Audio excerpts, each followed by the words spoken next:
Okay.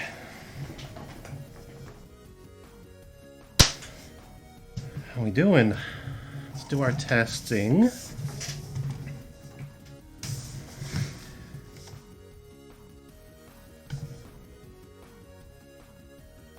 Make sure everything's good. Anyway, how's everybody doing today? It's Christmas.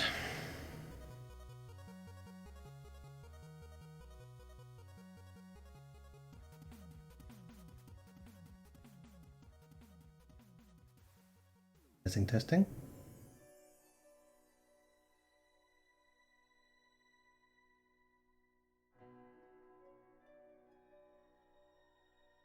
Okay, music is not too loud. I fixed that.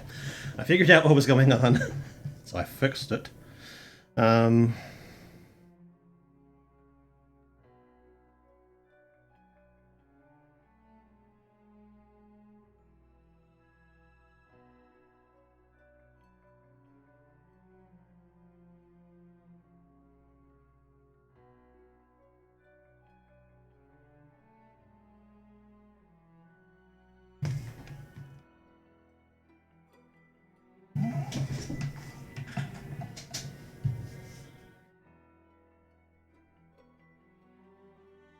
Okay, I have my chat view. I've got my own music already, and something new for today. Actually, have a face cam. I realized a couple days ago that I had another camera, and so I was like, well, why don't I just set up a face cam for this? And so now I have the whole thing. See, I'm using my phone, my phone for capturing the table because it's just a much better camera than that. And also, my table is back. This isn't even my table. This is like a board that I would use. It's it's my Pokemon card game table because it's all laid out for the Pokemon card battlefield. Anyway, it's all sitting on top of my existing table. We're going to get into it now. This is the Horizon Zero Dawn board game. Apparently, it is a PlayStation licensed product. It's for 1 to 4 players, so that's why I'm going to play it today. Because I am 1 player. Alright, let's crack into it. So inside we have instructions. I'll be needing those for sure. Got some plastic baggies. A whole lot of cardboard. More plastic baggie. Actually, I'm gonna store this inside here. I'm pretty sure that they're giving you these so you have places to store everything once everything is all said and done. That's fine. And let it be known, I have never played this game. I've actually never played the real game either. I've watched a good portion of it though. I know the deal. Board game sounded cool, so I decided why not. Why not? These little cards look like they could be like resource cards. Do I have a trash bag? I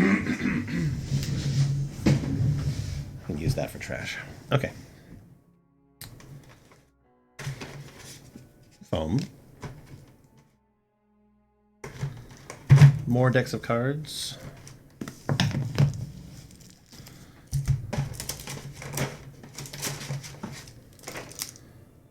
And then more cards. Got some custom dice. We got all these minis, which look pretty cool. Probably pretty fun to paint these, yeah? Wait. Oh no! Oh, poor guy fell off his base. It's okay, at least at least he stands on his own. I can fix that. At another time. Okay, grab somewhere else.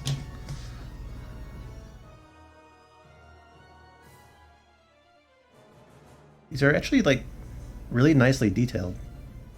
Dig them.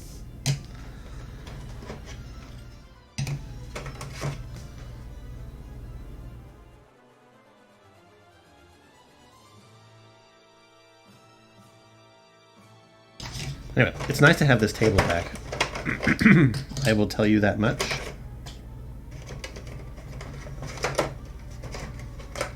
That's because the stuff that's on the table is now my coffee table, down in my living room. Did I not turn on autofocus? I don't think I did. That'll be okay. I'll work around it. This is just a sort of test of this sort of thing anyway. And it looks like we have, like... I'm assuming that these are the player characters.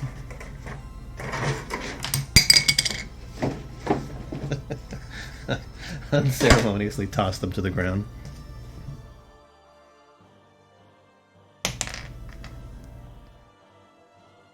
Yeah, we got some sort of female staff wielder.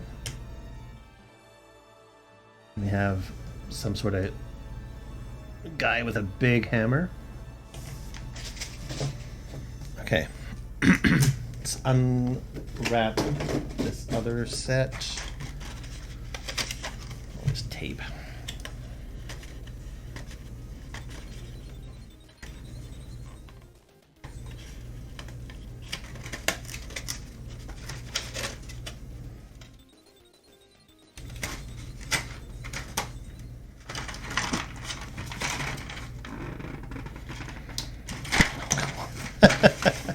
Making it easy for me, huh? Anyway, these like deer or like gazelle looking things. And again, excuse me that I don't know the names for like any of these creatures. I think these are called watchers though.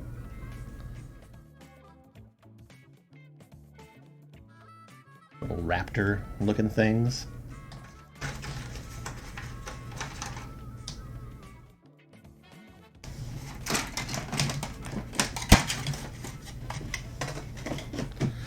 We have two other player characters. We have some sort of lady hunter with another spear. And then we have Aloy with her bow. Which makes sense. Like, you sort of have to have Aloy, right? If this is if this is actually the game that it is. All right, so let's sort of just put these over here for right now. And let's get these cardboard bits all sorted.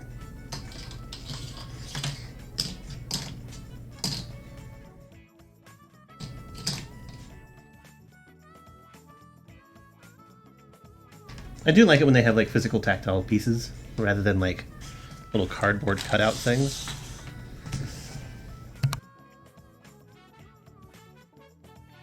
It just makes it more fun, more immersive. Good night. And then put all the player pieces. Okay, let's get these cardboard bits all sort of undone here.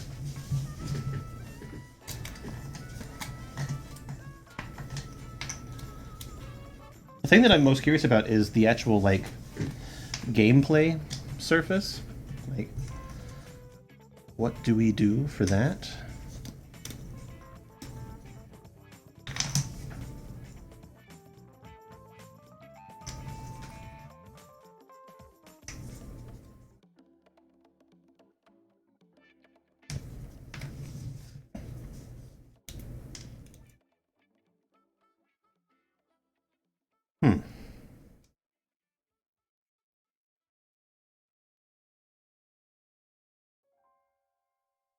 There are going to be quite a few rules.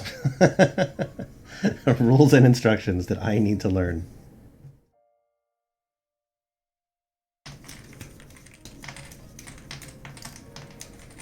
least everything comes out pretty quickly.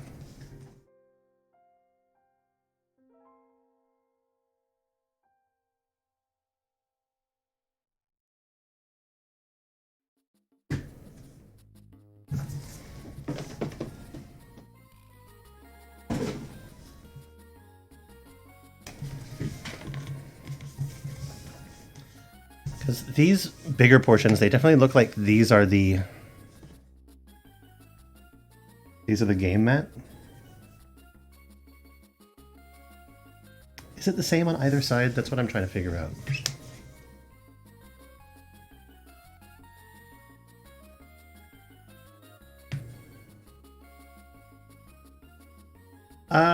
It's not exactly. That's interesting, because this is labeled 121A, and this is labeled 341A, but what would the difference be? It's got exactly the same things on it. Okay, doesn't matter.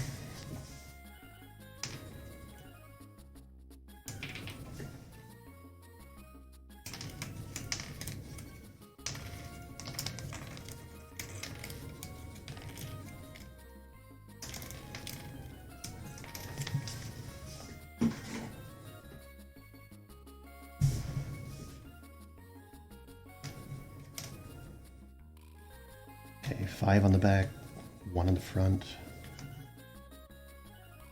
These could be damage tokens, status effect tokens. Don't know. Don't know. It looks like a shovel with a letter A on it.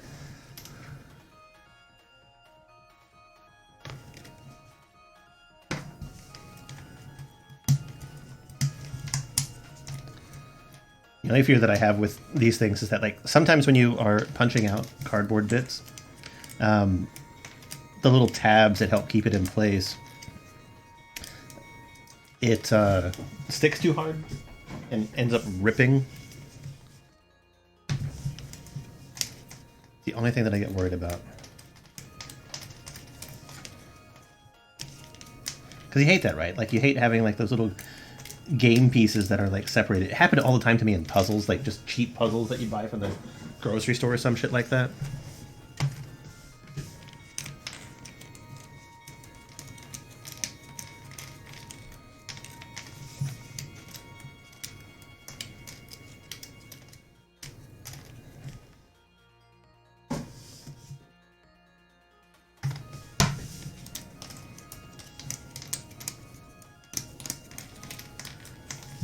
Part of me is really hoping that this table's big enough. Because you know that there's some board games that are just like really kind of sprawling.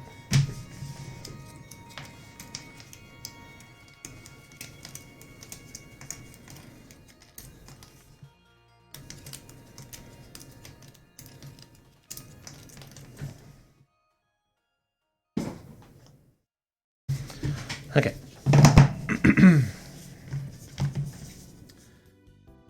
6A, 5A, 4A, 3A, 2A, 1A. I'll put them in order, even though I don't know if that matters just yet.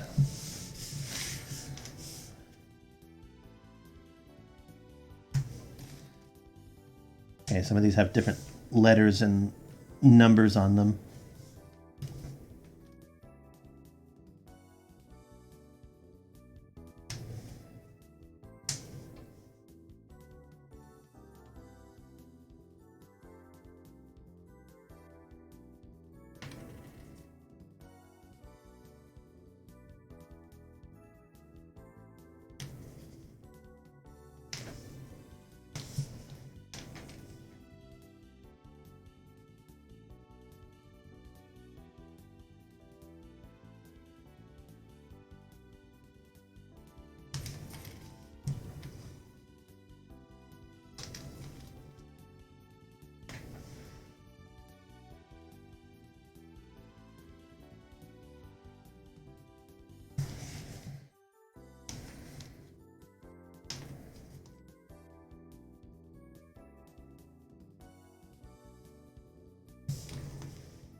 Oh, some of these have a different symbol on the back.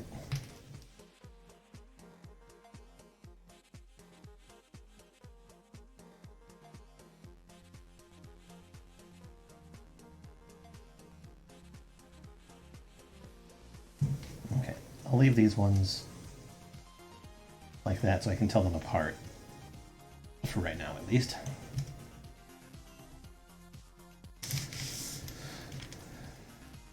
Exclamation points.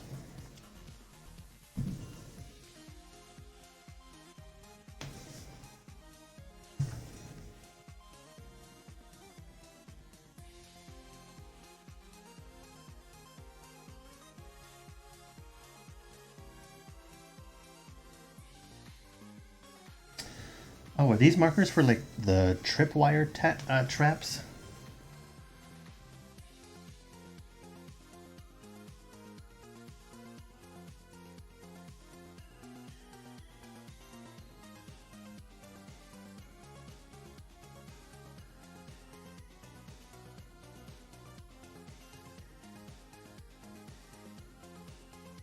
Almost done. That initial like unboxing that always takes the most time. Okay, I now have everything out of the box. We are unpacked. Oh shit. I forgot.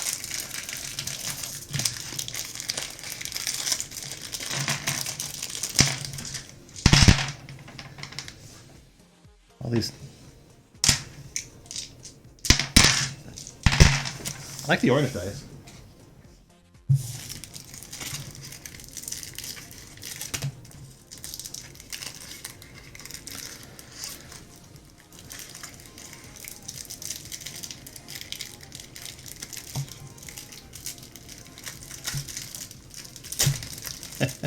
I should pull out my powered card shuffler. No need.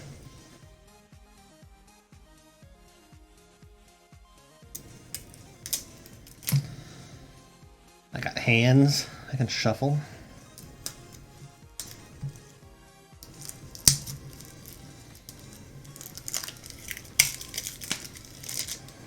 Plus, it's super fucking noisy. I bought like a super cheap one. Because I bought it on like a whim, saw it at a Walmart. It's like 15 bucks. It works. And I gotta hold the cards in a specific spot. Or like push down on them.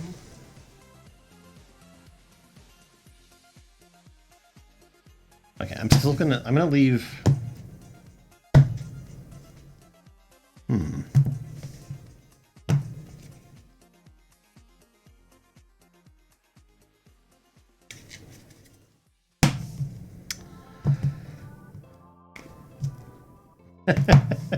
I don't know.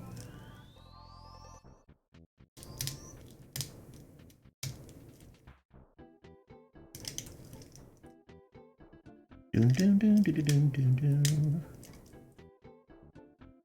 Dun, dun, dun, dun, dun, dun, dun, dun, dun. Dun, dun, dun, dun.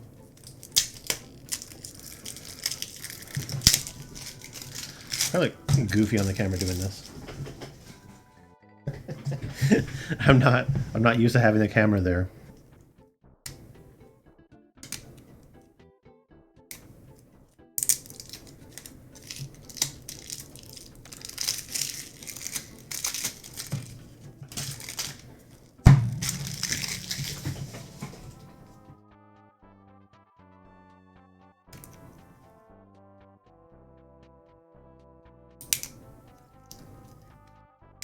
Only one of these has worked so far.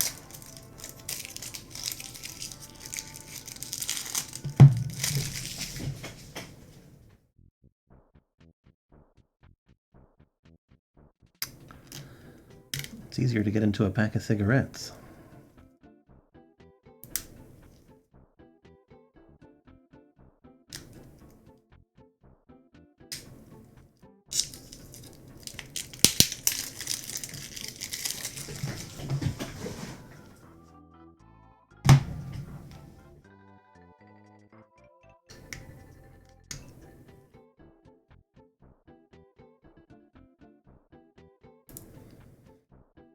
even gonna bother.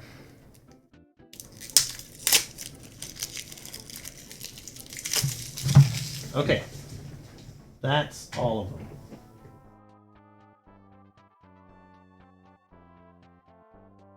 Set these off to the side as well. In their individual little decks. We'll have plenty of time to check them out once I start getting playing. Let's crack into the instructions.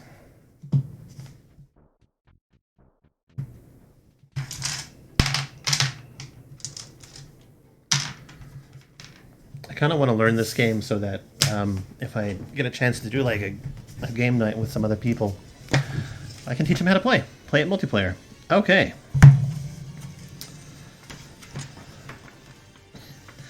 Oh my god.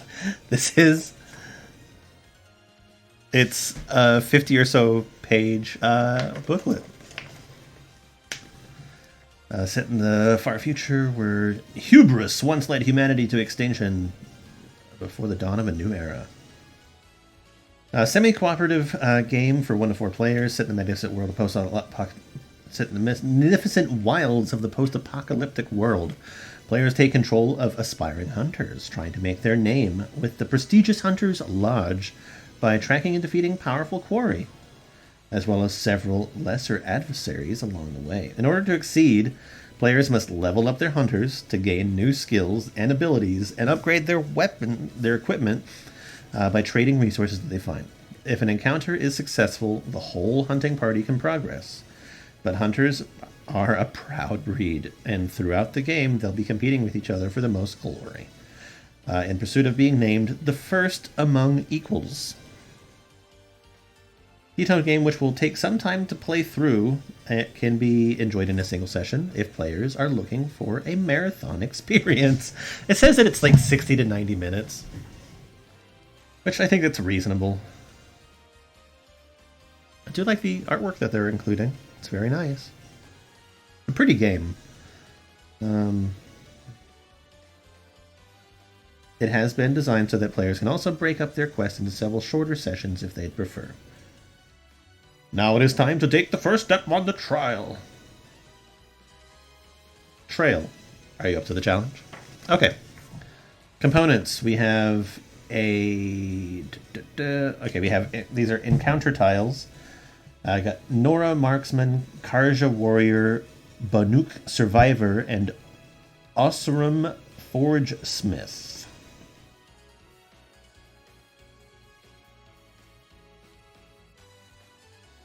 Oh, okay. So the different character that you pick, they have like a specific deck for themselves. So I'm going to play like the Aloy character. I say, why not? That sounds fun.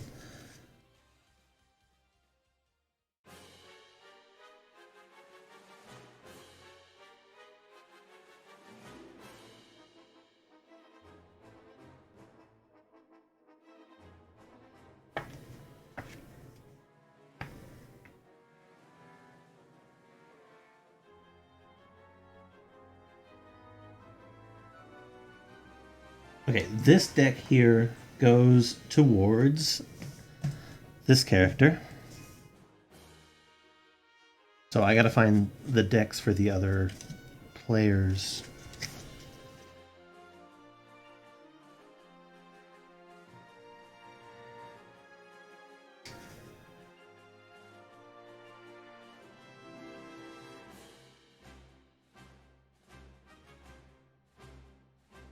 This deck goes to the Hammer Dude.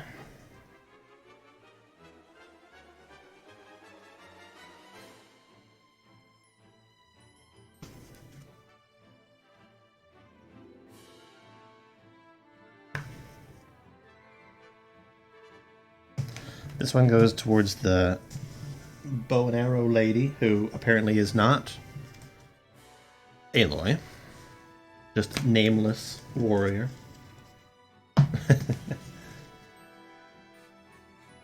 Right. And this goes towards the what's called the Banuk Survivor. Okay, so that's their thing.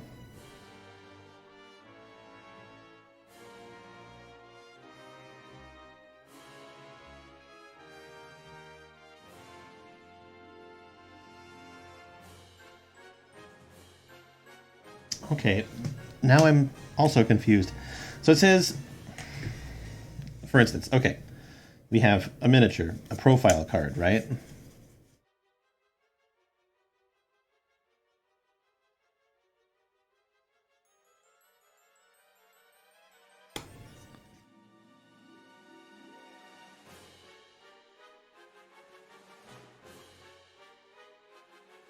And then their stat sheet.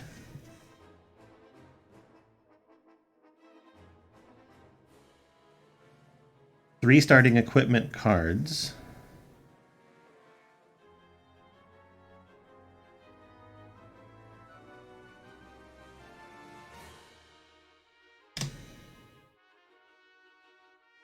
And we have these things. I don't think that I have all the cards. Either that or just confused, you know what I mean? Worse things have happened. I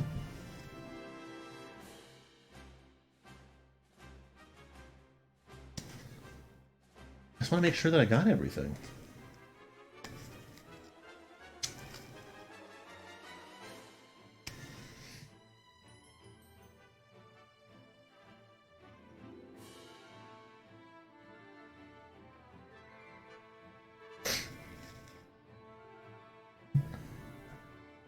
Guess we'll deal with that when it comes.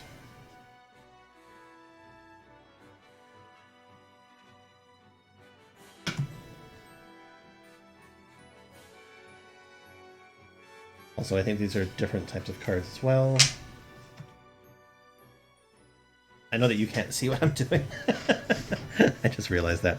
Anyway, whatever. Let's put these over here for right now. Okay, so let's see here. These are called tracking cards.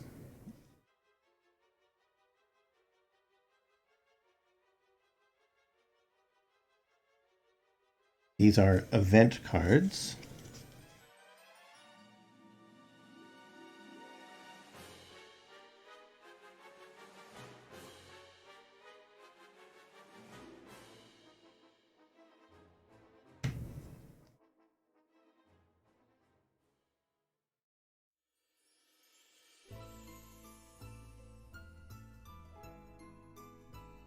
These are stamina cards. I wish that these stamina cards would have like a different look to them. But then again, they're probably just mixed in with the base deck, right? That's my assumption. We have salvage deck, which is these little ones. We have merchant deck cards.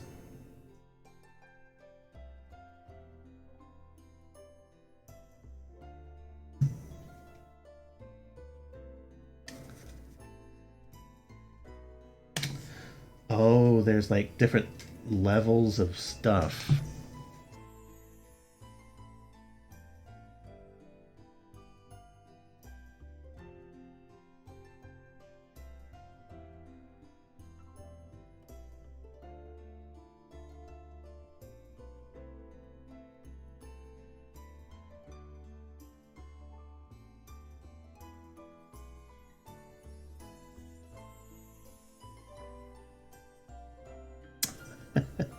Um,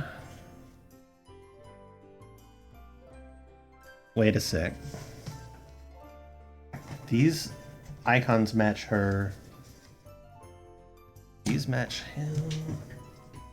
Okay, this is just gonna take me some time. I think these are the cards that I was looking for previously.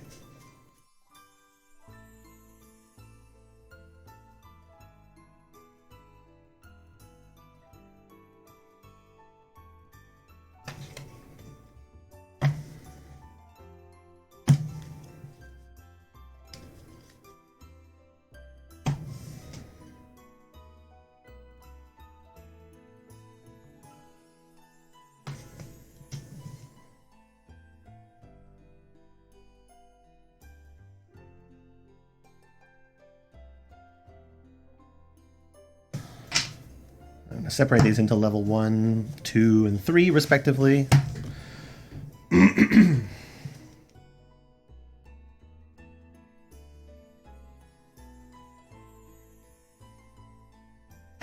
Guess it makes sense, because you do, in the game, you do hunt and get resources and all that sort of stuff, and you use it to trade. Okay, so now we have 4 different types of decks here. God.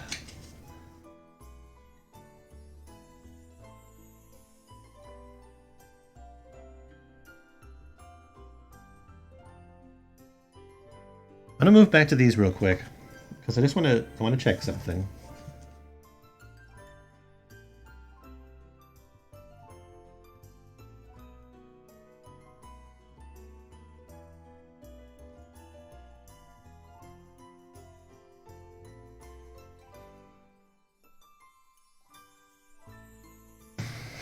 Confusion. Okay, again, we have the warrior, their starting stuff.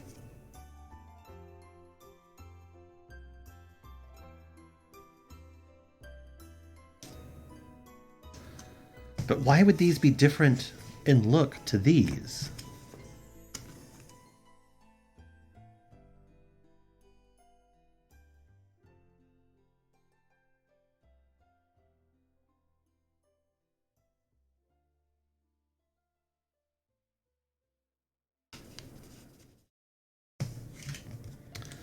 I don't understand, bro. Okay, we'll come back to them. Because I'm sure that it'll go over setup. That's probably where I should be. Okay, these are rocky terrain or ruins markers.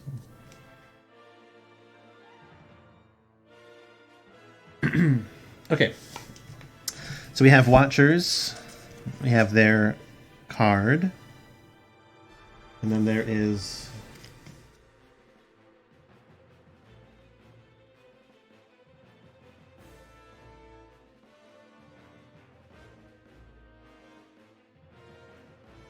a behavior card. Okay.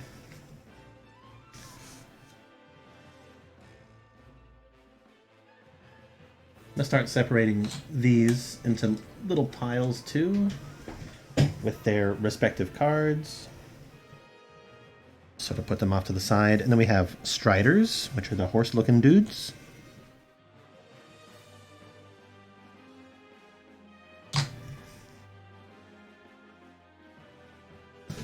We have one card. Who do we got next? Grazers.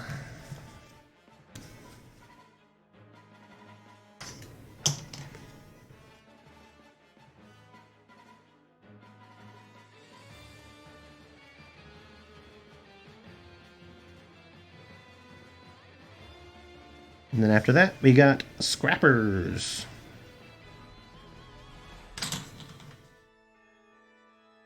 And Scrappers have their action card. Then after that, we got Shell Walkers. Those big dudes. They've got a few action cards. Then last but not least, we got the Sawtooth. I knew that name. And their action cards. Okay, cool. We're learning.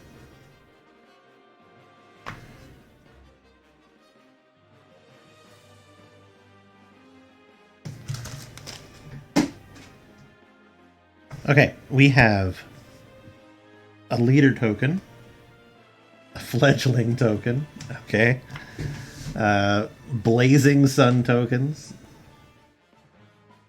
I guess I should have... I saw it as a sun.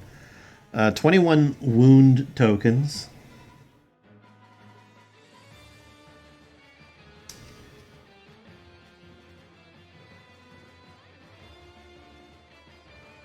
21 glory tokens.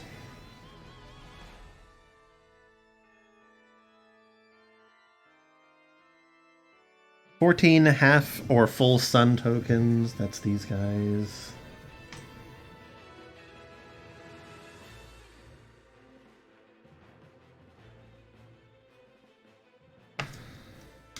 Four skill tree tokens. That's these ones.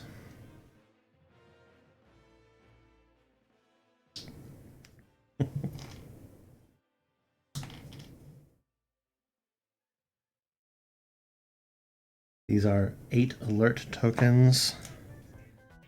Got 12 condition tokens.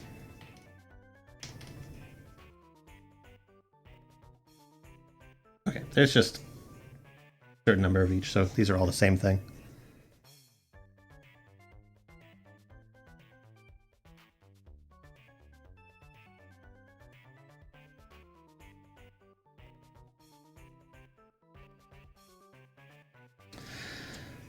These are 4 machine corpse tokens.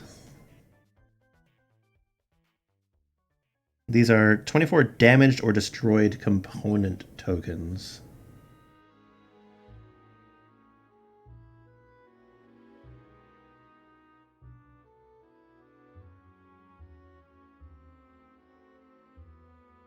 And these are 4 pairs of matching trap tokens. Okay, so that is exactly what I was thinking that they were. Okay.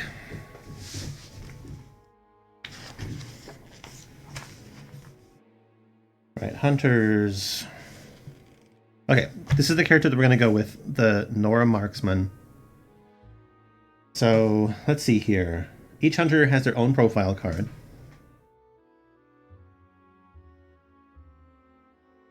Which I'm gonna just make a little stack of to the side with these guys, seeing as I'm not playing them.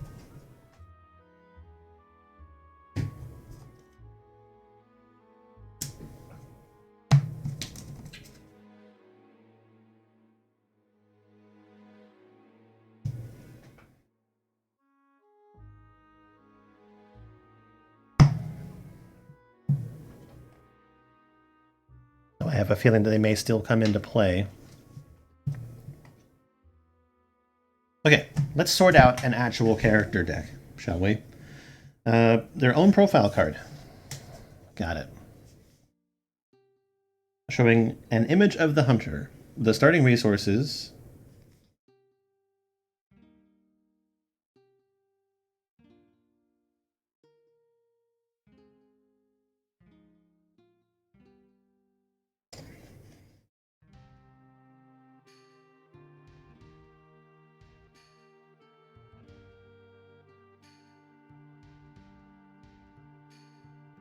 Okay, that indicates the resources. Got it.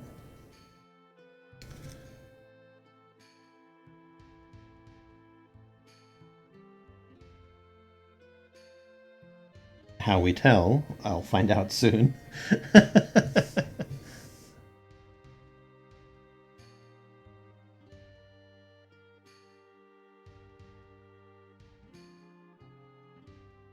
Unique symbol used to identify their cards, which is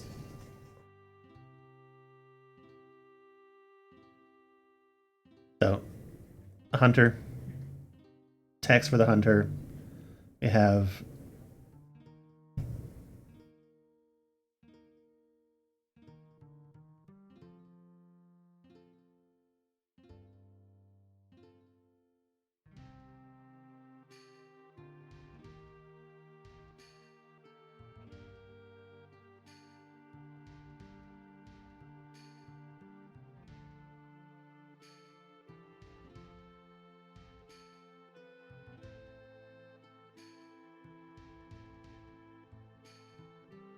Two-second. I need to make sure that autofocus is on. It's gonna make this a whole lot easier.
Okay, this may or may not have an effect. I don't know.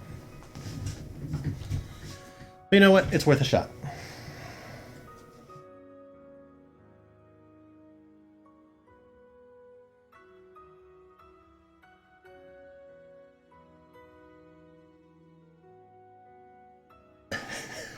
Okay, sorry. It was worth a try. Anyway, so it says, Nora Marksman, accurate. When targeting components with a ranged attack, you may re-roll any number of dice. Okay. That is the thing. A trait is a special type of rule which is unique to that hunter. Each player should read their hunter's trait and try to remember it during the game. It'll give them a big advantage. Okay, the hunter each has their own starting equipment, representing the gear they have with them at the start of the game. As the game goes on, the player will likely upgrade and replace these cards. Place these equipment cards surrounding a hunter's profile card, each card in the position shown by the arc printed on the card. These cards are equipped. So, first off, we have a Nora Spear. It basically says that if I roll a specific symbol, which in this case is this one, I ignore the target's armor when resolving damage, and that goes on this side. I have the Hunter's Bow. No special things that I can see. And then we have the Nora Protector Light. And that goes on the bottom. So that's my character.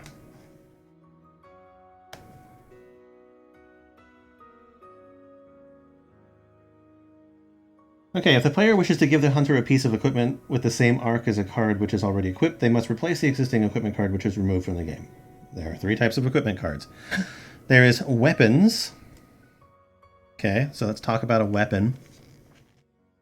They're talking about the bow, so we'll look at the bow. So weapons range is the distance at which it can attack. This is measured in squares. If the range is listed as 0, then the weapon may only be used to target the enemy in the same square.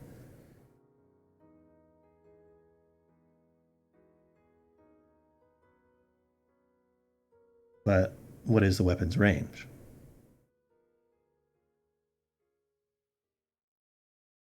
Please show me the range. Attack dice.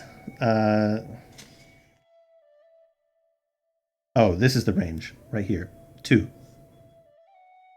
Attack dice indicates the color and quantity of the dice rolled when the weapon is used. So this weapon uses 2 of these guys. Critical hit symbol, which that's what this one is. So that's a critical attack bonus, basically, for the spear. Indicates what damage and or effects this weapon inflicts when a critical hit is rolled. Okay, so common effect types are shown. So little swirly is a dodge. Arrow pointing is forward is push. AoE. Fire, freeze, and shock conditions can be applied. Weapons have a modification spot. So this can have 1 modification, this can have 2. Number can never be exceeded. Each weapon type has a unique weapon symbol. Okay, yeah, it's a bow. Got it. Armor. Armor is used to protect a hunter by absorbing or deflecting damage. So roll 2 of those yellow dice for evasion. Critical hit symbol indicates what effects this armor causes when a critical hit, a result of that symbol, is rolled.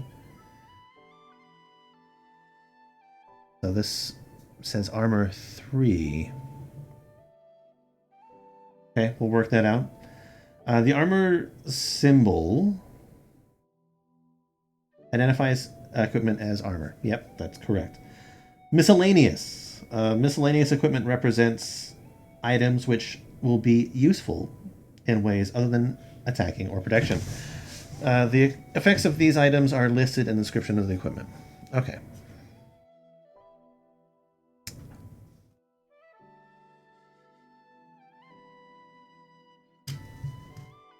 Do I have?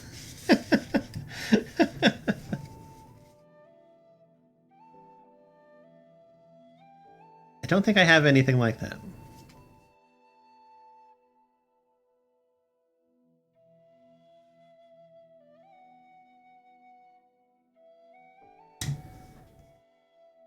Okay, modifications.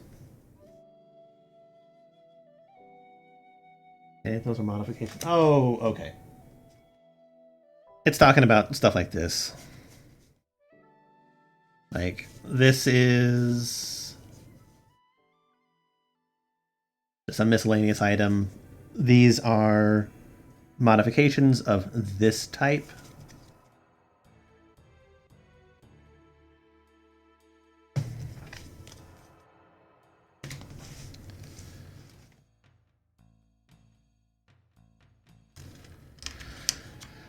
Modifications are special items which can be attached to equipment to upgrade it. In order to attach a modification to a piece of equipment, the equipment must be equipped and have an attach or remove a modification. You may attach or remove a modification at any time during or outside the encounter phase. During the encounter phase, they may also do so at the beginning of their hunter's activation. Okay. Rules.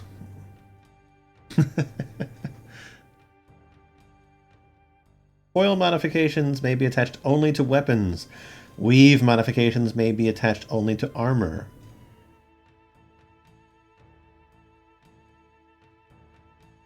Action decks. Each hunter has a unique action deck representing their skills and ammunition. This deck also represents their overall health during the game.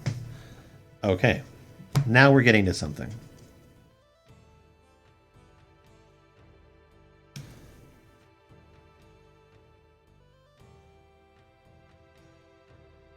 There are 3 basic types of cards in a hunter's action deck. Ammunition. Okay.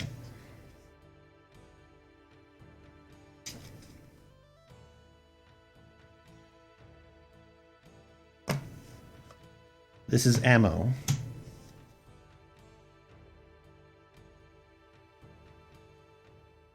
Okay, ammunitions are identified by like an arrow symbol. Ability cards are these ones.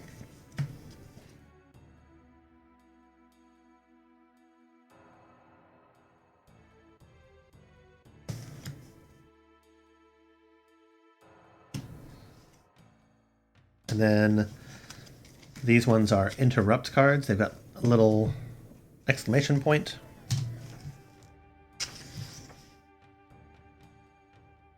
Okay, I still don't know what these are.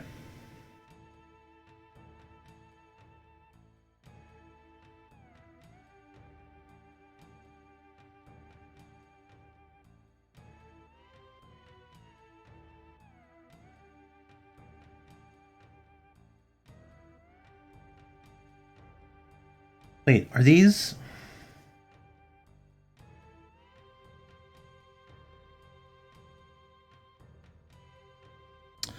Oh, these are traits. You can upgrade your trait. Okay. And this is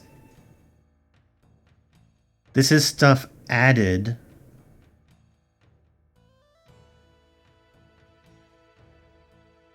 as you progress. Okay. These make more sense now. So these are cards related to my skill tree. Got it. Okay, hunters and suffering damage. Hunter's action deck not only represents their skills and ammunition, but also their life, as their stamina and supplies slowly diminish during each encounter. Whenever a hunter suffers damage, their player must discard 1 card from their hand or from the top of their deck.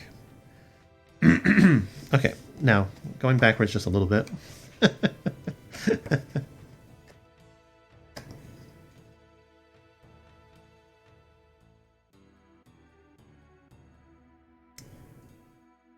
16 action deck and 13 upgrade cards.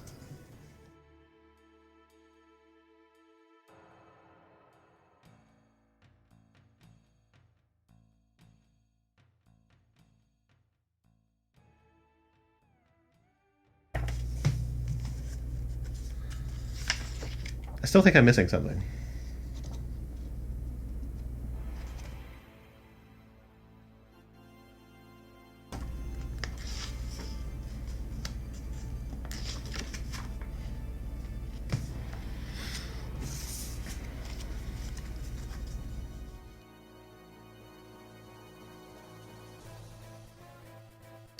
No, these are 16.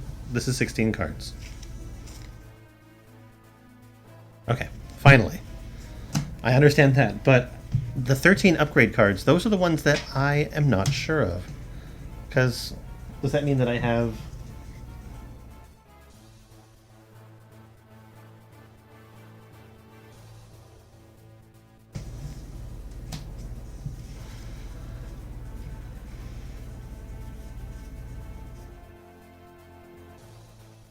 I don't know. I don't know. I'll figure it out. I think I just need to get... I'm just going to keep reading, and eventually we'll get through it. And we'll get to the setup. Oh my god, we haven't even got to the setup yet. Let's see here. So yeah, you take damage, and from your action deck, or from your hand, you lose a card. For each damage that you hit. So if you take 3 damage, you have to discard 3 cards. But if you have like an interrupt, like one of those hit and runs, it says here the card your warrior has suffered 3 damage and decides to discard a hit and run card from their hand and 2 cards from the top of their deck. After performing an attack, this hunter may perform a free sprint action. Okay. Yep. So 1 card from... So just 3 cards in total. Doesn't matter. Scrapping cards. Some abilities cause players to scrap 1 or more cards from their hand or discard pile. A scrap card is removed from the game for a duration of that encounter and is returned to the hunter's action deck only after the encounter is ended, regardless of whether it was successful or not. Think before scrapping cards, as doing so severely weakens a hunter. Conditions. So fire, at the end of their activation, a hunter with a fire token suffers 1 damage and then discards the token. So would that mean that can you have multiple like fire damage tokens applied at once?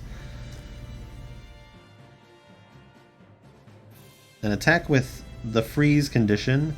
Hunter with a freeze token making an evade roll must discard any dice which show a critical hit. After the evade is resolved, discard the token. An attack with the shock condition at the end of activation when you can't play interrupt cards. So fire does damage, freeze removes a critical hit from evades, and shock does not let you do interrupt cards. Got it. Enemies. Okay, let's look at an enemy, shall we? So, how about we just take a look at... should we look at the one that it's actually talking about? It might make it less confusing.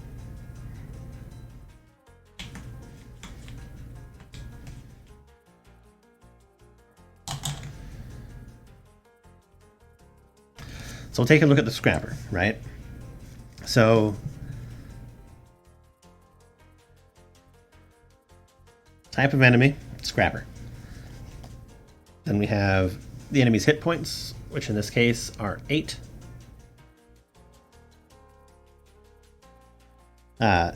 Enemy's armor value. Attack damages an enemy. The amount of damage suffered is reduced by this number. So any attack that I do to this creature is reduced by 1.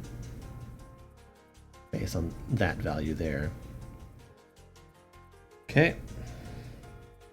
The enemy's salvage value indicates how many salvage cards a player should draw. So this is 2. Each enemy has a glory point value indicating the prestige gained by defeating it, which in this case is 2.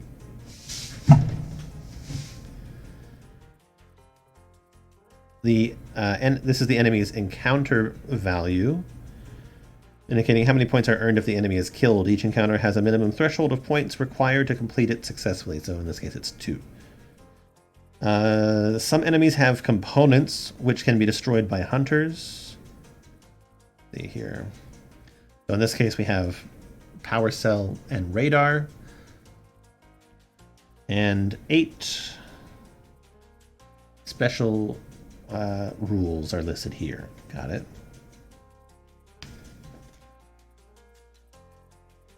Although destroying components isn't required in order to kill an enemy, pay close attention to them. Removing these vulnerable parts typically reduces combat effectiveness of an enemy, inflicts bonus damage, and generates additional salvage or glory for the hunter. Very much like the game in that case. Behavior cards, which is these. Alert enemies use behavior cards to perform actions during their activation. As detailed on page 35. Oh my god. Oh my god.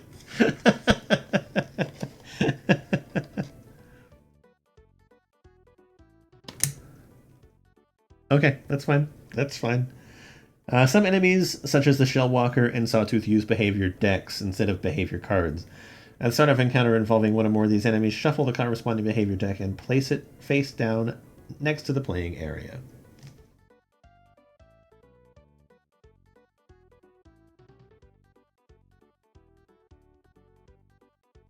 I mean, behavior deck is an odd term, right? Because it has like 3 cards rather than 1. Okay, enemies suffer conditions slightly differently than hunters. So fire, it's 1 token of 1 damage to their HP and discards the token. If an enemy is killed as a result of the fire condition, players gain the listed encounter points but don't draw from the salvage deck or gain any glory points. So you don't want your condition of fire to kill the enemy. It basically burns or melts the items. Freeze. If an enemy has a freeze token at the start of the hunter's attack, the hunter ignores the enemy's armor value when resolving damage. Shock. The first time an enemy suffering the shock condition resolves an action on their behavior card, their actions end and the token is discarded.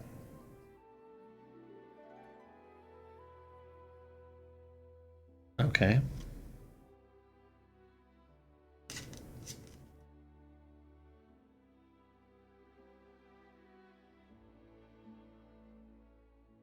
We'll get to that.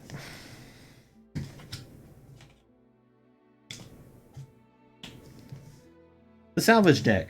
So we're talking about this one now. You have resources and fate cards.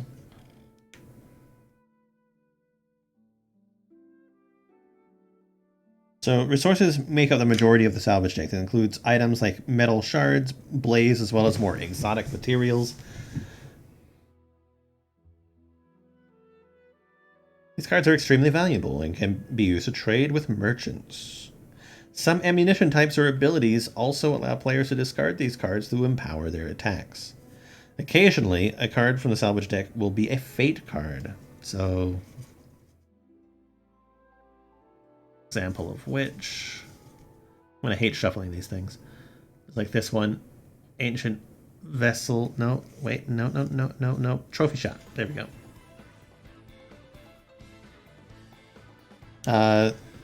Whether these are good or bad or a random event, these cards should be fully resolved, so deal with whatever it says and then shuffle back into the salvage deck. Okay, I'm going to go ahead and shuffle these.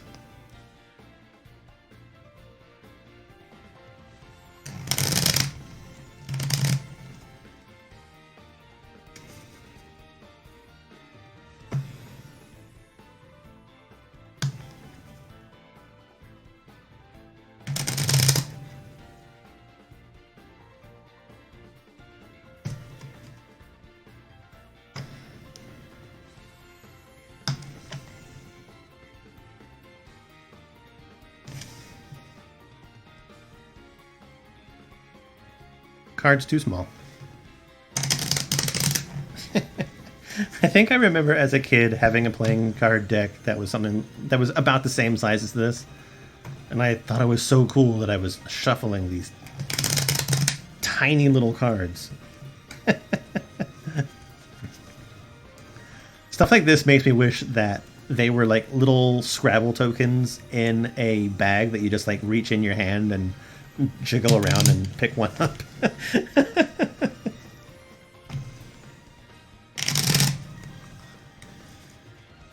Anyway.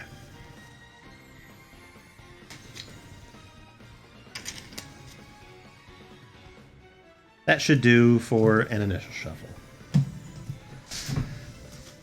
Choosing hunters at the start of the game. Each player chooses a hunter. Okay. I've chosen my hunter.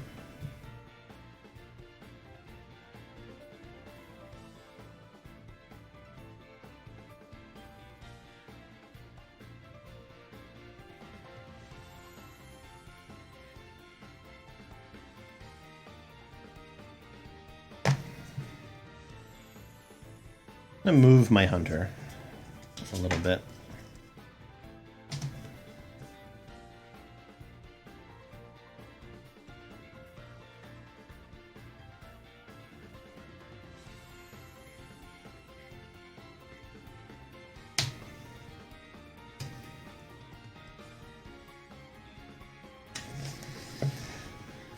Okay, we're finally getting into some other stuff. Okay, at the start of the game, each player chooses a hunter.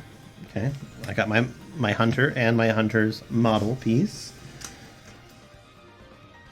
Starting equipment cards, laying them out in front of page 8. Each player should search the salvage deck for the resource listed on their profile cards as their starting resource and place that card face up to one side. So, damn it, I did this.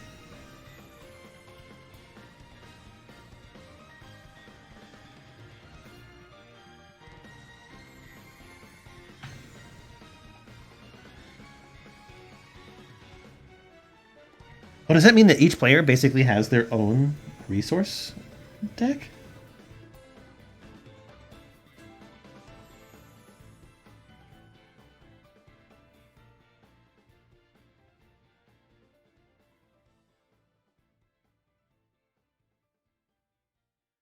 Do I just get one? That's the question that I'm having right now.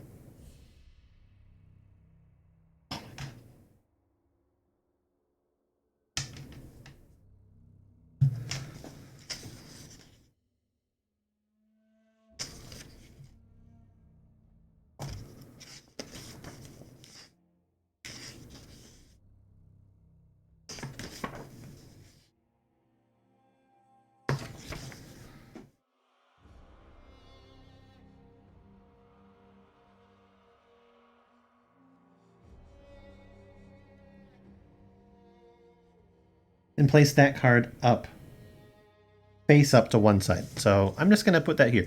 It says that card, so I'm just going to assume that it is just one. So I'll consider myself lucky that it was on the very bottom. Okay. Each player should take the action deck for their hunter and shuffle it, then place it face down to one side of their profile and equipment cards.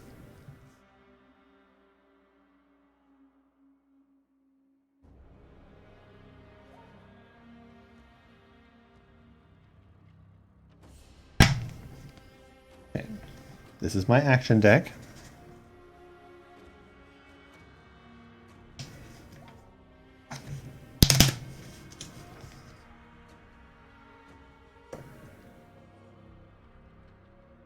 It is 16 cards.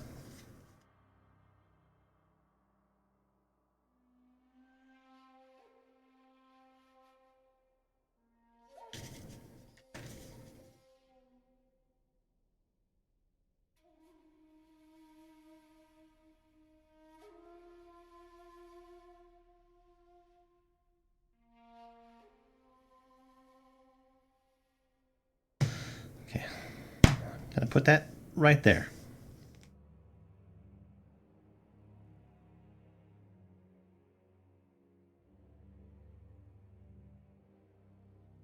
With enough space for an adjacent discard pile. I'll...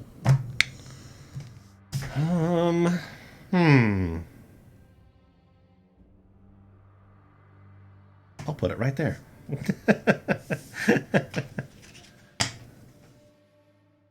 Here's my ammunition, but I don't know if I necessarily have access to this.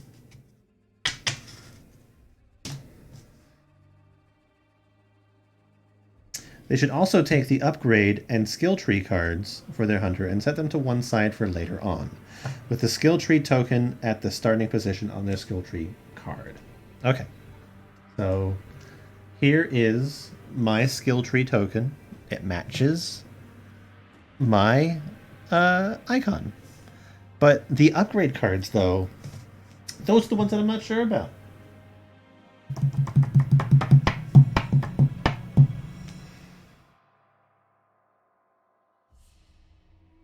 Like, I feel like I'm missing something.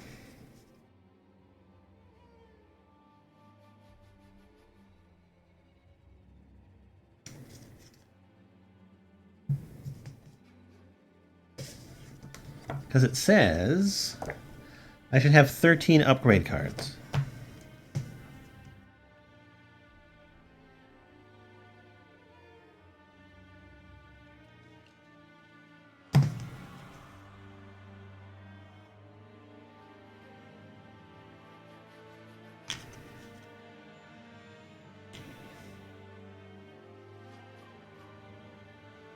Currently, I see 5.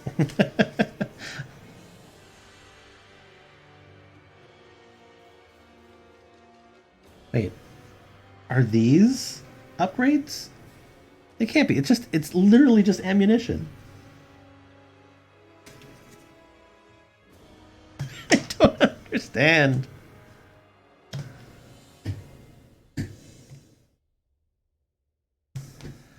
Okay.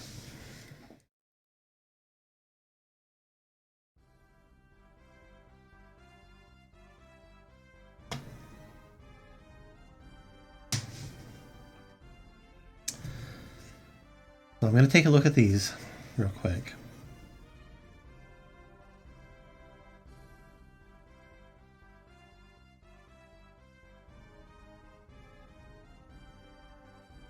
This is 16 and 14.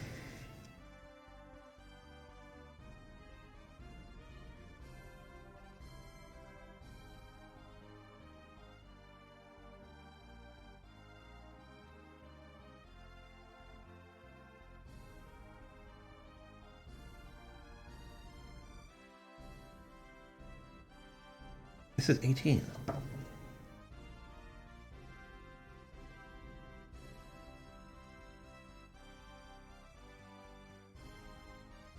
There are 18 cards, and it says that this one should have 16.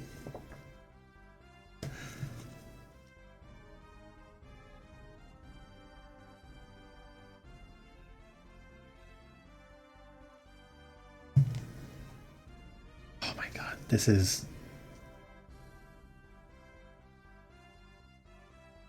some sort of bullshit. I don't know.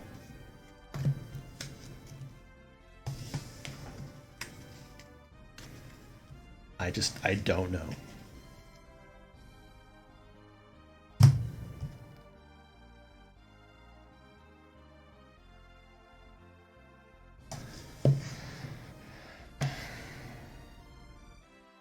The youngest player should take the fledgling token.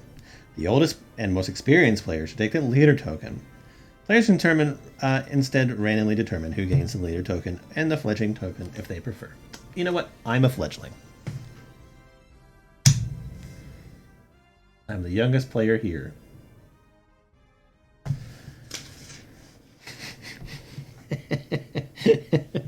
God.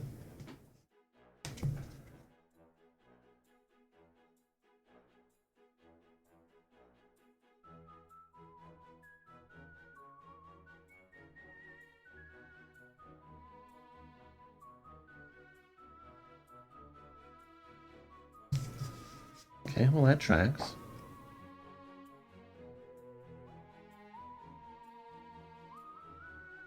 It says that there are 36 of these.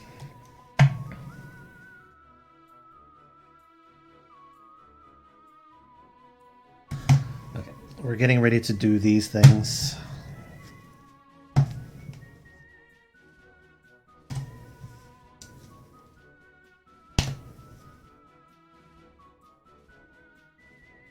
myself a little bit more organized.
Okay. Organize that a little bit more. Dice over here by my side. Because we're looking at the actual starting deck now. Okay. There are two main areas to interact with in the Horizon Zone. The board game is... the first is the exploration area, where the player selects which encounters they'll undertake and interact with merchants. The second is the encounter area, where the hunters stalk and fight machines, where the action takes place.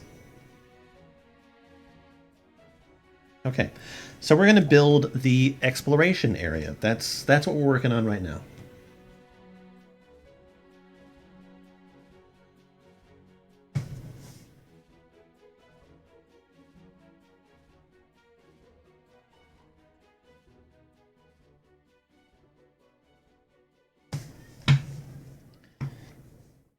Choosing a quest. The players now select a quest which they wish to begin on.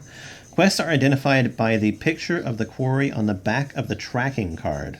The quarry is the enemy which the hunters have been charged to defeat by the Hunter's Lodge, and will be waiting when the Hunter's call is sounded at the end of the game. In this game, there is only one quest, and the quarry will always be the Sawtooth. Okay, which is this guy.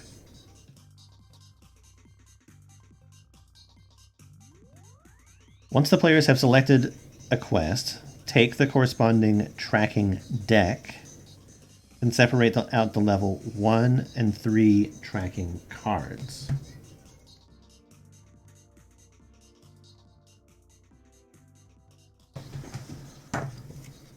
So that means that there would only be one tracking deck. It plays to give you the ability to add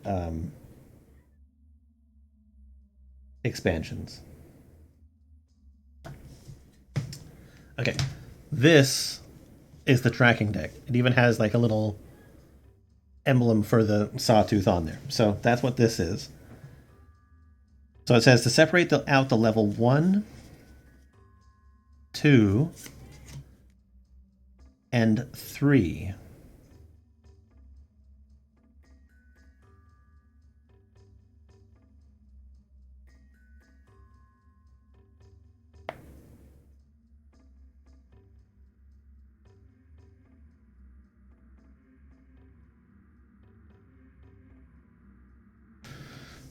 What does this one count as?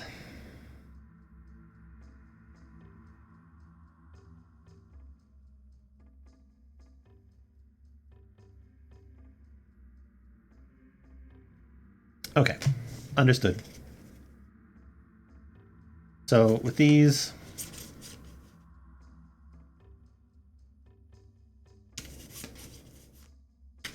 shuffle them up and place them down.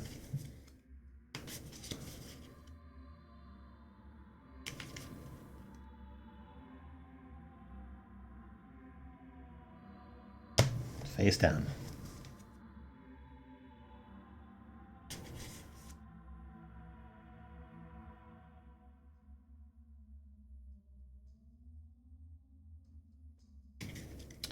Face down. Okay.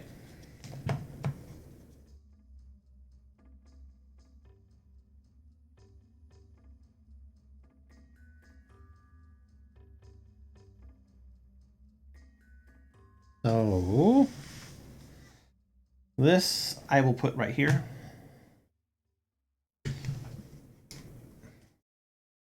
This is the event deck.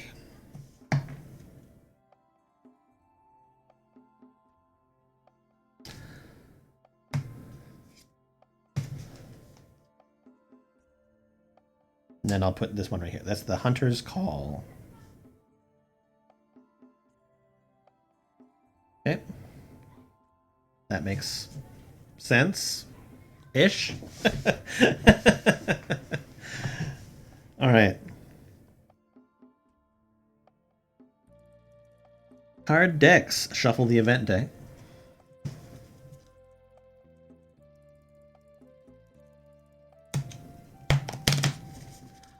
There's no point in doing this way, is there? I'm not very good at the whole... at this mode of shuffle.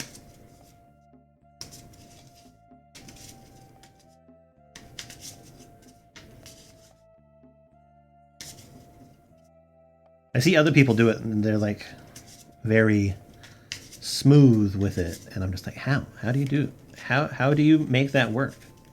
Okay. I'm gonna consider this shuffle.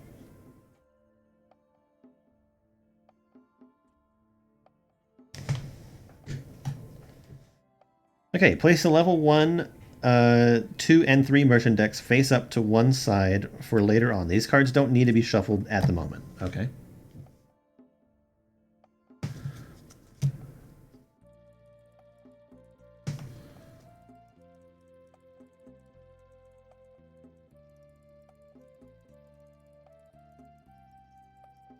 No shuffle required.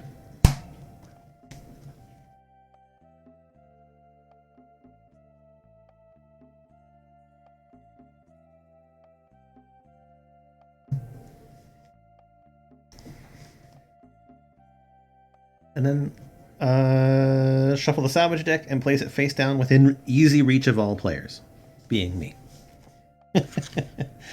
Now you're set up and ready to play that. I don't think that I am. What are these?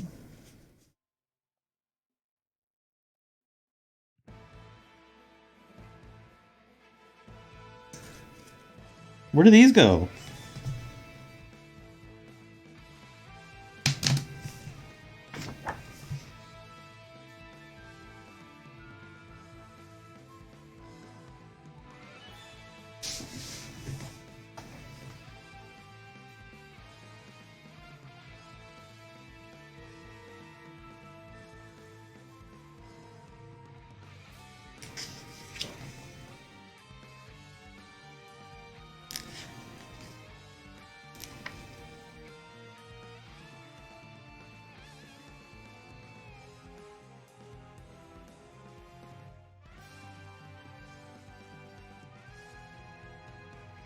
Okay, so the action deck, it does...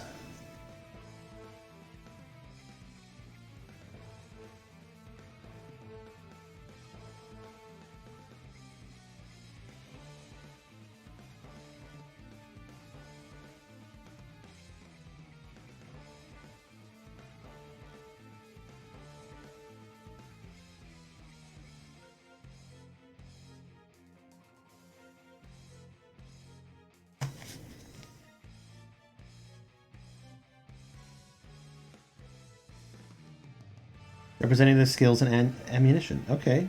Ability cards. Interrupt cards. My hunter here should have 16 action deck cards. 1, 2, 3, 4, 5, 6, 7, 8, 9, 10, 11, 12, 13, 14, 15, 16. But then there's these things.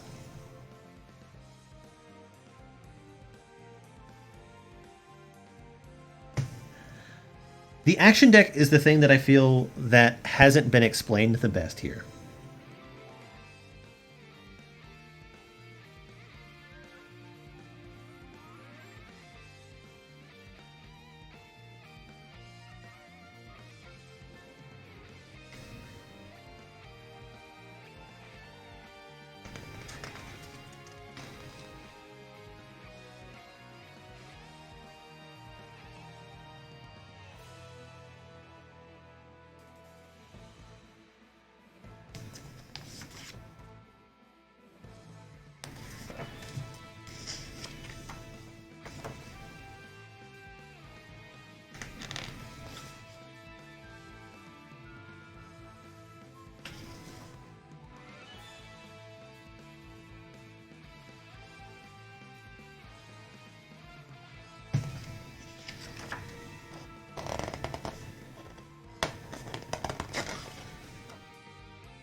Stamina cards.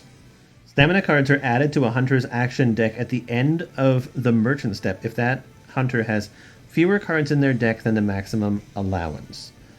This might be achieved if the player opts to select a trait or weapon upgrade to the maximum deck sizing, and the maximum deck size increases. These cards aren't usable as part of an attack, but they may be discarded by a player normally when their hunter suffers damage. A hunter can never have more than 6 stamina cards in their deck. Okay, so this is just like extra shit.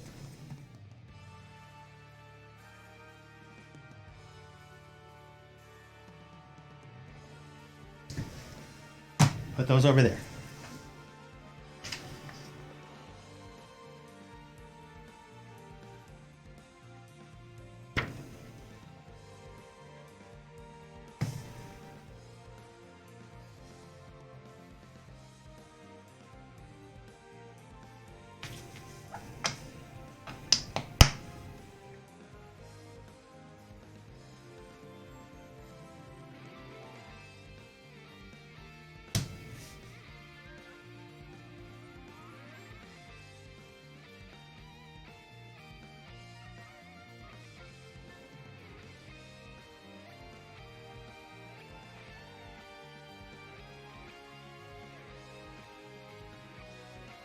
Oh my god, I think I figured it out.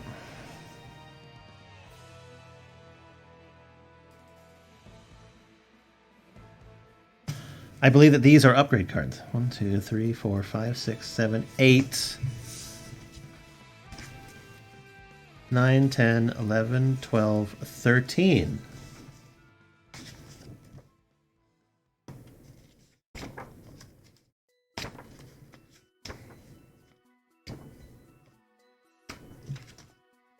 Yes, they are upgrade cards. These, okay.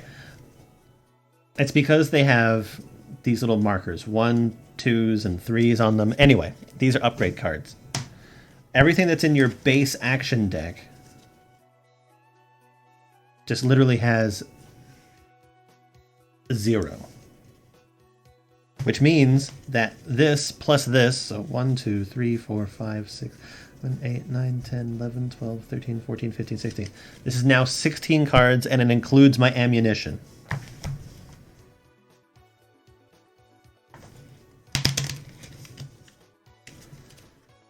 Okay, that makes much more sense. I wish that they had talked about the actual makeup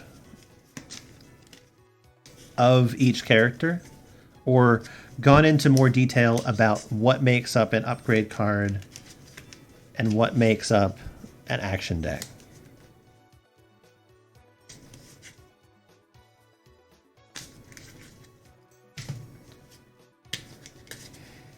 Everything else was basically making sense.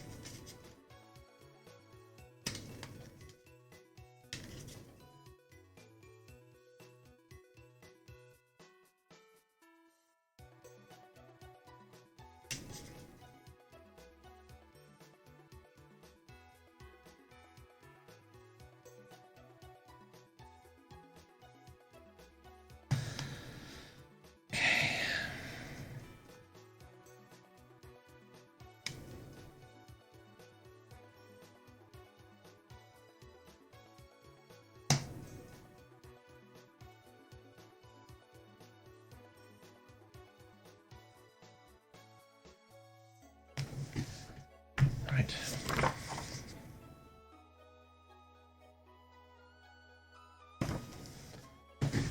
I can now begin the game. Oh my god. I am allowed. I'm allowed to play.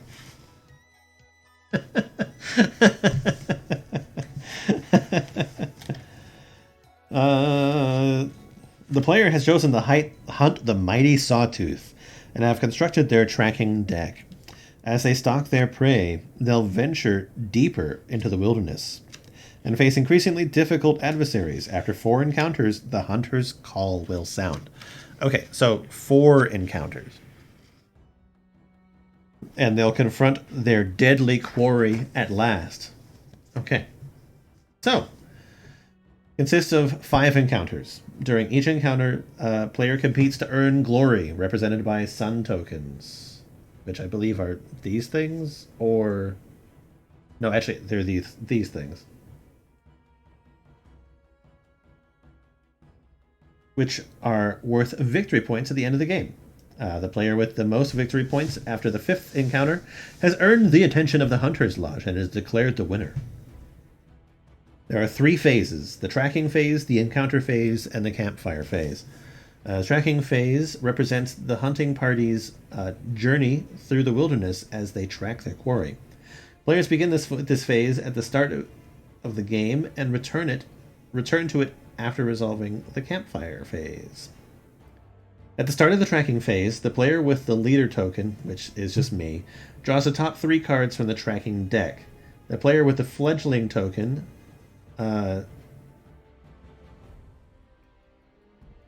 draws the top 3 cards from the event deck.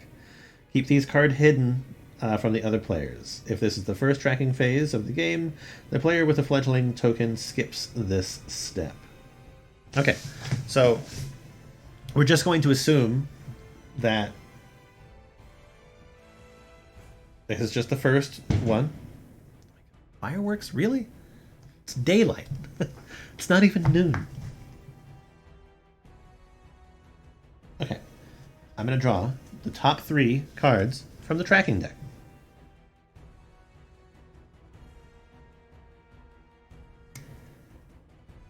And I keep them hidden. And because this is the first turn, I don't do this one.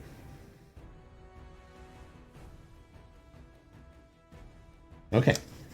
Both players secretly select a card and play it face down. Once both cards have been played, or during the first tracking phase, after the tracking card has been played, reveal both cards at the same time. Place the tracking card to the right of the tracking deck and previous tracking card, forming a sequential row. Tuck the event card underneath the tracking card with the rules text showing. So basically, if this was my tracking card, you would see the event card with the text down below it. Okay. Then set up the encounter chosen by the player with a leader token in the space set aside for the encounter area. There are 3 levels of tracking cards, each of which increases the difficulty of the encounter. Choosing how to progress is very important, as it dictates the level of merchant and whether the hunters will have the opportunity to level up at the end of the encounter. Taking on a higher level encounter offers far more rewards, but often is considerably more dangerous. If the players rush into an encounter they're not ready for and fail, they'll be left with very little margin for error further down the trail. Choose wisely. Okay. So, Tracking deck represents the possible encounters ahead for the party. Player with a leader token is currently the most successful figure in the hunting party. That player is able to influence the rest of the hunters to follow their recommendation and will be choosing the way forward. Each card shows the layout for the encounter and lists special terrain as well as enemies which will appear there.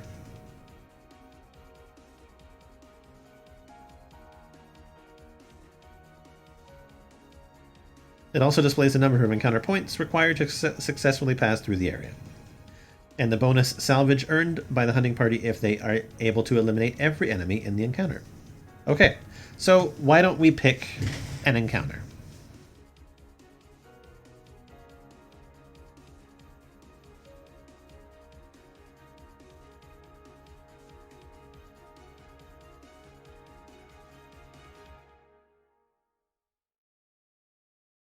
Okay, yeah, encounter level, got it. This is the layout of the encounter. Additional terrain elements printed on tiles. These are the enemies that we will encounter. Okay. So each one of these is basically the same.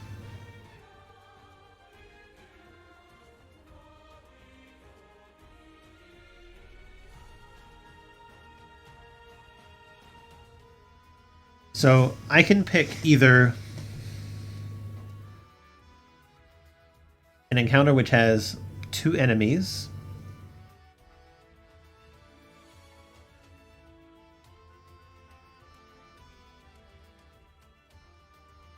and get 2 salvage.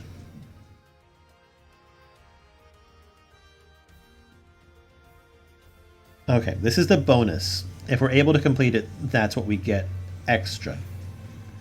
So this is 2 enemies and 2 bonus if we defeat them all.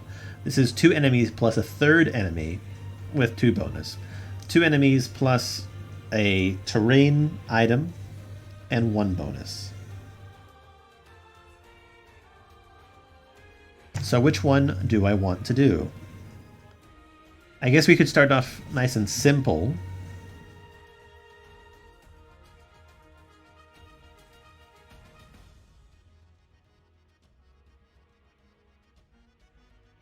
I'm realizing that I'm going to need to move some stuff around.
Still probably not enough room.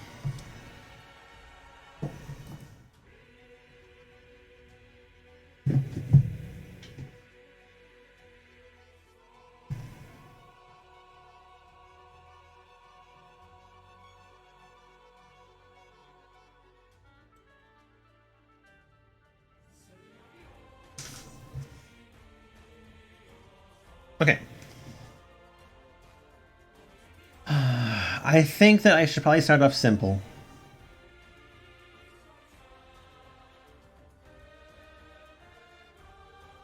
So I'm just going to take this basic encounter. Okay.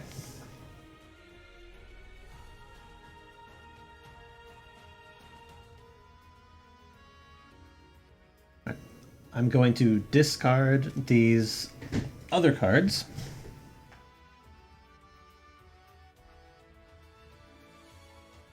The event deck represents random occurrences, quirks of fate, or even acts of treachery, which might befall the hunters on the trail. This deck offers the player in last place a significant boost as they can choose a benefit from these cards, which will be advantageous to them or significantly limit one of their rivals. So the encounter phase. The encounter phase is where hunters stalk their prey, competing to bring down the most machines. Encounter phase takes place on a series of encounter tiles. The combined area of these tiles is referred to as a playing area. Unless a special rule states otherwise, neither hunters nor enemies may leave the playing area unless they are killed or the encounter ends. Each tile is made up of 9 squares. Range and movement are always measured in squares, including diagonally. There's no limit to the number of models which can fit on the same square unless a model has the huge symbol on their card. A huge model can't enter a square which has another huge model in it. Okay, so setting up an encounter. Start of the encounter, players place the tiles as shown on the tracking card, taking note to note the position of the corner marking on each tile. Okay, so looks like I need 3 tiles. I need 2A.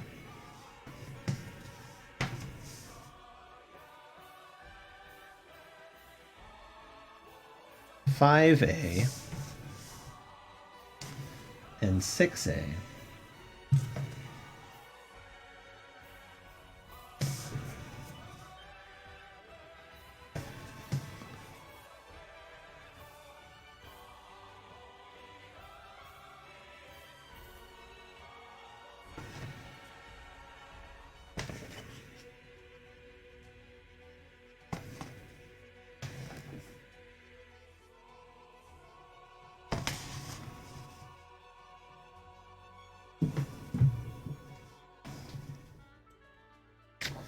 Okay, 2 seconds.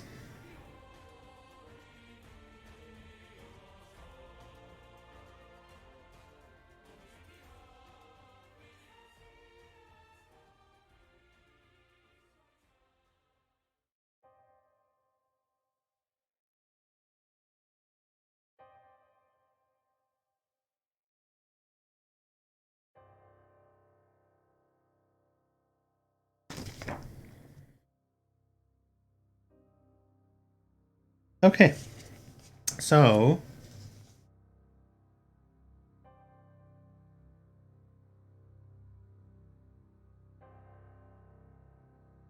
the way that it says 5A is at the top. Oh shit.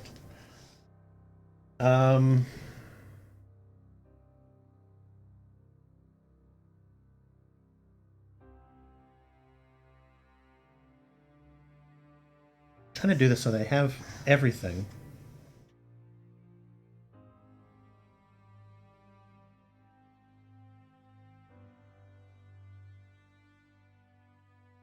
Within view.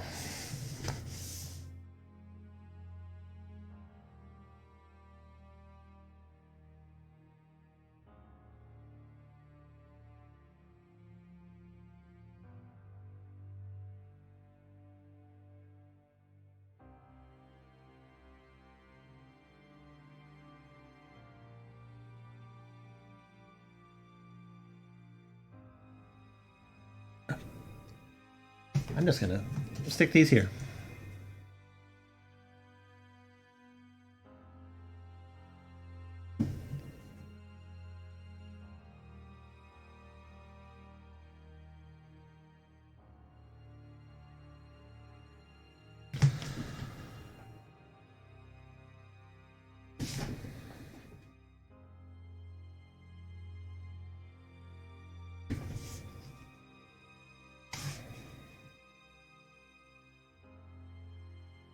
Okay, and I think that this is just the on the card. It indicates like a little hexagon shape, and I think that literally just means like what side the hexagon that's on the map faces.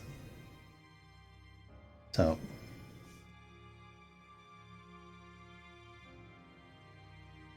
This should be our first encounter.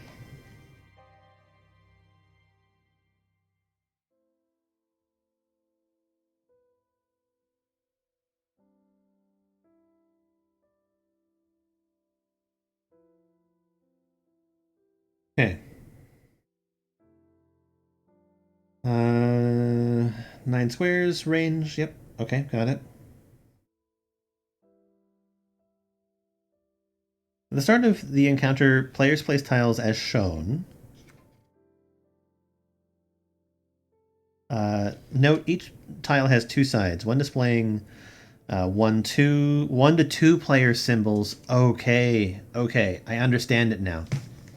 So one thing that I was confused about was these markings up here. So it literally just means 1 to 2 players, 3 to 4 players, and if you're 1 to 2 players, this is how many points you get, and if you're 3 to 4 players, this is how many points you get. Got it.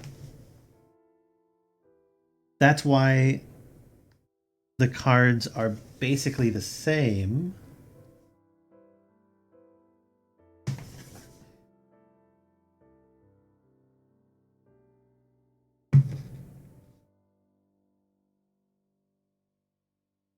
Oh, they're not the same. There are actually like additional things. Got it.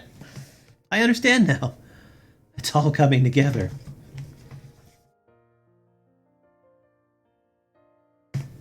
Sort of. I haven't even taken a turn yet. We are nearly 2 hours in. Okay, got it.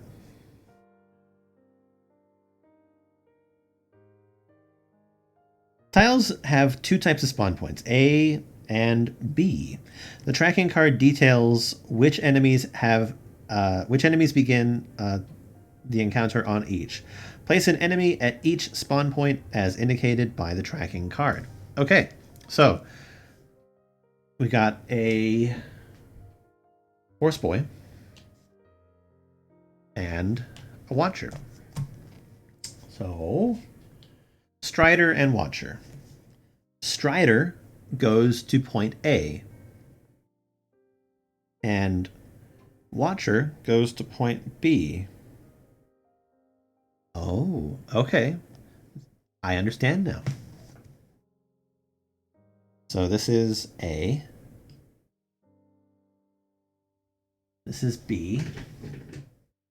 But this is also B.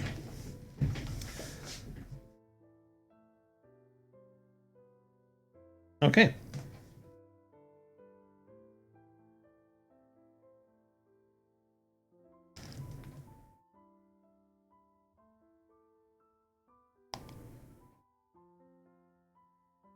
Which, if we were to look at it this way, not only would there be one here, but also one here if this was the 2 to... Got it. Got it.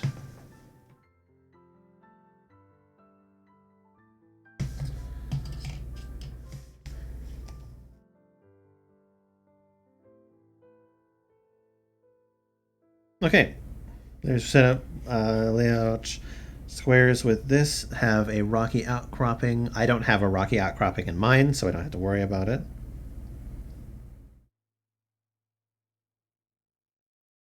Because the tall grass is printed on the tiles, no marker is needed to represent it.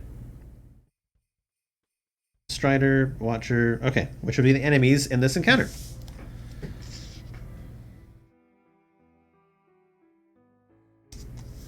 So let's talk about terrain. Let's talk about terrain.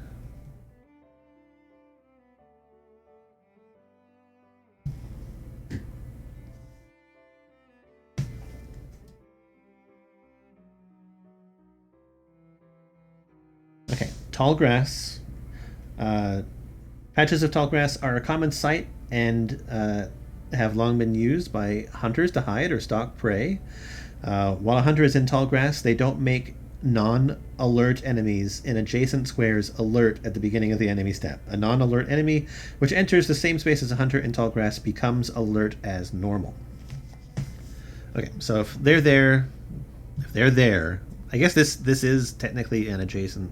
Would it be an adjacent space? Anyway, if I'm here and they're there, they are not alert. If they weren't already alert. Placing a single token in each space is indicated on the tracking card if required. Understanding and using terrain, Hunter's Advantage, often crucial. Types of terrain, okay. Rocky outcrops, which are these things. Offer natural vantage points and the perfect position to launch a devastating attack. So it's a helpful thing.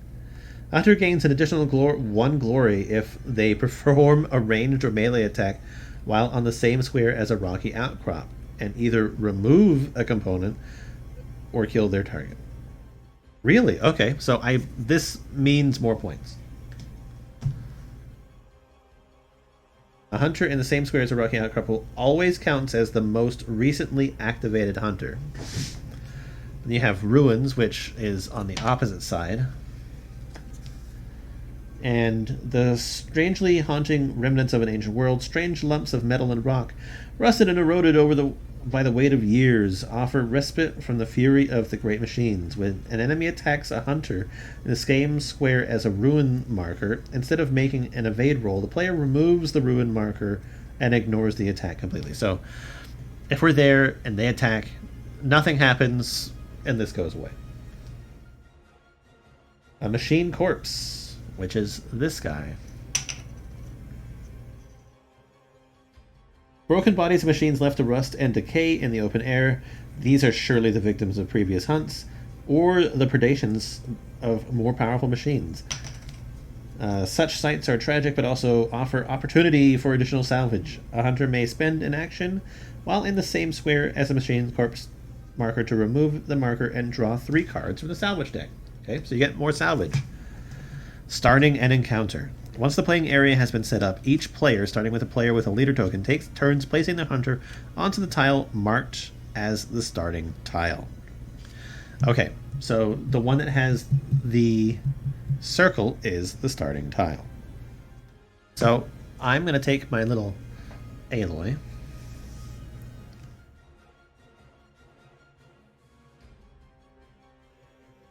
Multiple hunters may be placed in the same square at the start of an encounter. Okay, I'm going to start here.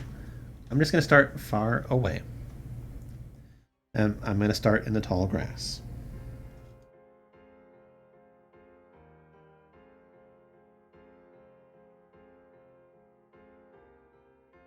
Each player shuffles their hunter's action deck and draws up to their maximum hand size of 5. So I'm just going to shuffle again real quick.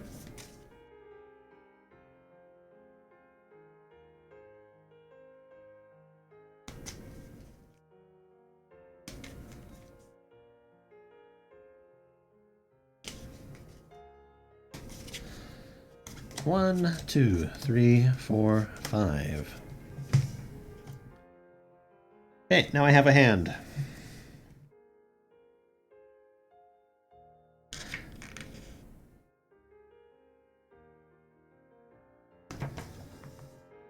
Okay. Beginning with the player who has a leader token, players take turns to activate their hunter and begin the enemy on the activate their hunter and the enemies on the playing area, moving clockwise around the table. A hunter's turn is made up of 3 steps, which must be completed in this order: hunter activation, enemy step, and maintenance step. So hunter activation step. First, the player performs their hunter's activation. At the start of their hunter's action, a player may discard any number of cards from their hand. After deciding to discard or not, they then draw up to their maximum hand size from their action deck. This is 5 unless the player has increased their hand size in some way. If a player has more cards in their hand than their maximum hand size at the start of their hunter's activation, they are not required to discard down. Okay, so if for whatever reason I have more than 5 cards in my hand, I don't have to discard to get down to 5 cards if it's at the beginning of that step. Okay, a hunter may perform up to 2 actions during this phase. Possible actions are sprint, sneak, craft, distract, range attack, or melee attack. A hunter can perform an action type only once during their activation. A hunter may skip one or more action if the player wishes. Once a hunter has performed or skipped both of their actions, the hunter's activation step ends and the enemy's step begins. Right, so sprint. To sprint, the hunter may move up to 2 squares in any direction, including diagonally. A hunter may change direction during this movement. Any non-alert enemy in an adjacent square to the square where the hunter begins this action, or a square the hunter moves into as part of this action, becomes alert. So if I were to move here, they will become alert. If I move here, they will not become alert because I'm in the tall grass. I'm going to count an adjacent square.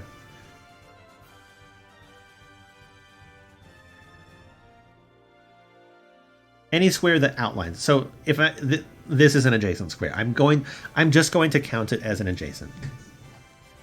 It touches the tip. Okay. Sneak. To sneak, the hunter may move up to 1 square in any direction. Craft. To make this craft action, the player may take the bottom 3 cards of their hunter's action deck discard pile and shuffle them back into their draw pile. A hunter may spend both actions when performing a craft action to return 6 cards, so regaining health, basically. The distracted enemy, the player chooses a target square and a non-alert enemy within 2 squares of their hunter. The enemy immediately moves 1 square towards the target square.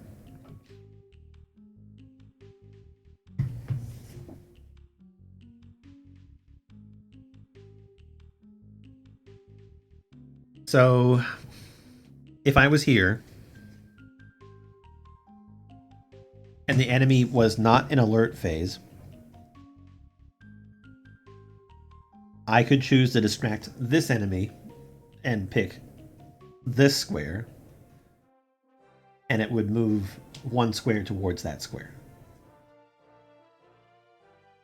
Range attack. The hunter may resolve an attack against an enemy using one of the ranged weapons that they have equipped.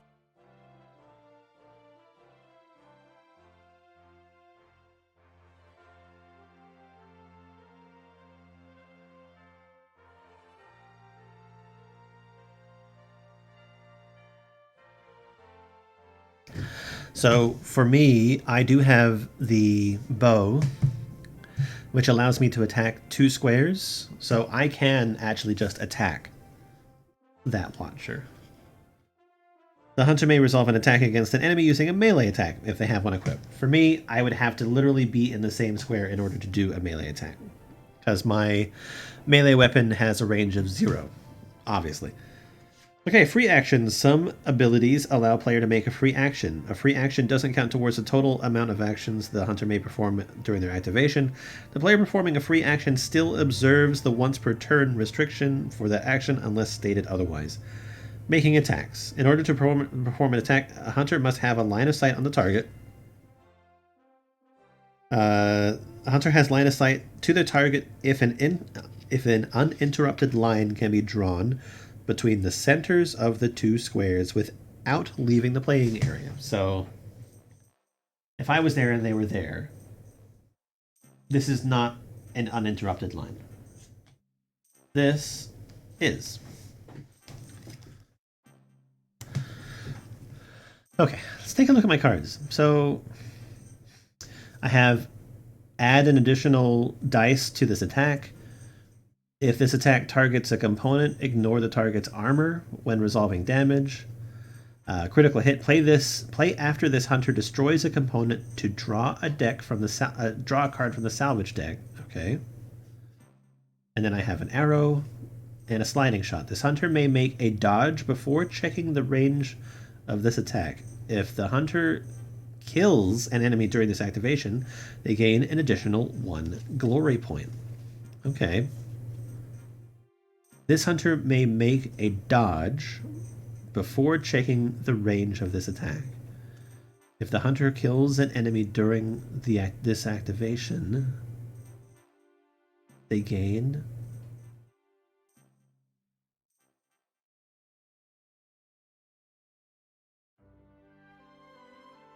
I don't quite understand this card. Is it before checking the range of their attack or my attack? Also, let's get the enemy cards available here.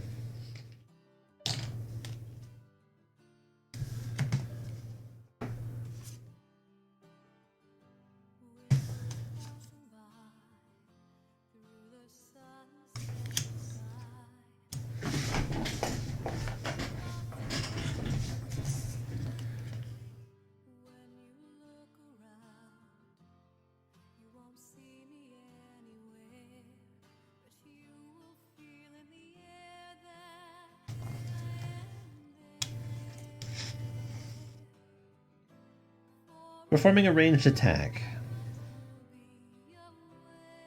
The player selects an enemy which is in line of sight. The player chooses whether they wish to attack a component on the enemy, if they have one.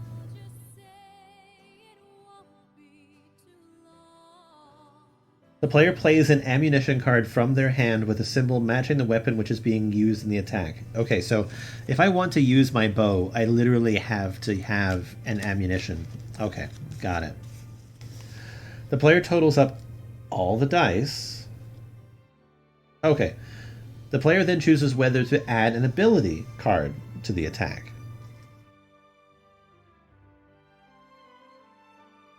Is there a limit to how many ability cards?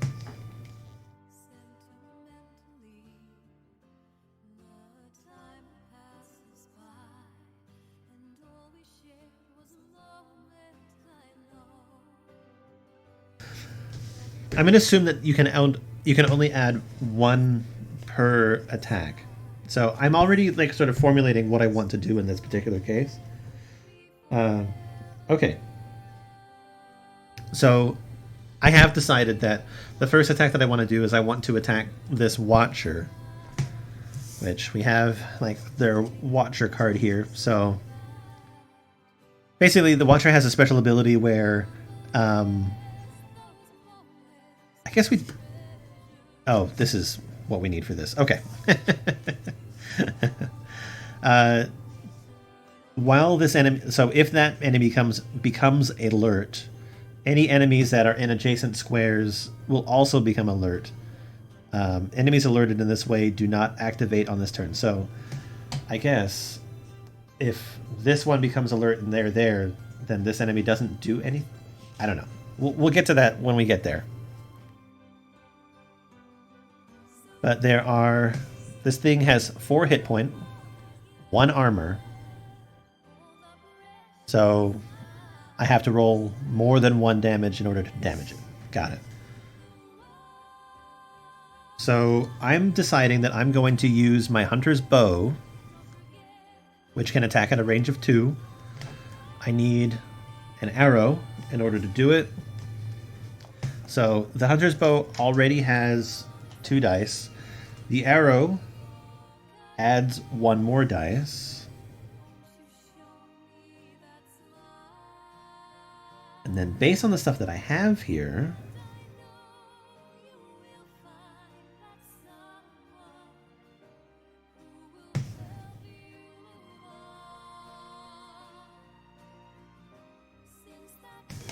have they explained the dice at this point yet?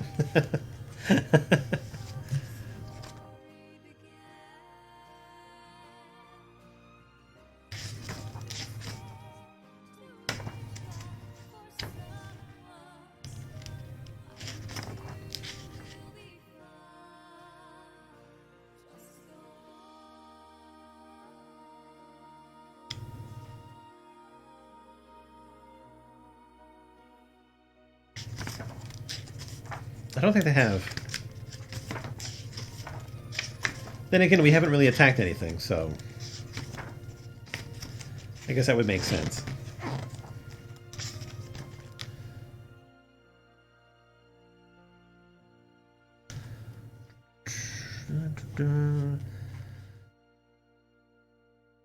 That's scoring 4.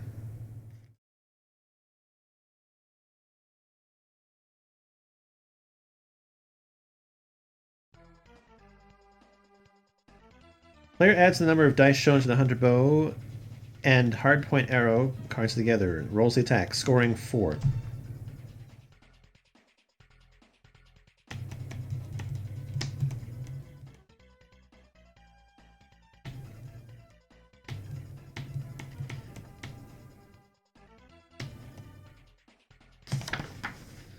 Please explain the dice.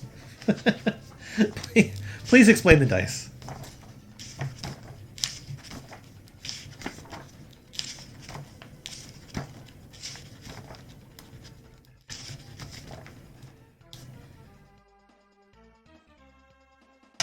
Okay, I think I understood. Okay. Okay. So, critical hit. This is 2. This is 1. This is nothing. And then with these blue dice, they even have a 3. But no critical hit on the blue dice. Got it. And then the black is literally just a critical hit chance cube. That's all it is. That's all it is. Okay. Understood.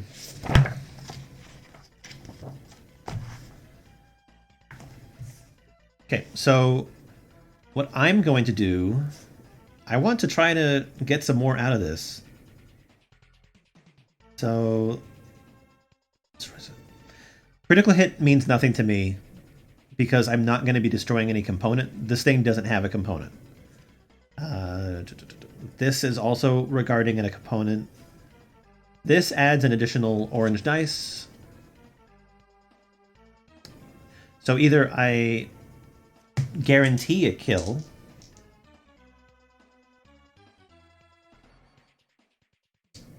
because I may not kill.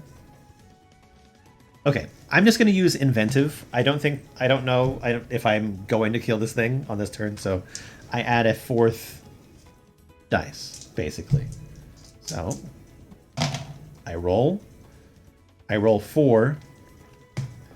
The armor of this thing negates 1 damage, so I do 3 damage to it.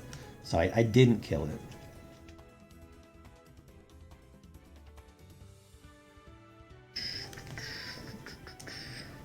Okay. Now if the player has rolled any critical things... Oh wait, 1 second. Okay, nope. That's only with when I'm targeting components. Apply it now. A player may perform a reroll only once and must choose all the dice they're going to reroll at the same time. In other words, they can't reroll some of the dice, then choose to reroll the rest after seeing the new results.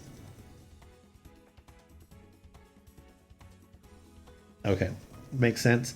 If the player has rerolled any or has rolled any critical, they can now choose a critical hit from either their weapon or the ammunition card. I didn't get any critical hits, so blah blah blah. Apply effects. Player can choose any combination of critical hits from the weapon and their ammunition and may apply the same effect multiple times if they wish. Total number of pips rolled. Add any damage from other sources, such as critical hits or ability cards. If the enemy is alert, reduce the total by the enemy's armor value. Then, oh, it only reduces if they're alert. An enemy's armor value indicates how well protected an enemy is. When attack damages an enemy, the amount of damage suffered is reduced by this number. Wait.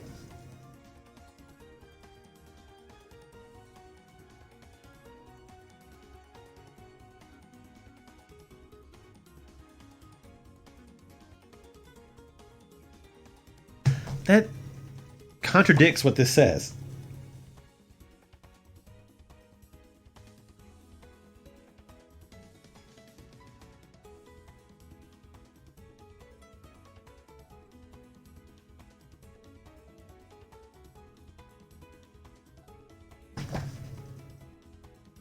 Okay, I'm going to go by the rule that it says here.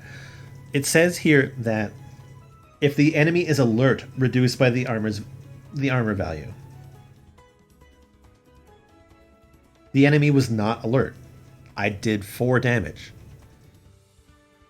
I don't like contradicting rules.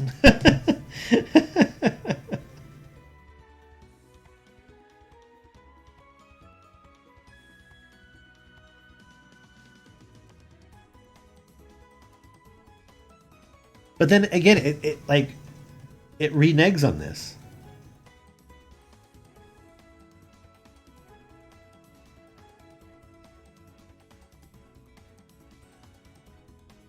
Because this description says that... Okay, never mind. I guess the armor just is there all the time anyway. Whatever. So I did 3 damage. The thing is kind of hurt. A lot. If the enemy suffered damage equal to HP is killed or removed from the playing area, the hunter performing the attack checks the enemy's reference card, draws the listed number of cards from the salvage, and then gains the listed number of glory points. So that was one attack, right? What else can I do here? Meaning that these 2 cards are now discarded, and I've got 3 cards left in my hand.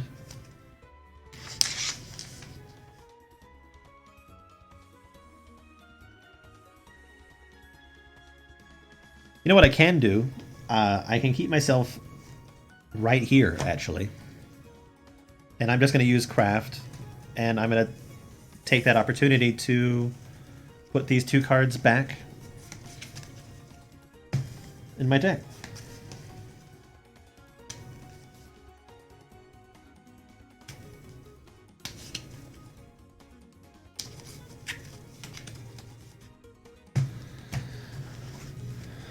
Okay, that's one thing, 2 things. We're on to the next phase now. Okay, attacking opponent, trap weapons, area of effect. Okay, enemy step. During the enemy step, enemies on each tile activate and perform actions. Alert enemies are always activated before non-alert enemies. Enemies closest to the hunter that just activated always activate first. If there's a conflict for enemy activation order, the player whose turn it is chooses the order which the enemies activate. Okay, here we go. Alert and non-alert enemies. Players will quickly learn that their enemies are far easier to deal with if they're not aware of the hunter's presence. Dispatching enemies as silently and efficiently as possible is key for success. At the start of the encounter, all enemies begin in non-alert state. While an enemy is non-alert, it doesn't use a behavior card to resolve its activation, instead following a patrol route, which are these thingies. When an enemy becomes alert, place an alert token next to the enemy. Once an enemy becomes alert, it can't return to a non-alert state for the remainder of the encounter. An alert enemy uses its behavior card to determine how it activates.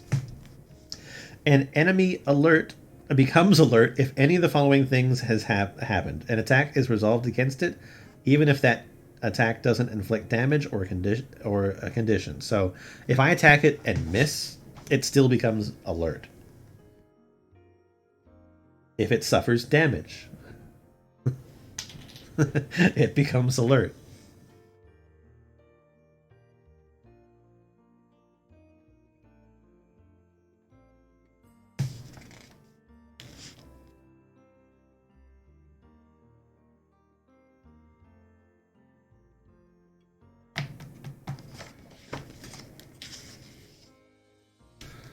You know what?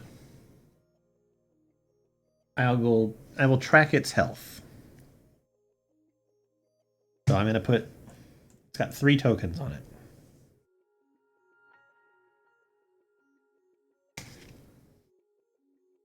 Okay, let's see. Another alert enemy is in the same square. Another enemy is attacked or in the same or an adjacent square. A hunter is in the same square at the start of the enemy step. So if I was here, it wasn't alert, it would become alert at the end at this step. A hunter is in an adjacent square at the start of the enemy step and isn't currently in tall grass. So if I was here, it would not become alert. If I was here, it would. A hunter sprints to an adjacent square. So if I was to have sprinted here, even though I was in the tall grass, it would still become alert. Okay, activating alert enemies. So this guy does nothing. When activating an alert enemy, reference the corresponding behavior card for that enemy type, starting at the top and working downwards. Most behavior cards have an initial question at the top of that informs the player which series of actions it will take. Once an enemy has fully resolved the actions listed on their card, their activation ends and the next enemy activates.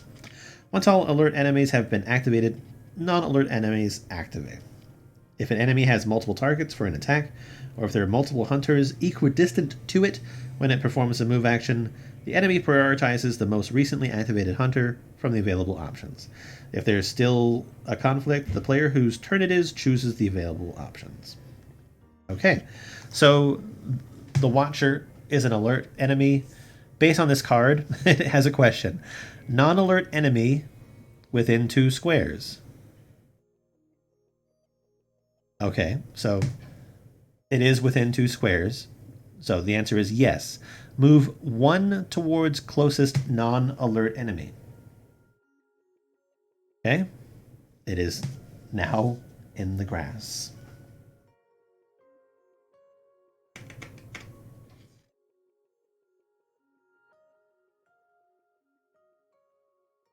Okay, so its job is to just make things alert. While the enemy is alert, any non-alert enemies in adjacent square become alert at the end of its activation. Enemies alert in this way do not activate on this turn. Okay, so by moving here, I have now activated the Strider.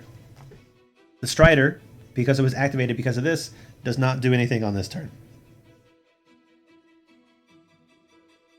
There are 2 types of action boxes, mandatory and conditional. Mandatory are actions the enemy always performs if able.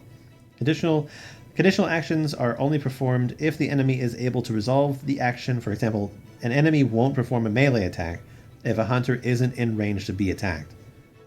Conditional actions are limited to 1 per activation, and an enemy will always perform the first conditional action in a sequence if it's able to, skipping any others which follow. I still think that I could... Okay. I need to decide.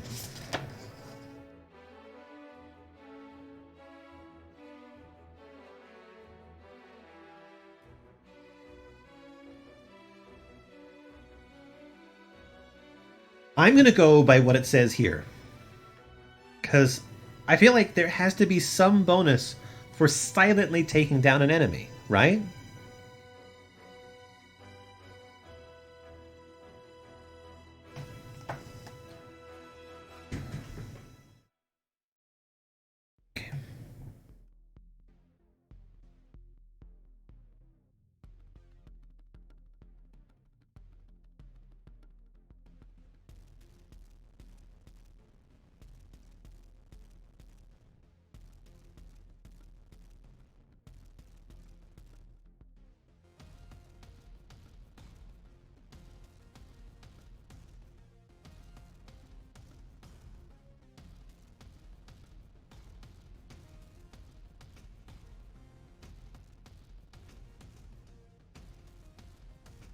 Okay. Other people had the same issue. And it is widely agreed upon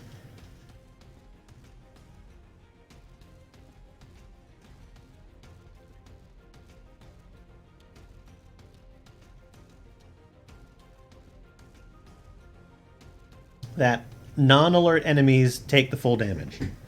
Which means we're gonna do a couple things. So this is dead. I love learning a new board game, right? Okay. Especially one that's super involved. So no damage pips because it's just dead.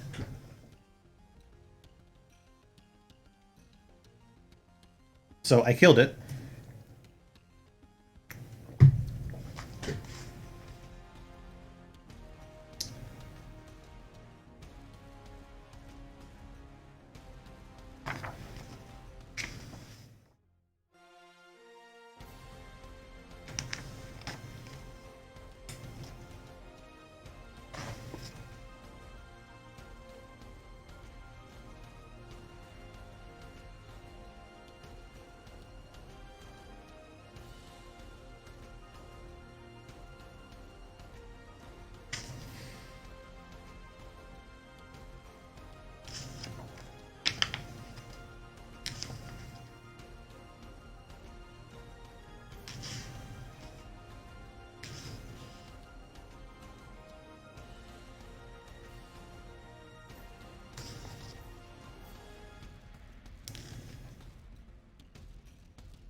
Okay, so I get like points for doing things, right?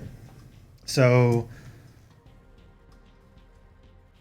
an enemy has a glory point, indicating prestige gained by defeating it. And that value is number 5. So that's worth 1 glory point.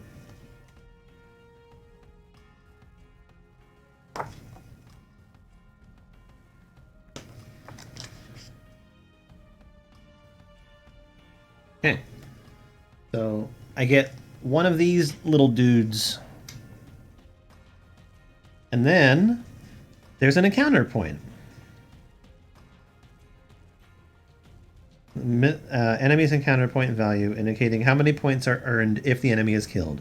Each encounter has a minimum threshold of points required to complete it successfully. So this encounter itself has a minimum of 2 points to complete it successfully. So what do I use for encounter points?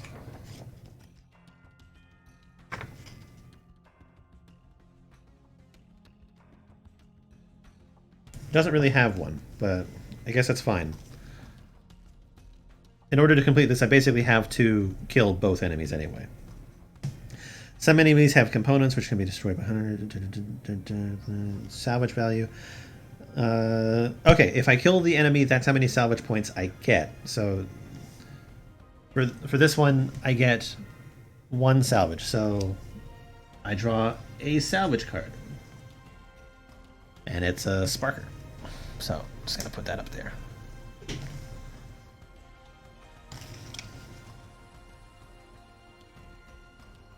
I'm going to put that card away just so we can say that it's gone for the moment. That was annoying. Like, it doesn't say anything else about that at all. Okay, so this enemy did not become alert because I was able to stealthily hunt that Watcher. And because it's a non-alert enemy,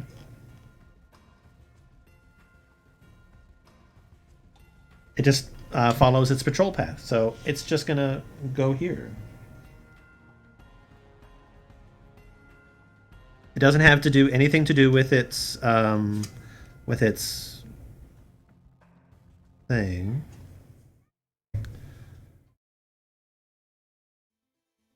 Okay, cool. Easy enough.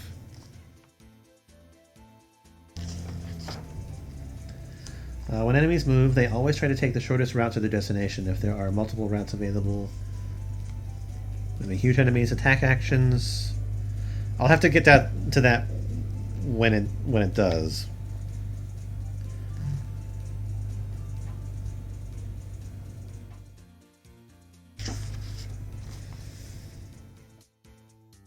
Activating non-alert enemies.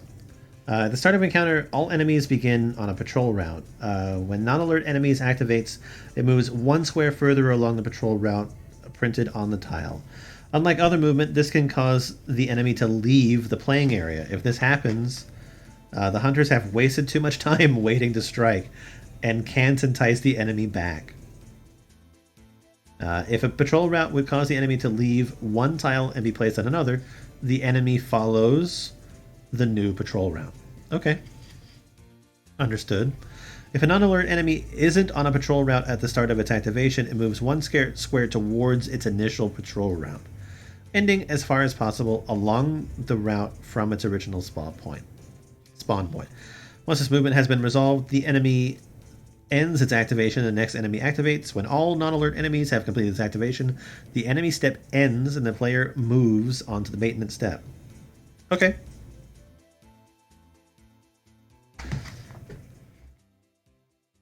I think I did the right thing by killing the Watcher first. Okay, maintenance step. This artwork that they have in here is super nice. I like it. And there goes my hunter. Maintenance step is where the players check to see whether the encounter will continue. They might have defeated enough enemies and gathered enough encounter points to successfully complete their encounter, or they may have failed if their party is too weary to continue. Ending an encounter. At the start of each maintenance step, each player should count the total number of times their player has fainted during the encounter. So I'm at a 0. That's fine. If the combined total for all hunters is equal to or greater than the number of hunters, the encounter immediately ends. So if I have 4 players and 1 player had fainted 4 times, that would still be enough to end the encounter. If the encounter doesn't end, total the number of encounter points the players have accumulated during this encounter. In order to successfully complete an encounter, players as a group must accumulate a number of encounter points equal to or greater than the number of encounter points shown on the tracking card. So I need 2 points, I only have 1. If the players have yet to accumulate enough points or don't have a majority agreeing to end the encounter continues and the next hunter's turn begins. Wait 1 second. Once they've done so and the players agree, they may end. Oh, so if you have enough points, you can either choose to keep going and fighting the enemies that are on the board, or end it. Got it. If the players have yet to accumulate the minimum a number of encounter points, and at least 1 enemy has left the encounter without being killed, the players should check to see if it's still possible to successfully complete the encounter. If it's not, it's failure. If all enemies are killed or have left the playing area, the encounter immediately ends. If the players manage to kill every enemy during the encounter, they may draw as many bonus cards from the salvage deck as are listed on the tracking card, and starting with the player who has the leader token. Once the encounter ends, the encounter phase ends, and the player proceeds to the campfire phase. Okay. So there's still more stuff that can be done, so we go back to the attack, like my step. So, Hunter activation. At the start of my activation, player may discard any number of cards from their hand. This enemy actually has components. I don't understand this card. Hunter may make a dodge before checking the range of this attack.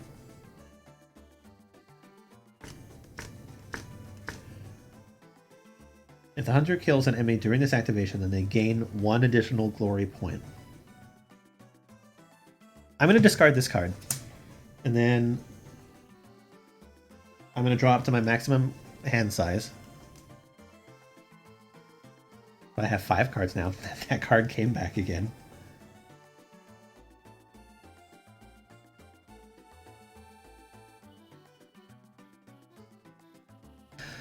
Alright, so I have Precision Strike, critical hit, play after the hunter has destroys a component to draw a card from the salvage deck. Okay. So the Strider, it has a component. It has a blaze canister. And then the enemy suffers from flame damage when it's destroyed. Okay. The blaze canister itself has 2 hit points.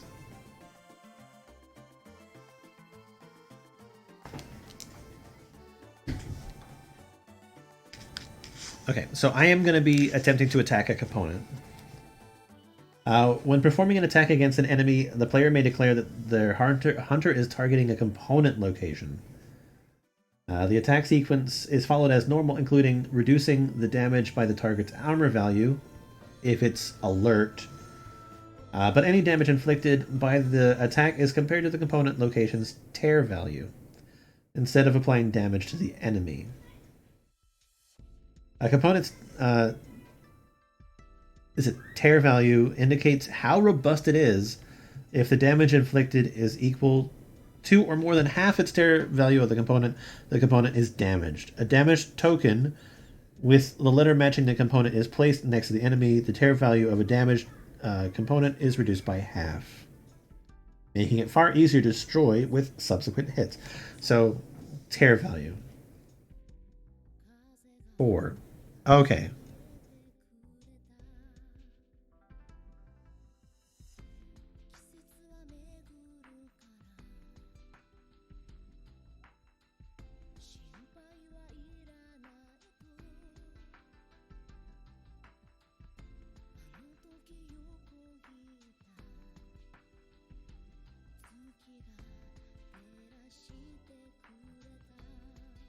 Oh, wow. Okay. So the component is only, if I only roll 2, it's just damaged. That's it. It's not destroyed. It's just damaged. So I would have to roll more than 2 in order to destroy it.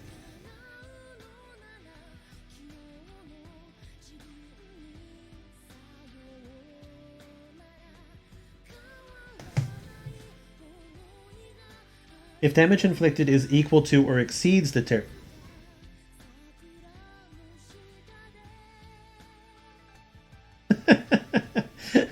Why does it do this? There's like so many conflictions here.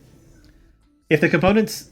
Okay, here. It says if the damage inflicted is equal to or more than half. Okay, never mind. Not conflicting.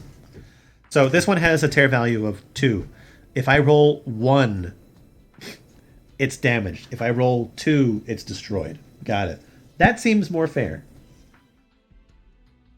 Okay, the hunter performing the attack gains 1 glory point and places a destroyed token with the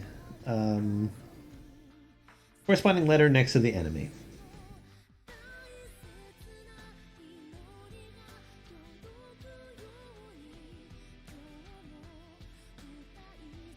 Okay.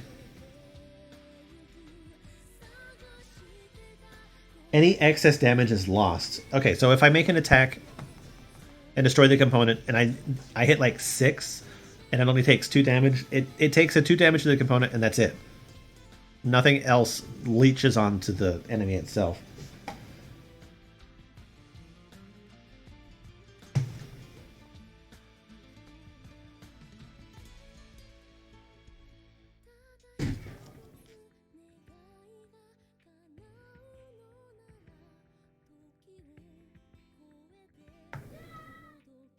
Okay.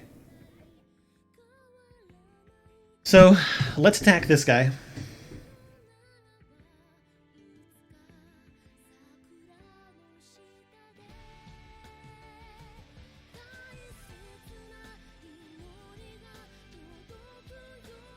Precision strike doesn't matter right now because it's not alert. Critical hit is helpful because I'll get to get an extra salvage card. Okay. So let's do this thing. I'm going to attack. My bow gives me 2 dice. I'm attacking its component, which is a blaze canister. I'm going to really hope.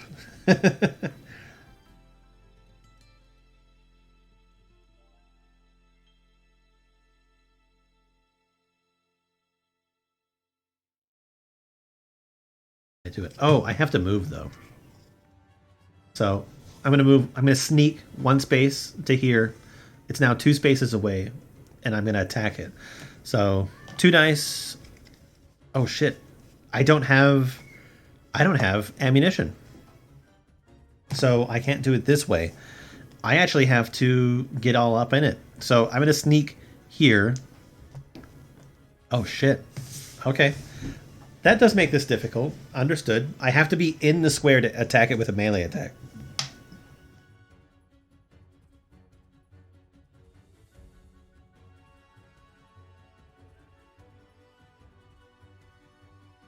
It doesn't become alert either because I'm in the tall grass. So now it's the end of my little thing.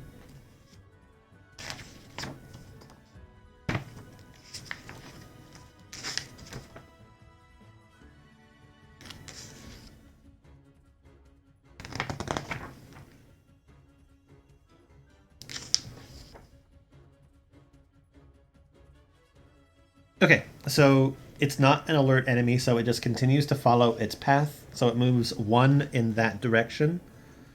And then we just go back to my phase, which is I can discard cards. So I'm going to keep this one.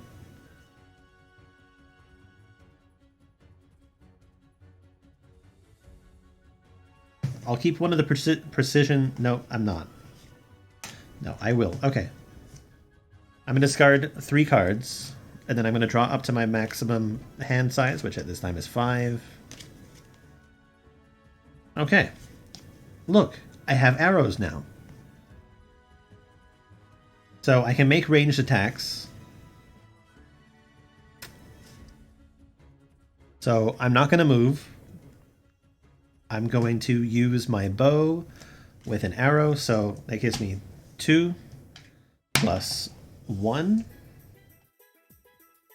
And because I'm only attacking the component, I'm not going to use this inventive card, which would add another dice for me. So I'm going to roll my 3. I score a 4. So that means that the component is now destroyed. I place that token to match the destroyed thing. When this component, the blaze canister, is destroyed, the enemy suffers from blaze or flame. This is discarded. Pull those away. Okay. The enemy is now alert.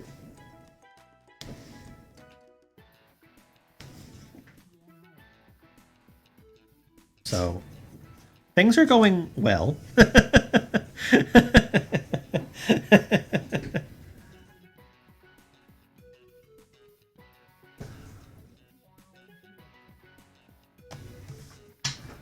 They're going well-ish. So that's one of my moves. I gotta go back to the status thing real quick.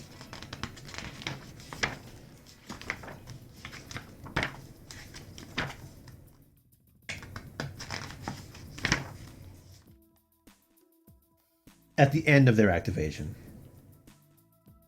Okay. Okay. So I have one more action left, and I have one more arrow left. Oh, wait. I'm going to play this card, which, after I destroy a component, I get to take another card from the salvage deck. So I will do that and discard it.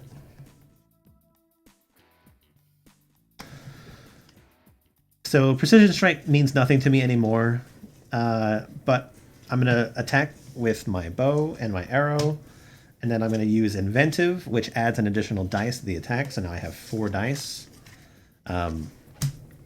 Because this enemy is alert now, I do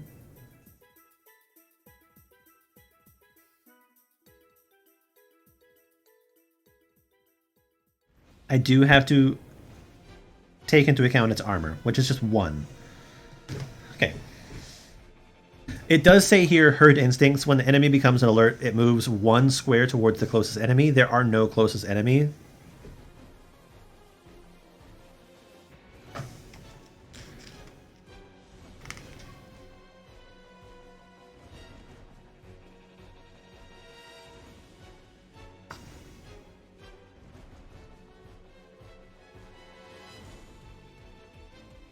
Okay, one second.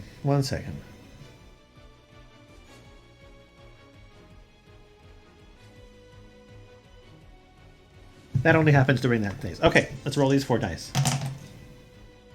Oh, that was terrible. So I only rolled 2, which means that based on the armor, I only did 1 damage. That kind of sucks. So that's the end of that, and the end of my turn. So I discard this now.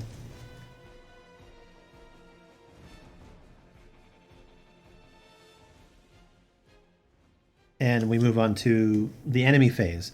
So enemy, being that it is alert, we now refer to its action card. So the action basically asks, is there another enemy within 2 squares?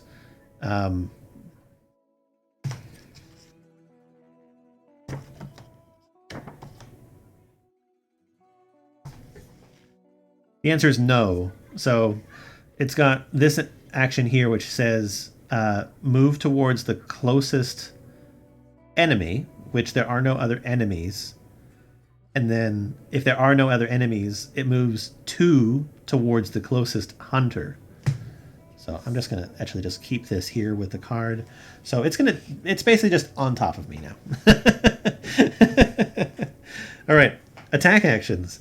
Attack actions represent the dangers the hunters face, tackling the machines and other enemies in the world of Horizon. Type attacks seen are below. So the enemy is going to perform a melee attack.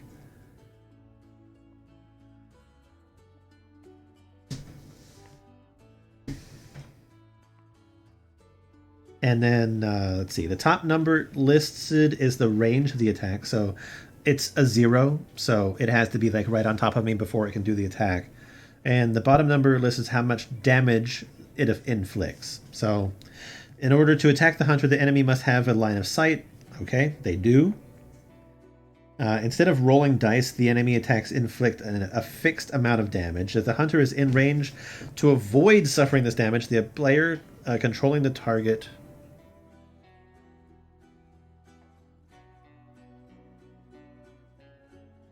hunter makes an evade roll, rolling a number of dice equal to the number shown on the hunter's armor card. So for me, I get to roll 2.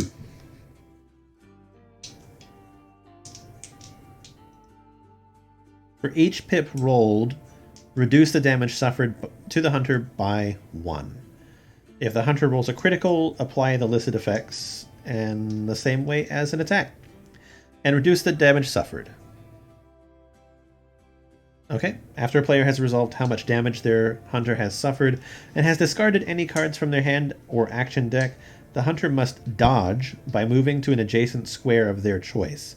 This dodge represents their desperate dive away from their opponent's attack and must be resolved even if the hunters don't suffer any damage or effects. Okay, so I roll these. Oh, cool. So I rolled 1 and I got a critical. So that gives me 3 armor and I reduce 1 damage. So I take no damage, which is fantastic. I appreciate that. I don't want to have to I don't want to have to discard cards. But I do have to dodge out of the way.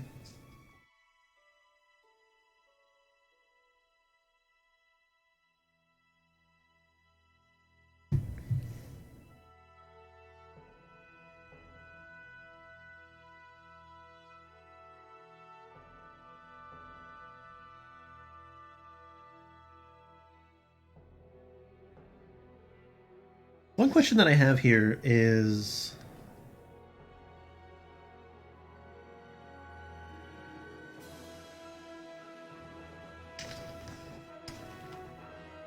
do they always have to move that number of steps?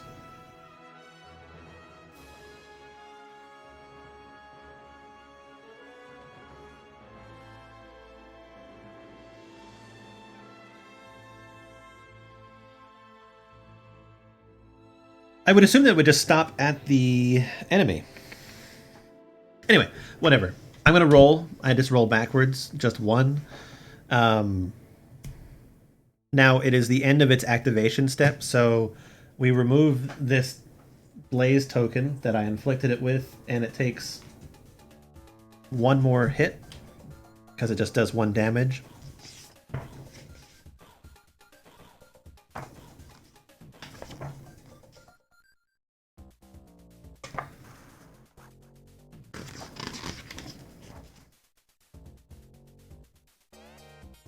Just 1 damage. And then it becomes the maintenance step.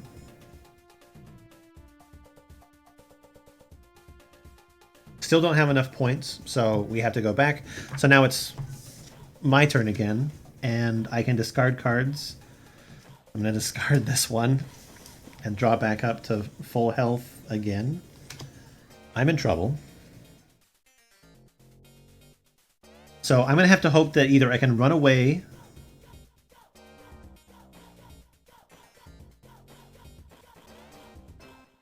I can't really run away. Not much space for me to move. Perhaps I dodged in the wrong direction. That's okay. I'm full of arrows and I have inventive cards. So I think I can actually take this one out. So here's what we're going to do. So for my first move, I'm going to have an arrow, and then I'm going to play inventive, giving me 4 dice. I'm going to attack this thing. So I do have to account for its armor because it's alert. So I just did... I rolled 4, which in this case does 3. So now it has 5 damage on it. Discard these. And then I still have 1 more move. So again, I'm going to do a Hunter's Arrow and Inventive and roll 4 dice. Okay.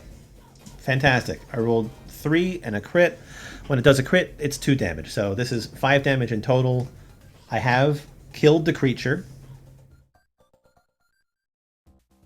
I get to pick up 1 salvage. I get 1 glory point.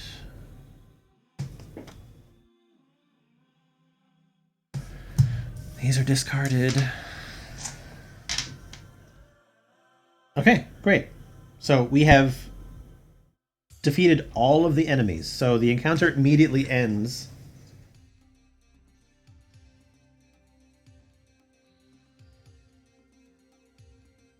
We draw as many bonus cards listed as listed on the tracking card. So we draw 2.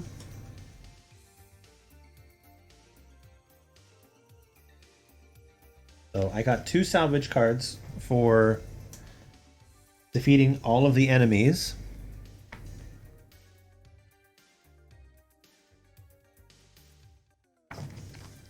And then I get... Sorry.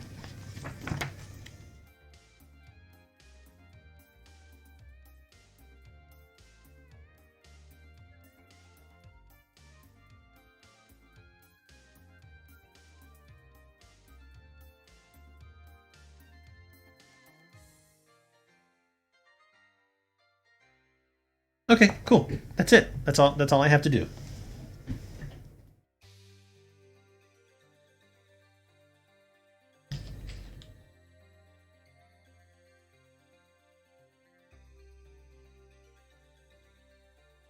So, encounter's over.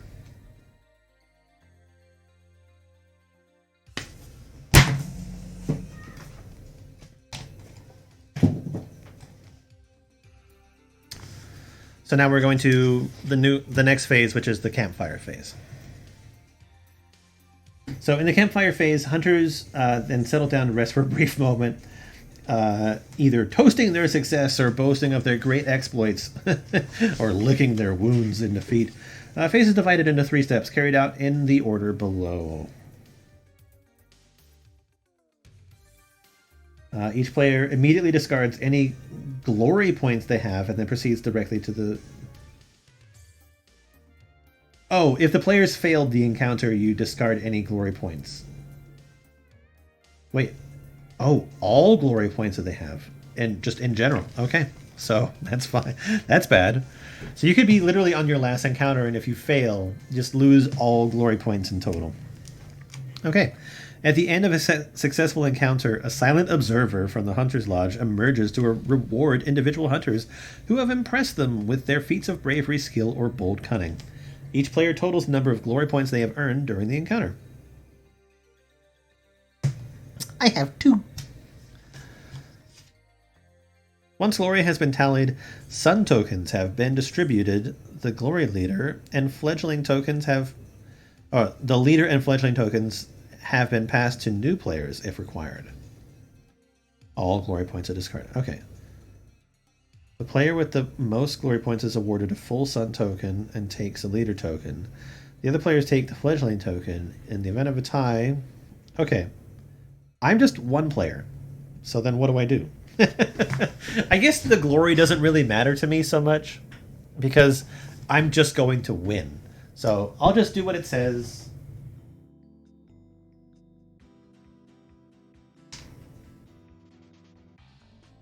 For the 2-player game, and I'm gonna take that fucking sun token. Anyway. I don't have to worry about the token, because basically I am both of them. Okay, level up step. As the hunting party progresses, each hunter becomes increasingly more skilled with the benefit of experience, better understanding of their weapons, and becomes more adept. at bringing down their prey. If the players completed a higher level encounter than their current skill level, each player may now level up their hunter. So what is my current skill level? My skill level is 0. Oh, it is a level 1 thing, right? Oh my god. Just tell me the things.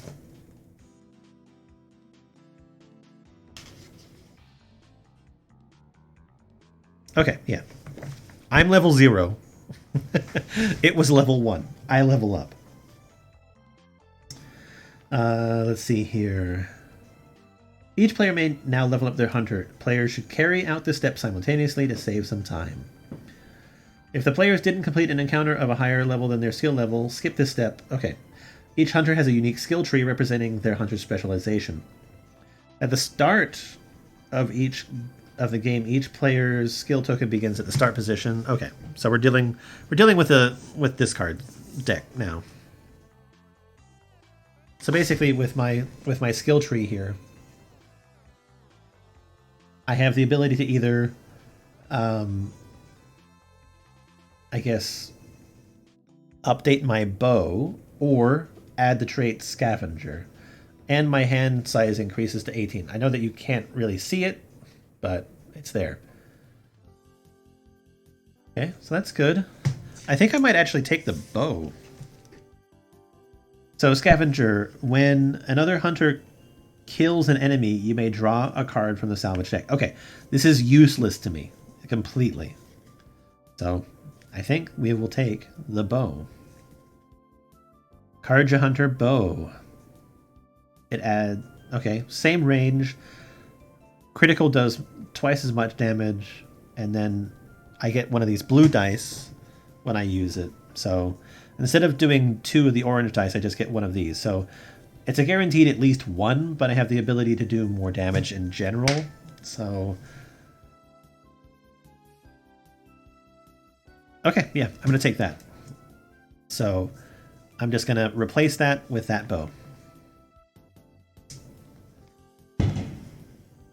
My god. Why are people doing fireworks like now? It's noon. It's 1, but whatever. Doesn't matter. It's 1 o'clock. God damn it. Okay.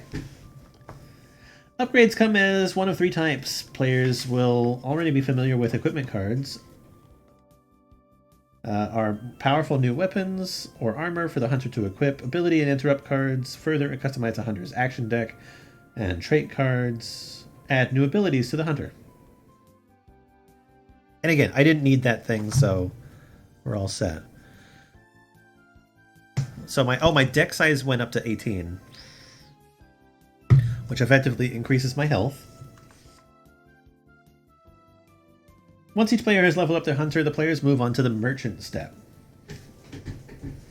Okay. Stamina cards are added to the hunter's action deck at the end of the merchant step. Okay, so I have 16 cards in my action deck. I'm going to need 2 more, so I'm just going to go ahead and pull these 2 stamina cards. I'm just going to leave them right there for right now. Merchants are frequently found in the wilds. Take the matching level of merchant deck to the level or to the encounter. Okay, take the matching level of merchant deck to the encounter the player has just finished. So I just finished a level 1 encounter. Here's my level 1 merchant deck.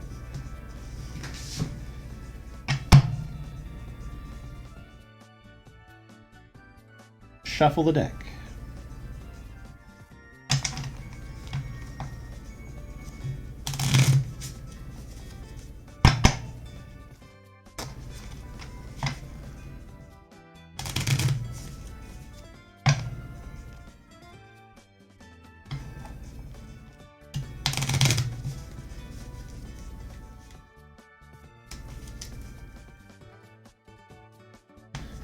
Okay, shuffle deck. Reveal cards from the top of the deck until the following cards have been revealed.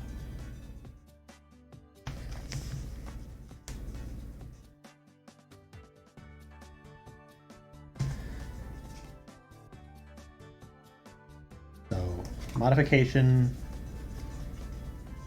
Modification. So that's 2 modification cards.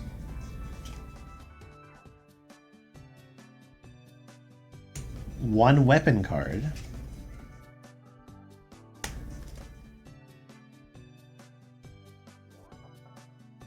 One miscellaneous item card. One armor card.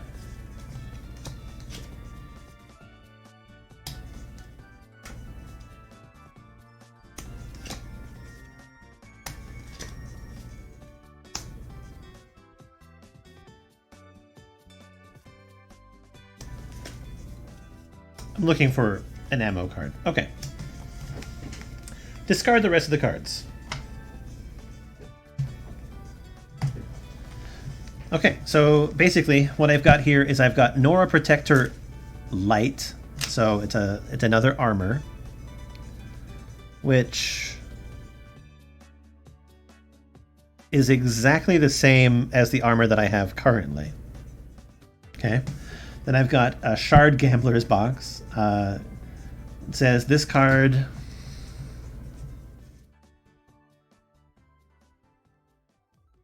Might not be able to read it. So again, I thought that I turned on the autofocus, but apparently it's not working properly. So I apologize for the blurry nature of it. But this card is not added to your deck. Shuffle this card back into the merchant deck after the merchant step has concluded.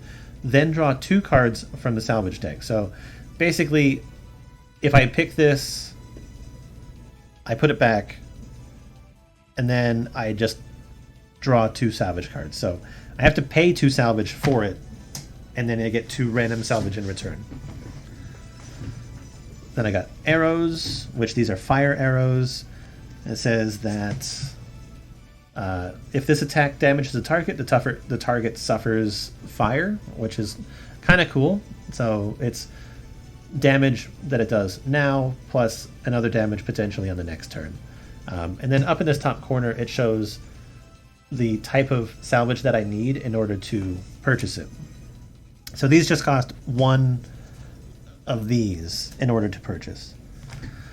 We got a bow here, which...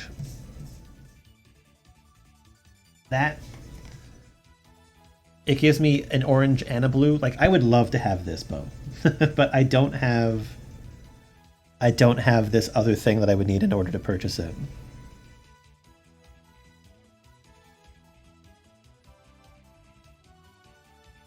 Oh, but performing an attack with this, it costs 2 actions. So it's either attack with this and do nothing, and do nothing else. You also can't upgrade it either. Never mind. Maybe I don't want that.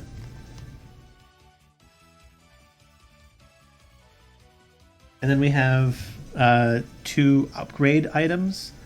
And basically we have an upgrade to armor, which reduces the damage suffered from melee attacks by 1.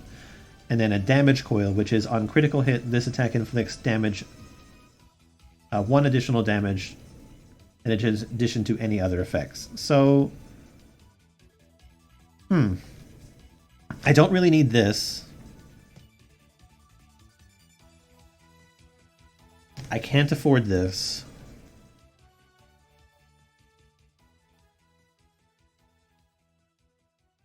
So I'm just going to put those to the side.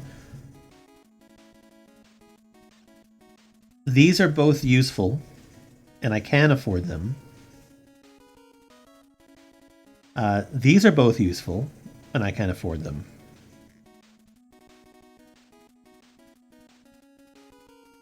If I purchase these 2, I don't actually need the stamina cards. So I'm going to put those stamina cards back. So I'm going to go ahead and pay.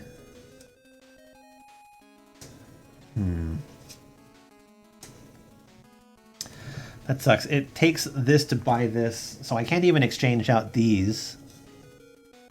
So these are just mine now.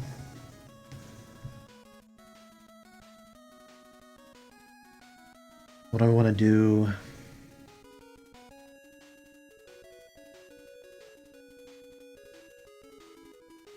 Okay, I've decided.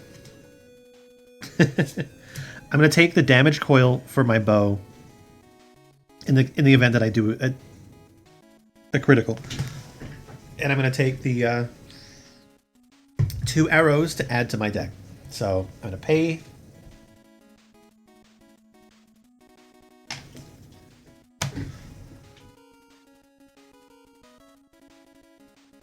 And these, I'm assuming, are going to get shuffled back into there.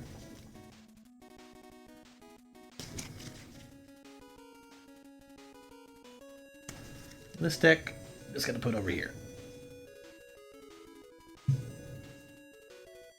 So now that I know how this works, I can sort of give myself a little bit more room for the encounter space. Okay, that was good-ish.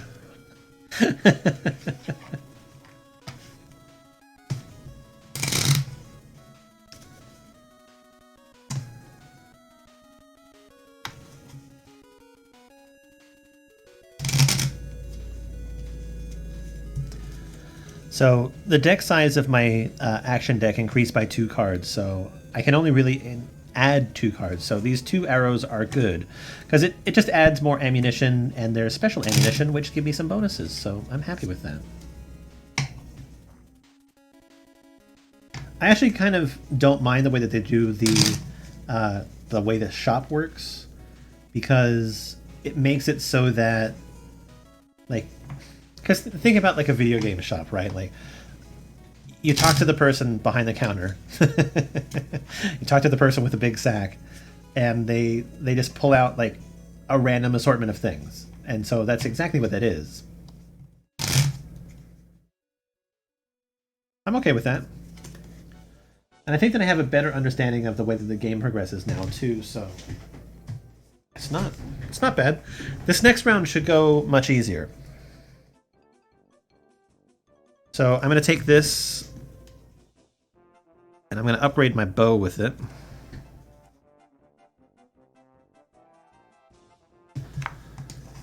And these are going to go in my action deck.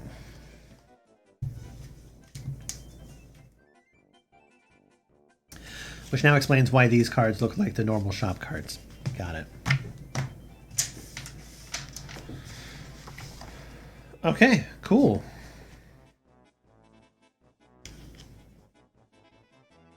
Alright, starting with the play with the leader token moving clockwise. Each player takes turns purchasing a single card from player currently in possession of the fledgling token may make their first purchase during the step without paying the salvage cost listed on the card. Okay, I'm not going to do that. I'm not going to do that. I'm just one person. I'm just... Cards available to add ammunition. Players are free to purchase any card they wish, including ammunition they can't use. Once a card has been purchased, that player removes it from the road. Draw cards from the merchant deck until a card with... Oh, okay.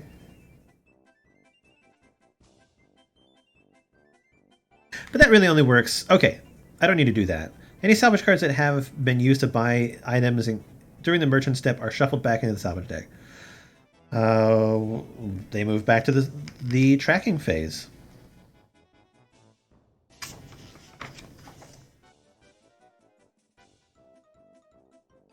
Certain cards allow individual hunters to visit a merchant level of their choice due to the valuable salvage they have obtained. When a hunter visits a different level of merchant, take a merchant deck, shuffle a deck, and reveal and refresh the cards in the same manner. Okay.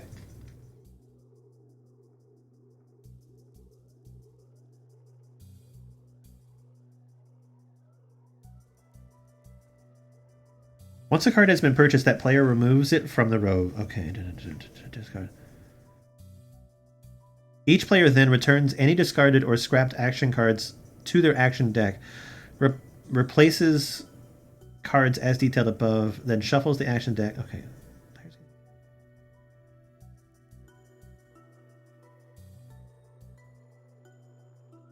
Okay, so the example that gives a Bannock survivor has purchased a hardpoint arrow from the merchant in order to add it to their action deck. They must now replace another card. The Bannock survivor chooses to take out a hunter. Wait, they have to remove a card?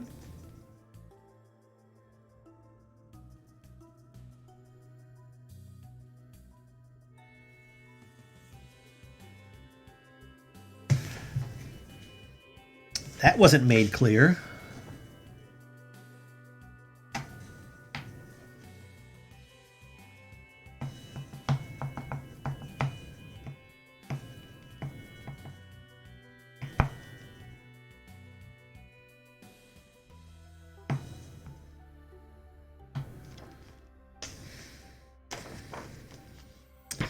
That wasn't clear. Okay, so I guess you have to take a stamina card.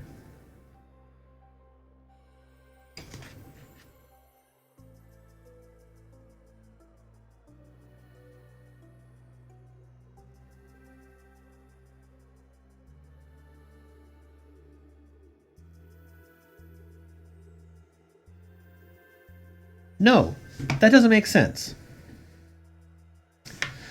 Players who just finished again are higher than their starting level. The Osram Forge Smith looks at the two options available, a Blade of Armor and Fire Forged. They choose a Blade of Armor and move their skill token down one level. Okay. With this upgrade, the Orsum Forge Smith's maximum card deck size increases to 20 cards. If they don't add any cards to their deck during the merchant step, they'll need to add... Okay. Some of the ways that this game tells you how to do things doesn't make sense. Okay. 2 seconds. I'm going to take a quick break. I'll be right back. Gotta use the restroom.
Okay.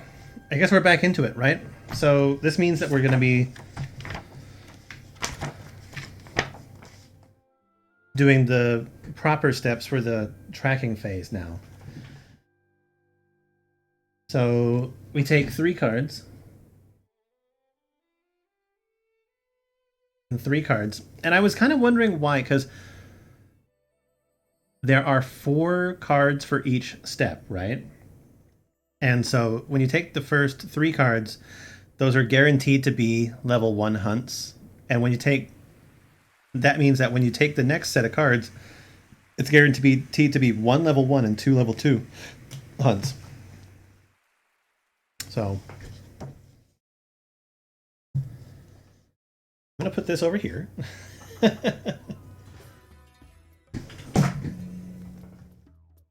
It's now my quick reference guide.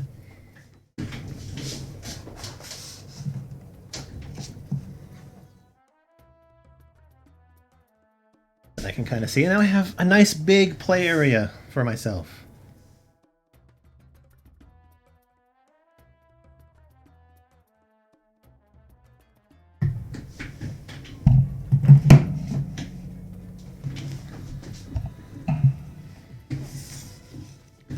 All right, so let's take a look at the cards that I have here.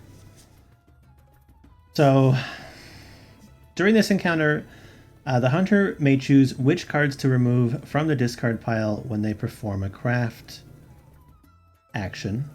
Okay. Once all of the hunters have set up at the start of the encounter, you may choose which hunter takes the first turn. Choose another hunter. During the next encounter, the hunter's hand size is reduced by 1. So I'm going to use the Clear Heads Prevail.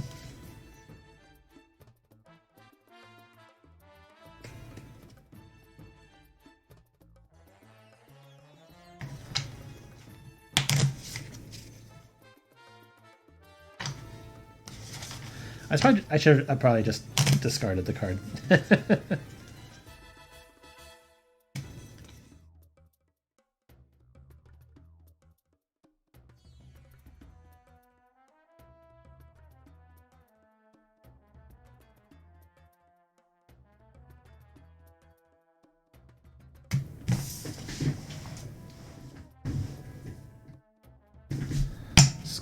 Discard those. We'll just shuffle the rest.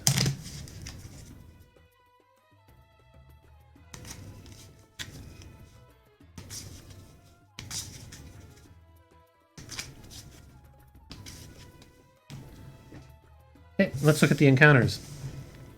So we do, if we want to be able to level up, we do want to take a harder encounter. So I'm going to ditch this immediately.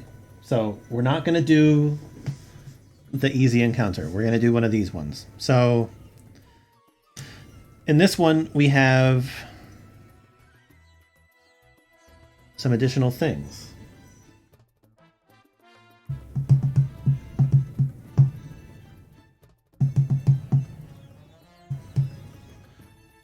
What was the...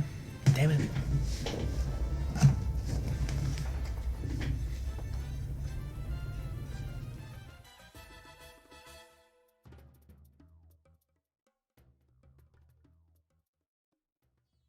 Oh, that's 3 cards from the salvage deck. I want that. So I'm going to take this one. So I've picked my encounter. So let's go ahead and get the required boards. So I need 2A, 6A, and 5A. So are those the exact same boards? Yeah, they are. It is the exact same boards, just in a different orientation. Alright, so 5A goes like this.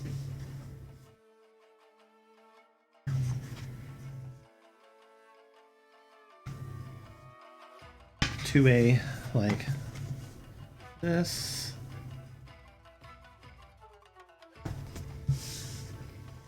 And then 6A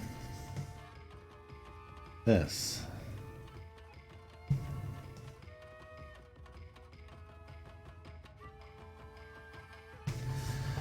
Okay, then we need enemies and things.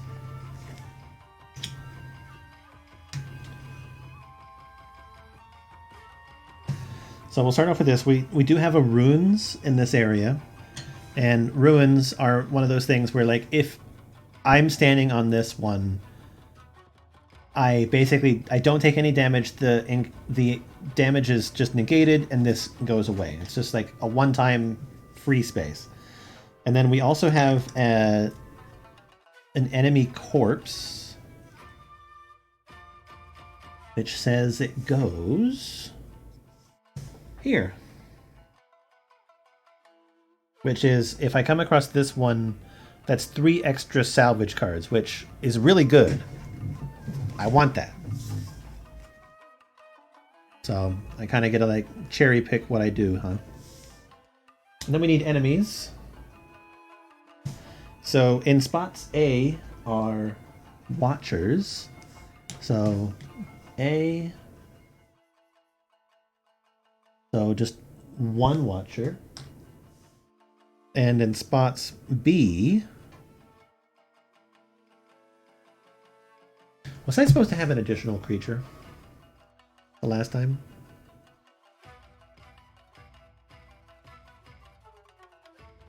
I think I failed to put down a creature. Uh-oh.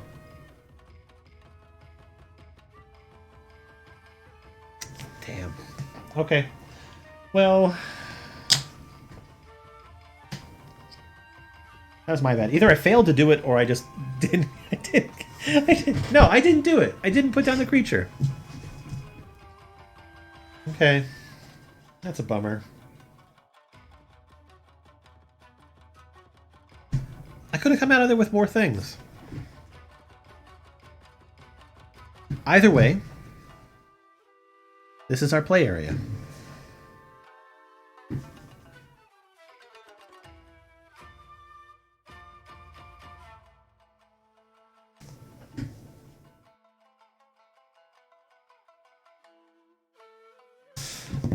I want this for sure, so I'm going to put myself right here. Just going to start in that corner again.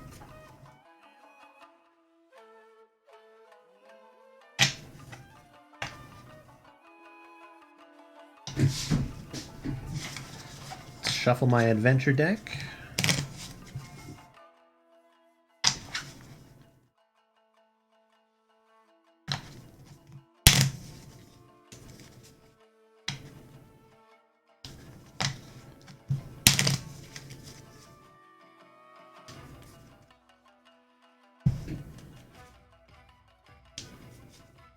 Okay, while my deck size has increased, my maximum hand size has not.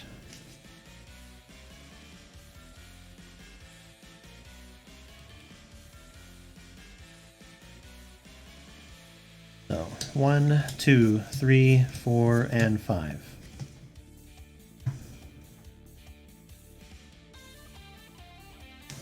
Okay, let's take a look at what I got. Okay, I have arrows, so I can make an attack. Critical hit, play this after a component destroyed, and then add an additional dice to the attack. Okay.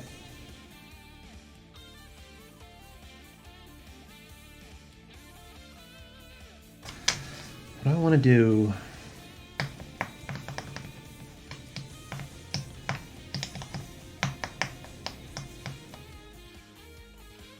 Okay, the first thing that I'm going to do is I'm going to move up here, right?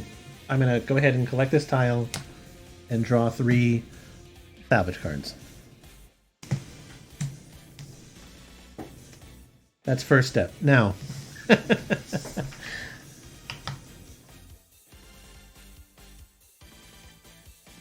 I got to be careful though, because does he become... Yeah, the enemy will become alerted if they move into me. So where's our encounter cards here? Got the Strider and the Watcher.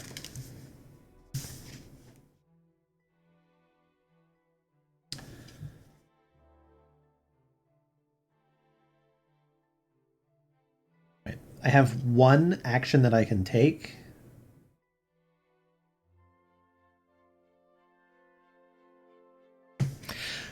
The thing that I'm trying to think of is, do I attack the Strider?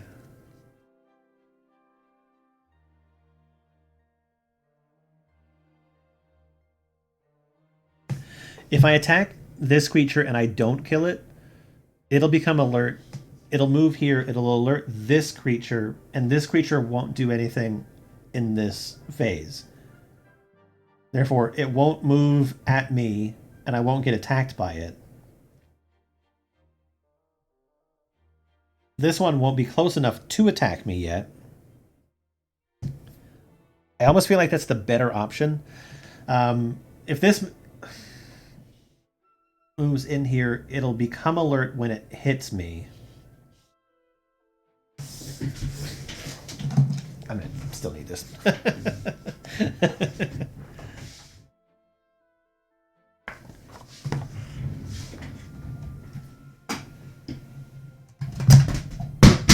Oh yeah, let's drop my phone.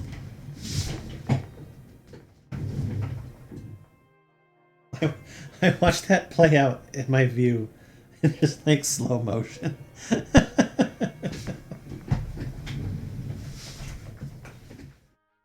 I just need another place to put the instructions so they're not in the fucking way. Okay, I'm going to attack the Watcher. But I want to see what happens a little bit more clearly about enemies that move into me.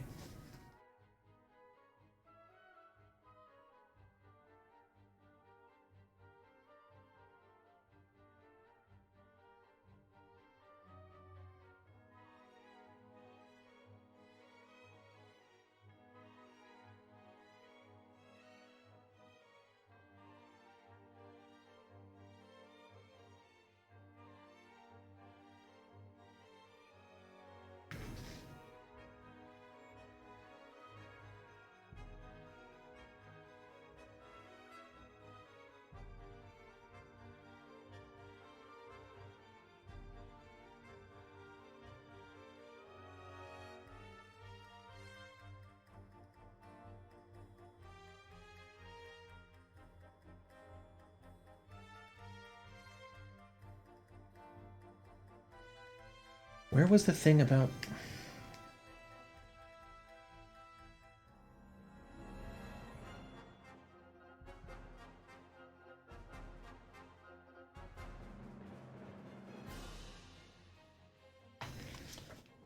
Okay, that makes sense. I understand. Got it. So I'm going to attack this bitch. For sure. Just have to decide what I want to do to hit it.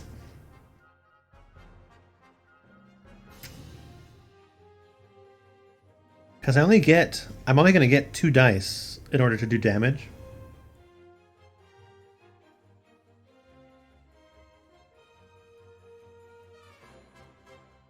Okay, I'm going to try to take it out in this one hit. So I'm going to use my bow, which gives me a blue dice. I'm going to use this hunter arrow.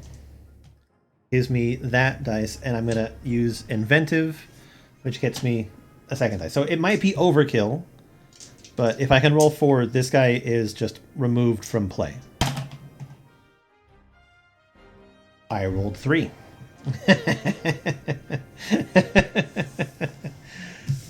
Go fucking figure. Okay.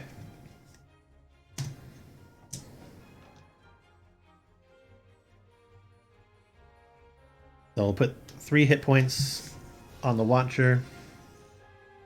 The Watcher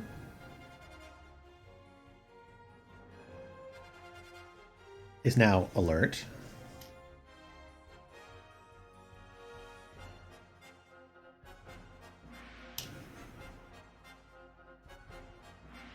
And that's it for that right there. Okay, so we activate alert enemies first.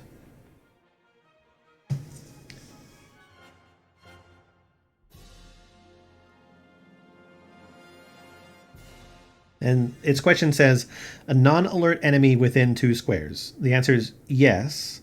Move 1 towards the closest non-alert enemy. So I move here. I am now in an adjacent square to that enemy. And this warning call says that while the enemy is alert, any non-alert enemies in adjacent squares become alert. They are now alert. But this enemy does not do anything during this turn. And then this enemy moves this way.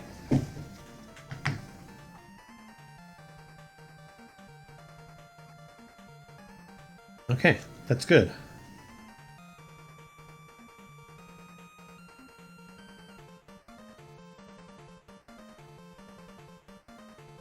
So now it's my turn. And I can either discard cards, but I don't think that I need to, so I'm going to just draw 2 cards.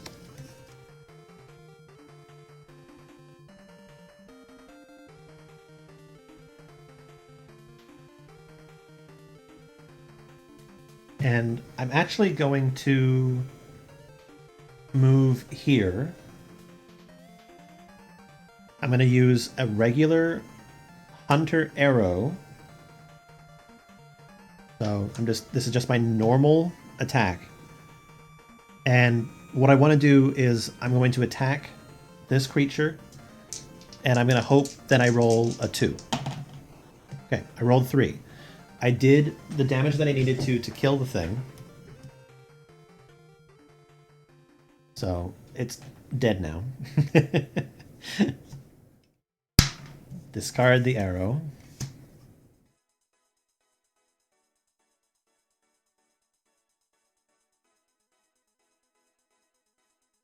And then I do get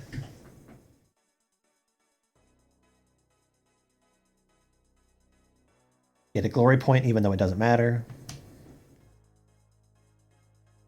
And I get a salvage. I wish I would get different things. Okay. All right, so no more Watcher to worry about. Watcher's done. But I do still have these 2 things to worry about. So let's look at this. So the creature is alert. When the enemy becomes alert, it moves 1 square towards the closest enemy. That doesn't matter. It's not going to do that action on this turn. So we're instead going to refer to its actual action card, and it says another enemy within 2 squares. So it's not within 2 squares. So the answer is no. Move. So then it moves 1 towards the closest enemy. So it's going... Oh, wow. Okay, it's going to go here. But it doesn't follow the patrol route, so that's okay. And then this enemy moves this direction.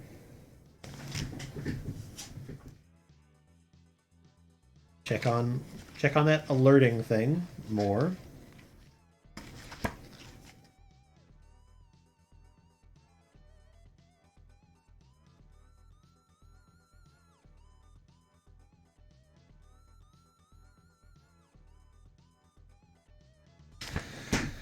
Okay. This does not become alert if it's in the adjacent square, so that's okay. So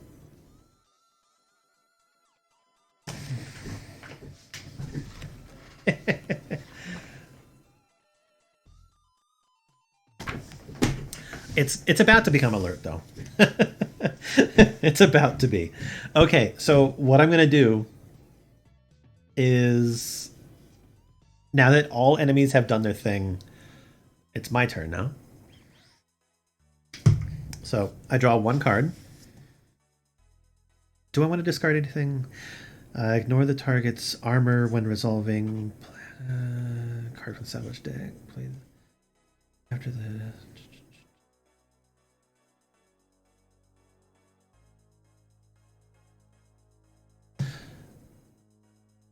No, I'm going to keep that. I'm just going to draw 1 card. Hey, it's an arrow. Go figure.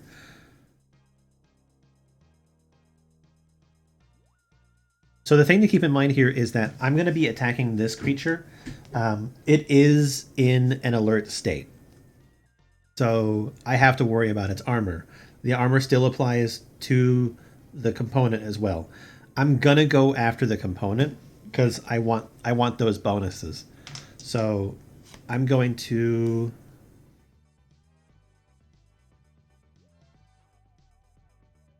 move forward.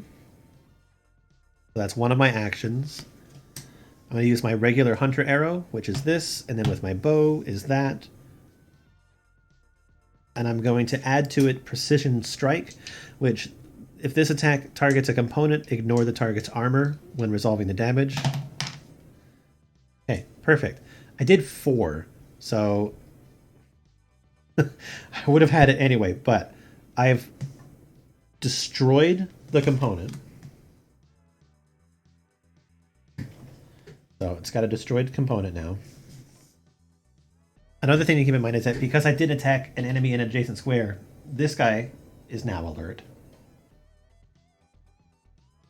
When the enemy becomes alert, it moves 1 square towards the closest enemy. So both of these guys are alert and in this square.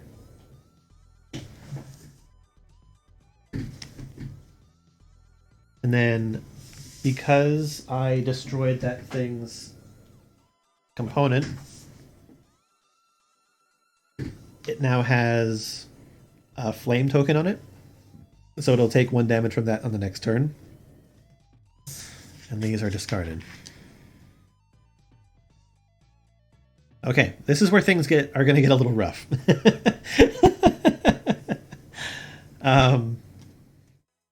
But I have a plan. Okay, so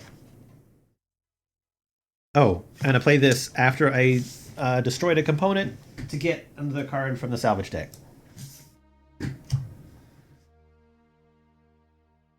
Okay, good. Now, what we do is we have to follow its thing. So, is there another enemy within 2 squares? Yes. Move 2 towards the closest hunter. So, it's going to move, and it's going to end up in my square. This is what I was saying. It's going to get fun. So I have to roll a dodge with my armor. And you know what? I did the same thing I did the last time. I evaded all damage. And then, but I have to move. So I'm going to move here. And I did that on purpose. Did it on porpoise.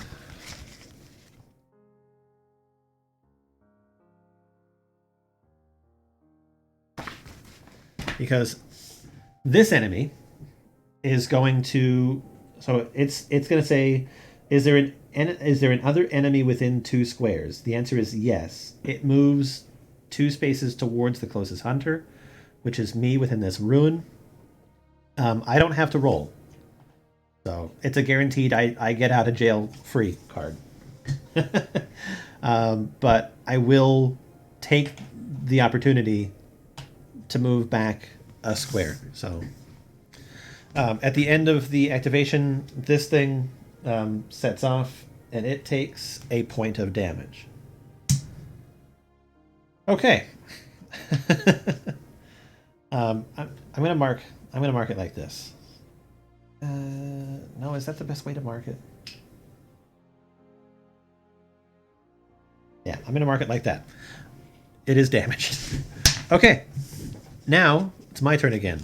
I've only got 2 cards, so I'm going to draw back up to 3.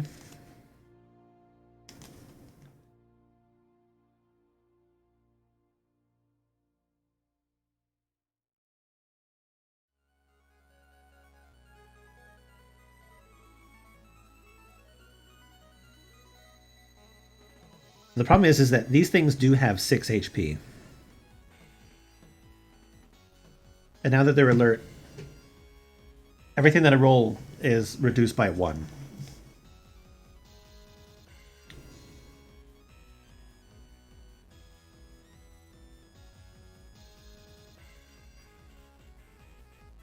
Okay, I'm going to make 2 attacks from where I am. So the first thing that I'm going to do is I'm going to attack with my arrow. I don't have anything that increases the amount of dice that I have.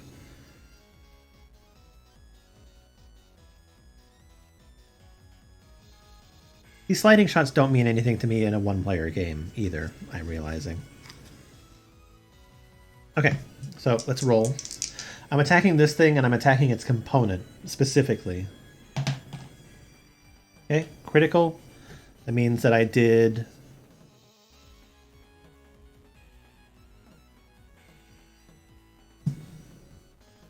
Huh. 2 seconds.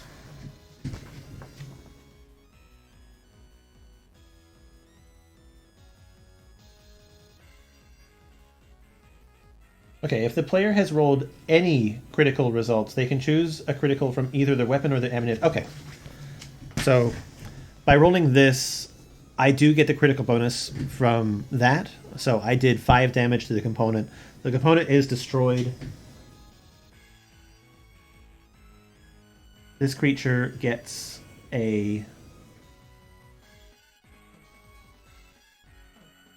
token on it saying that it's destroyed, and it has a blaze thing attached to it as well. So no damage to it yet, but it's coming. I'm going to play this after having destroyed a component so I can get another salvage. And then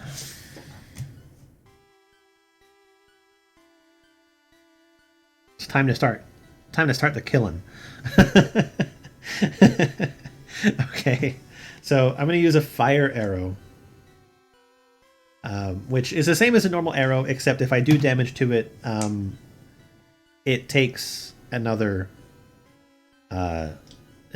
blaze icon. So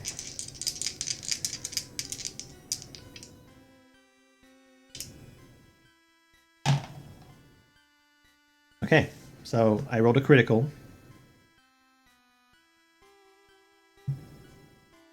Damn.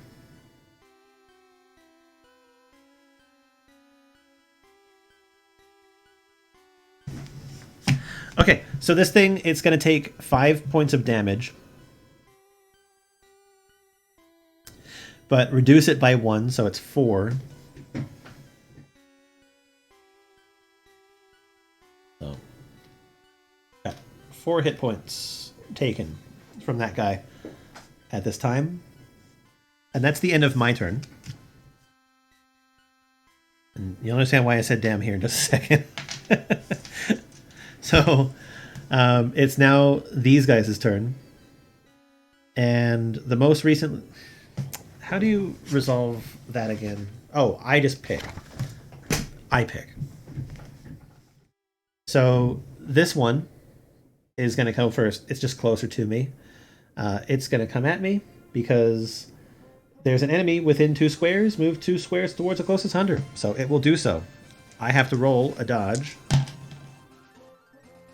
So I only succeed in dodging 2 points of damage. So the other 2 points of damage I have to discard.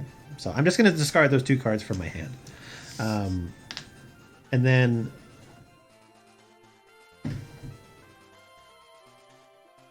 because it had 2 blaze icons on it, these go off and it takes 2 more points of damage. So it's dead. Now it's dead, Jim. But I don't get any glory points from it, and the salvage is gone. Right?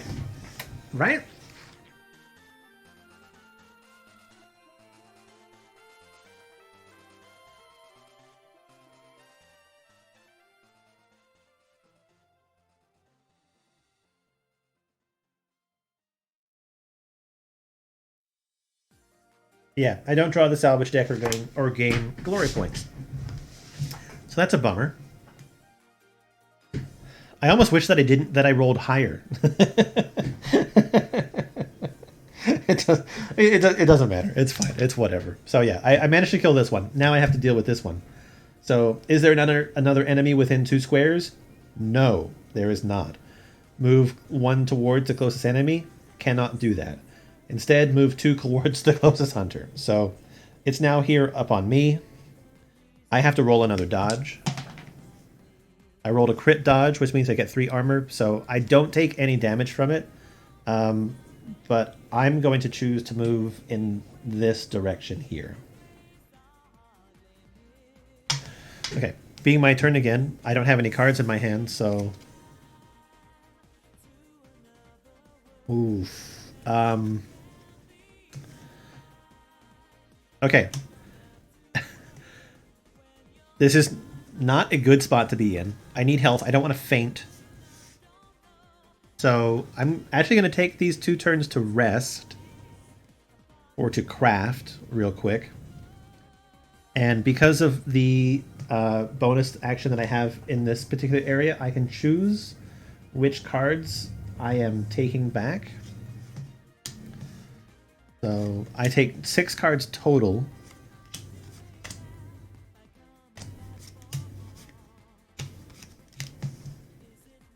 And would you look at that? There's 6 cards.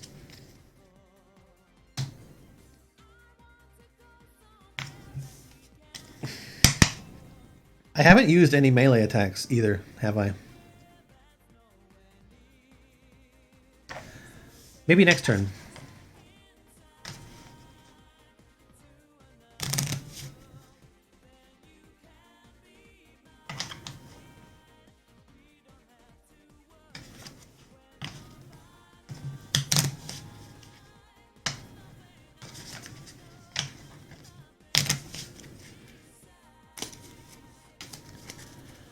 Because I had no cards in my hand whatsoever.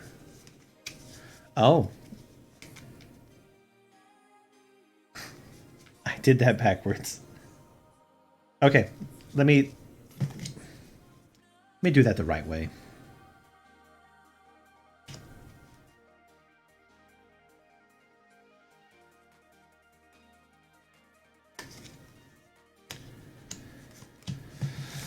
Fuck. Okay. I draw 5 cards.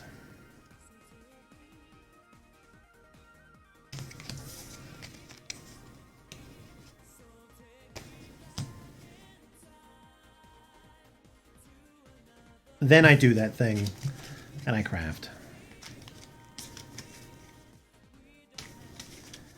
My mistake. Thankfully, at least I knew which cards I had taken out. Or put back in, rather. I just want to make sure that I don't die. I really want to try to be good. Okay, so I've got my 5 cards in my hand. My turn is over. Okay, that's super good. So, now we're back to this guy again. We already know that it's going to move 2 closest to me, so it's going to end up in my face. I have to roll a dodge. I only rolled 2, so I'm actually going to get rid of my fire. No, I'm going to get rid of 2 normal arrows.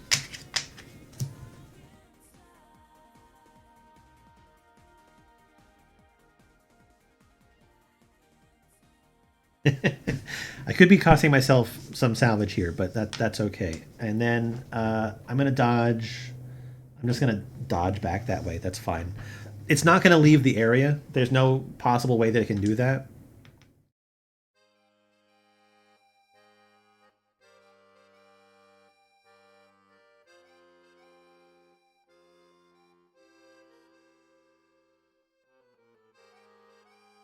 Okay. So now that it's my turn, I don't have 5 cards. I don't want to discard anything. I'm going to draw 2 cards. That's good. That's good. I got another inventive, which allows me to add a dice. So what I'm going to do, this thing has 5 HP. So I'm going to attack it. I'm going to try a regular arrow. Because I want to avoid burning up the salvage if I can. So those are the dice that I get to use. I have inventive, so I get a 3rd dice.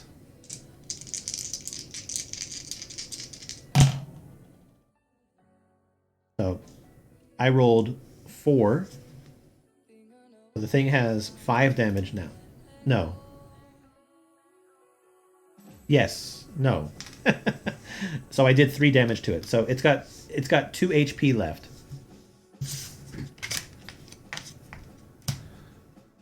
And I still have 1 more action that I can take, so I'm going to go ahead. I'm going to go for broke. If I wasn't going to be anywhere close to killing it, which then again, I don't know why I was scared about it. I was going to use a dash action and get 2 spaces away, so that way I would avoid just getting damaged at all this next turn. But I'm going to use my fire arrow and then inventive and hope that I roll at least a 3. Because if I roll a 2, it'll still be alive and it'll be burned and it'll die on its own and I won't get anything from it. So let's roll the things. Okay, fantastic. I rolled a 3, which means that minus its armor, I did 2 damage. It is now dead. Blurg. Okay.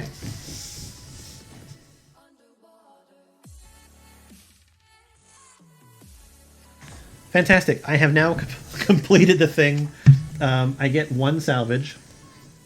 from defeating it. And then, because I have finished... Hold on a tick.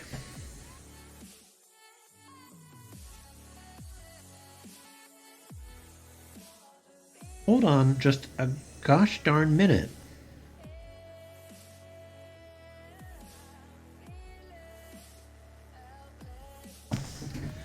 I don't have 4 encounter points.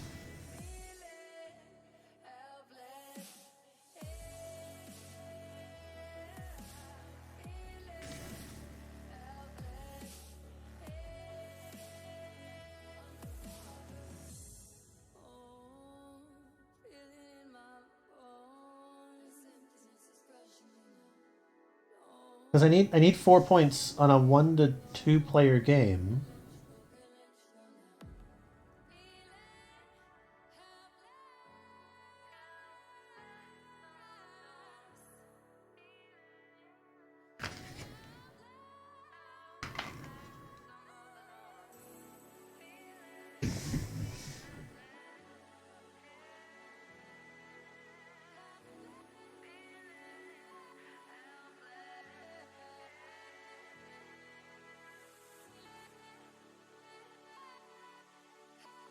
Sorry, I have to make sure.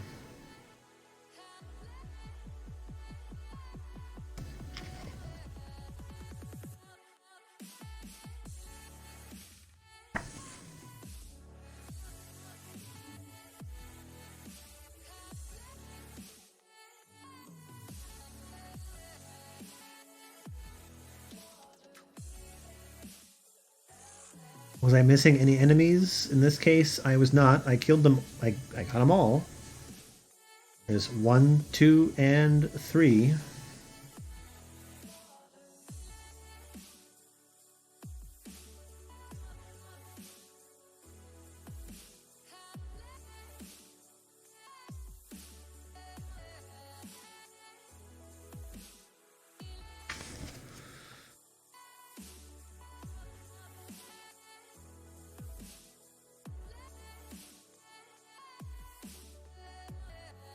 Fuck me.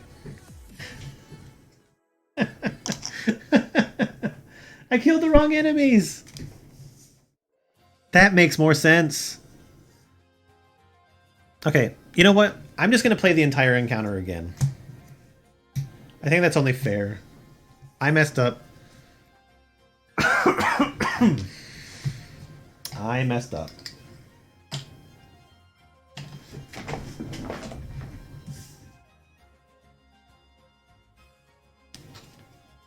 Damn it. It's okay. It's okay.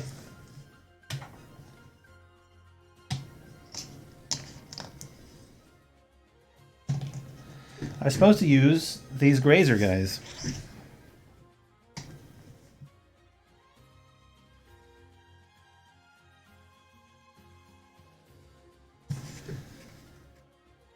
Sorry, that was a bunch of bullshit on my part, honestly.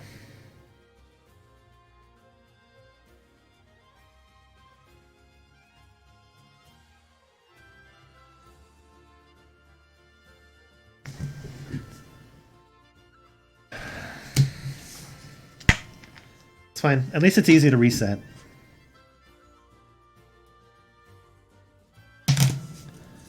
Though I did pick up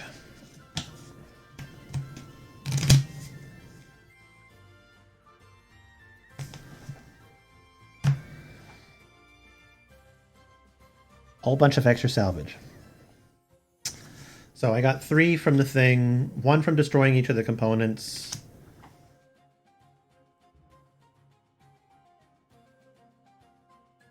Okay, these are all back in the deck. Almost forgot about that.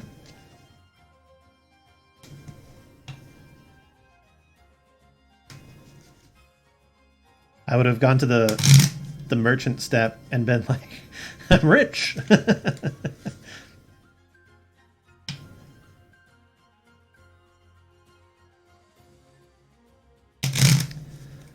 From now on, just in case, I will put the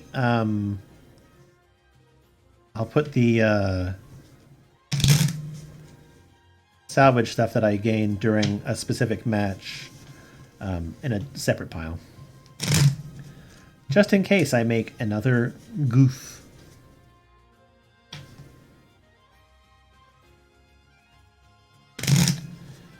Which hopefully won't happen again.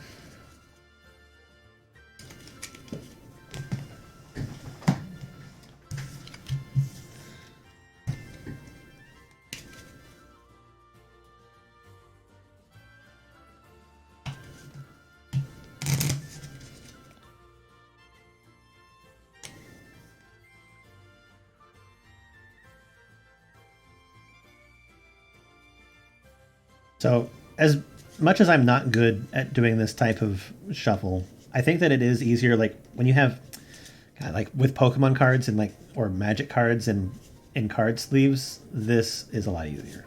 Okay.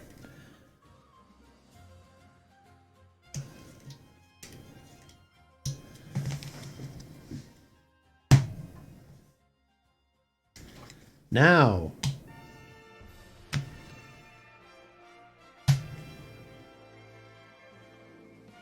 we're ready. Will it play out basically almost exactly the same? Probably. Probably. Okay. So the first thing that I'm going to do is I'm going to do the same thing. I'm going to go here, acquire 3 salvage. I'm not even going to look at it.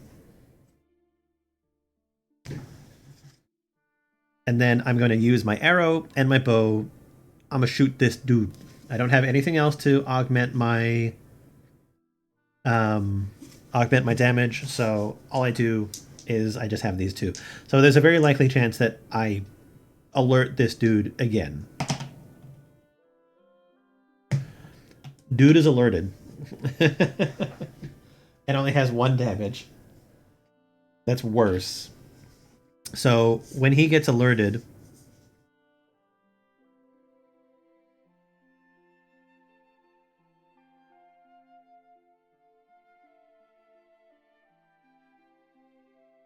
he doesn't do anything specific at this time. Okay. That's okay.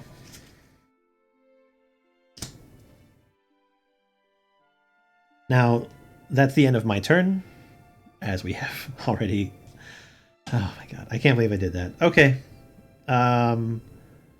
This guy... Move 1 closest... Okay. Is there a non-alert enemy within 2 squares?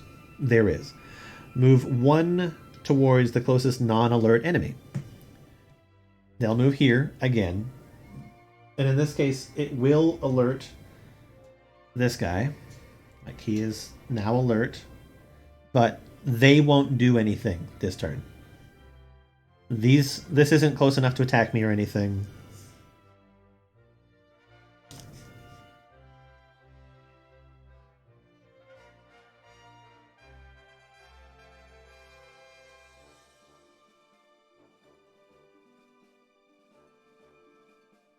This guy, however, moves there. Okay.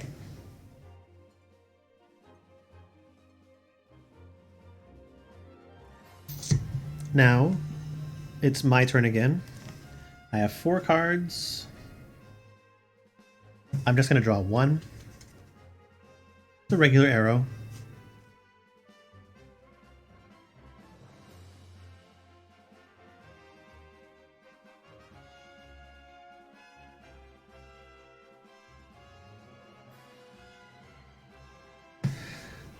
All right, I'm gonna do 2. I'm gonna do 2 attacks here. So, number 1, hunter arrow and my bow.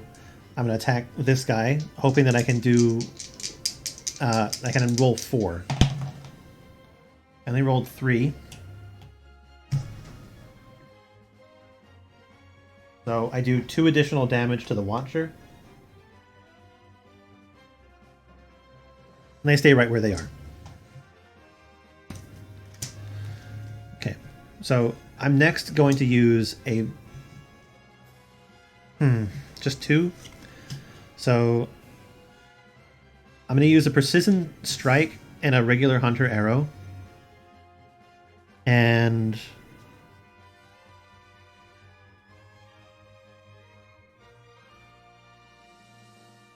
basically, I'm going to attack its rotor blades because it has a component which controls its normal attack. And its normal attack is like 6. So if I can destroy that, then it'll reduce it to 4. So I want to do that. I want to destroy those rotor blades. Please, please let me roll a 3. I rolled a 3. I only needed to roll a 2, but that's fine. I ignored the armor.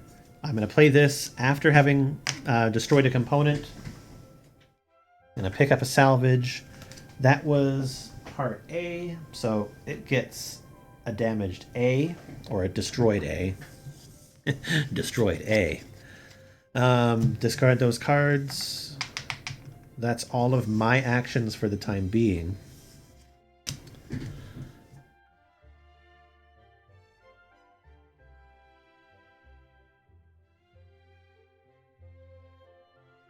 All right, now this guy, non-alert enemy, no. Move 1 towards the hunter, so it's going to come up here on me. I do a dodge. I succeed my dodge. And I'm going to go ahead and move over to here. I'm trying to give myself like plenty of room to like run to. Okay. So this guy's move is over. Then the grazer is a hunter within 1 square. No. Move 1 towards the nearest board edge. Oh, this guy's going to escape.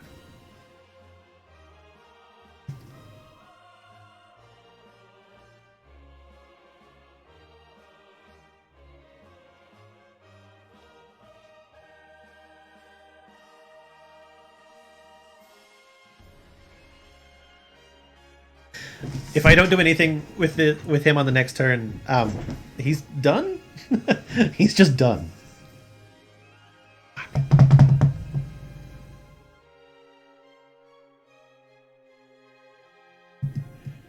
I could fail this encounter. Okay. Knowing that, I need to adjust my strategy. Okay. This guy continues. I basically need to keep them on me. Alright, I need 4 cards.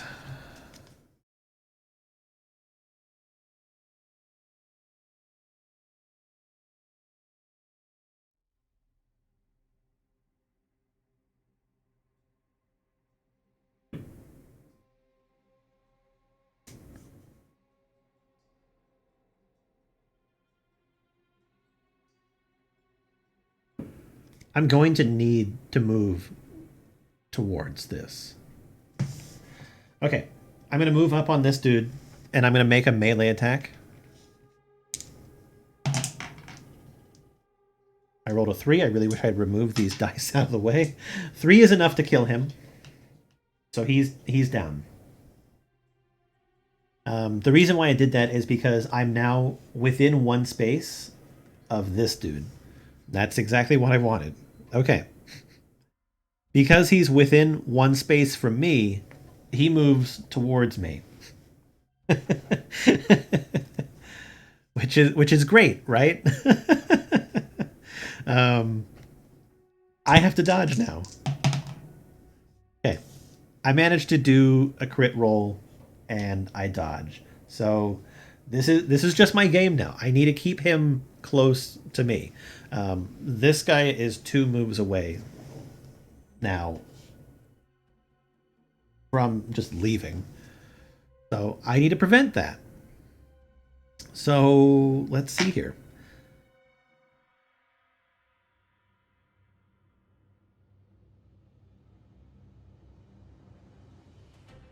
Okay, my turn. I have 5 cards in my hand. I'm not going to discard anything. Actually, no, I'm not going to discard anything. I'm going to take a normal arrow and my bow, and I'm going to attack the last component that it has on it, which is a blaze canister. So it is alert, so I have to roll a 3. Okay, I roll a 3. I have now destroyed its blaze canister.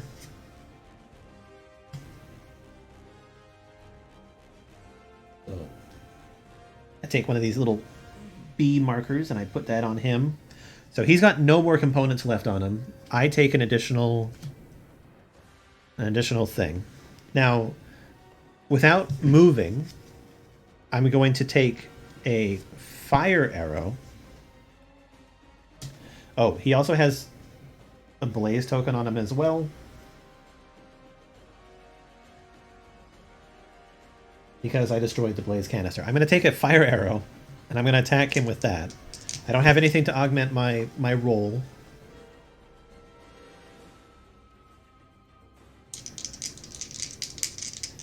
So far, this guy hasn't taken any, like, actual normal damage either. He's got 7 HP. I rolled a total of 3, so that does a total of 2 damage.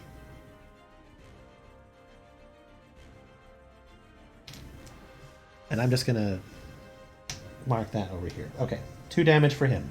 So that's the end of my turn.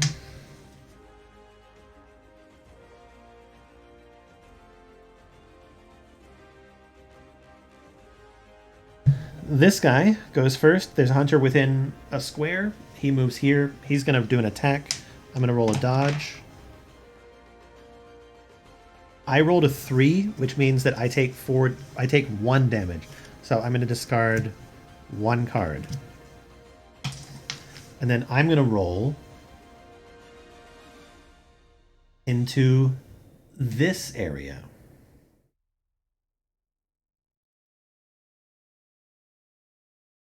An enemy becomes alert.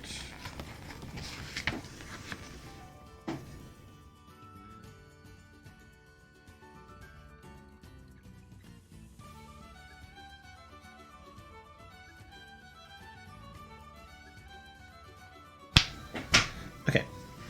He's going to move here. They are not alert yet. Not yet.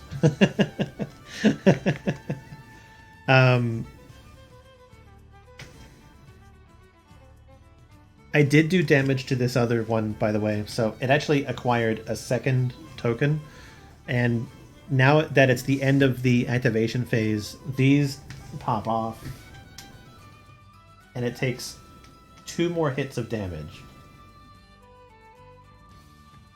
So it needs 3 hits, or 3. It has 3 HP left. So I've got 2 cards. I'm gonna draw 3.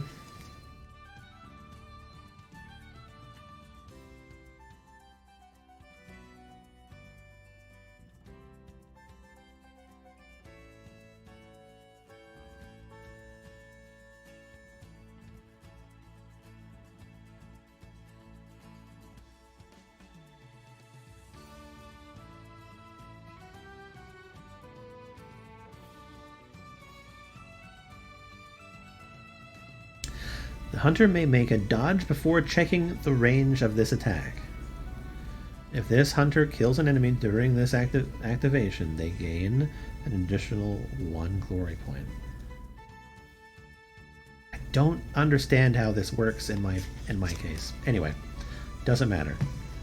We're gonna make an attack. Obviously, on this dude. I don't have anything to modify my roll. So I need to get a 4. 3. So I do 2 damage. He's now at 6, 1 damage away. I'm glad I didn't use the fire arrow because I want to get as much scrap as I possibly can.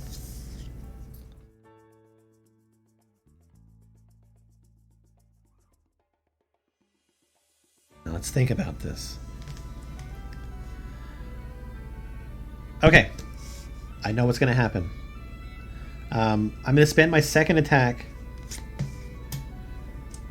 on shooting the unalerted one, because this one will alert on the start of its next turn, because I'm not in tall grass or any shit like that. If I'm still there. Oh, yeah. So I'm going to alert it because I don't want it to leave. Because I need those points. I need those points. It's my only chance.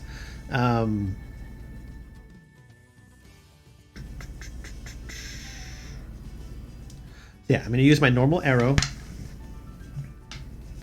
And I'm going to be attacking its rotor blades because I want to reduce its damage. Because now that I'm going to have this thing coming up on me, I need to reduce the amount of damage that it could potentially do to me. So we're going to roll the normal 2 dice.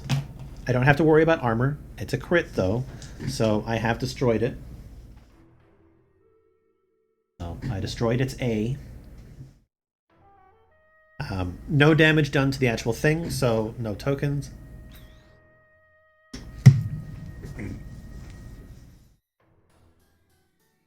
And that's the end of my turn.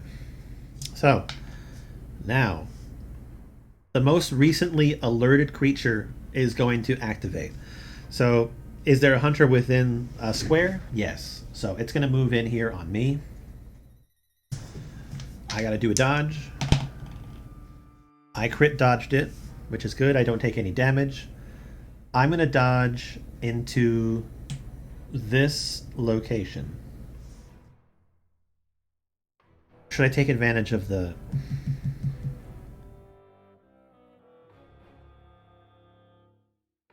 I go here, then I don't have to roll the next one. Okay, I'm just going to go there. It's fine. So this one is next. There's a hunter within 1 space. It's going to move towards me. And it's going to try to attack.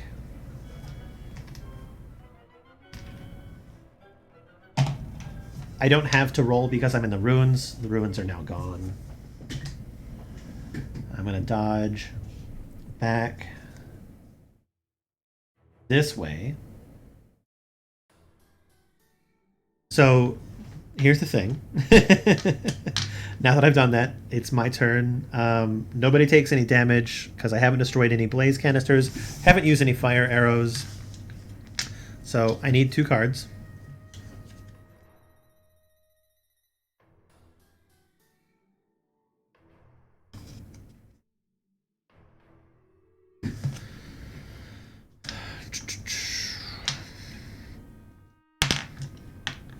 I'm going to have to do a rest step soon.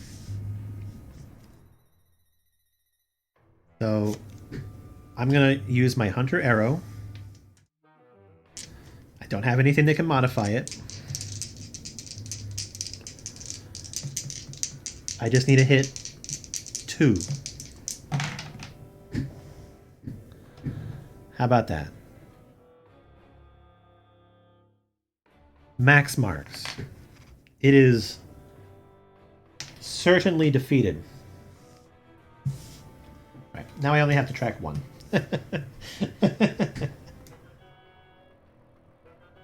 Fantastic. I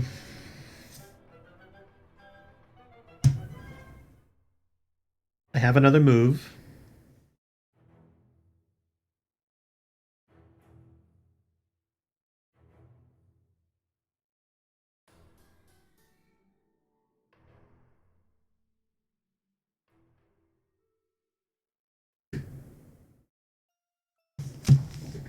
Okay, I need to find out what happens here.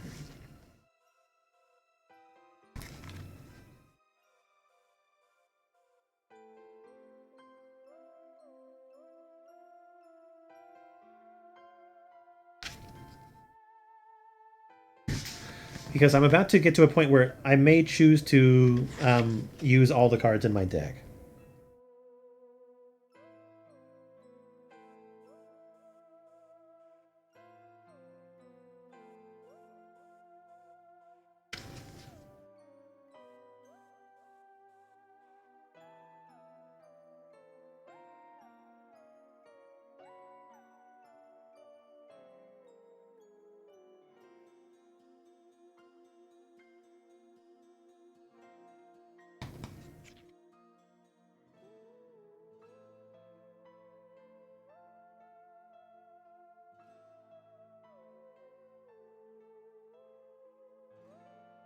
How does a hunter fail? Or faint, rather? If a player can't discard a number of cards equal to the damage sustained by their hunter, or the hunter's action deck runs out and they can't draw any cards at the start of the next turn, the hunter faints.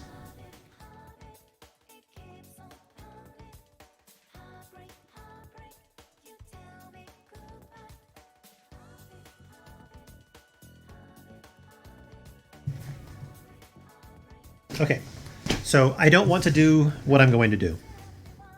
Instead, I'm going to take my last action and I'm going to craft.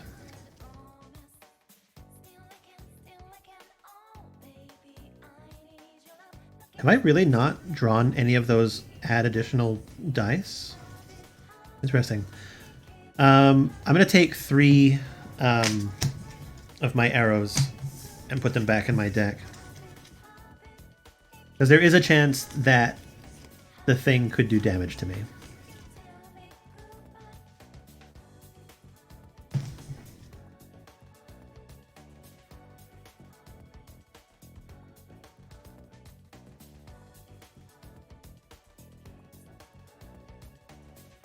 Okay, back in my deck. It's now the creature's turn. Creature being alert. I'm within 1 space. It moves towards me and it tries to do an attack. I roll to dodge. I take 3 damage. Okay, so I discard 3 cards. Then I dodge back in this direction. Okay.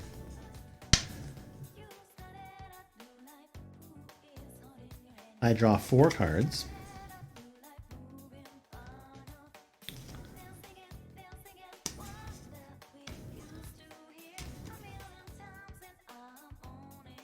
Okay, I need to do some fucking damage to this thing. I'm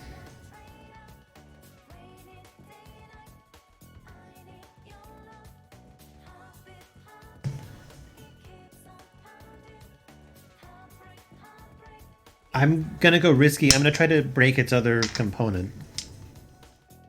Being that it's alert, I'm gonna do an arrow, and I'm going to do inventive and add a dice to my roll. Okay, I destroyed it.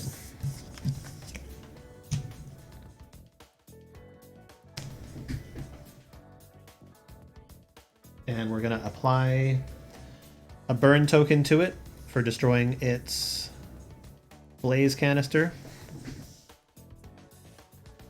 So no damage to it just yet. And then for my next turn, I'm going to craft. Because I don't want to get too far away from it. I'm going to take that card back.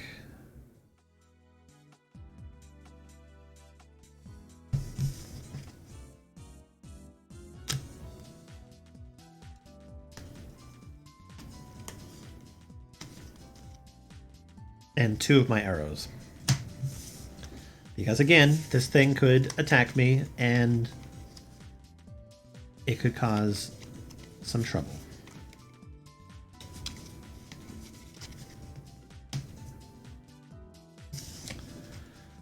Okay, so it's its turn. I'm 1 space away. It's gonna do there. I'm gonna roll. I crit rolled, so I'm safe. I'm gonna roll over to here. Start of my turn, draw 2 cards.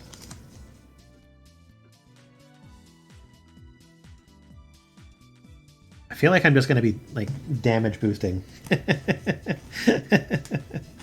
All right. I no longer have to worry about any of its components, so I'm just going to attack it outright. It has 7 hit points. What's the most I can attack? So I could potentially attack it for 11. That's the max attack that I can do. Okay, so that's where I'm going to try. I'm not going to worry about... Oh, it does have a damage point now. It only has 6 HP. Because those things revolve at the end of its turn. Okay. I'm going to do regular arrow with an added dice. That's 2, 4, 5. So I did 4 damage to it.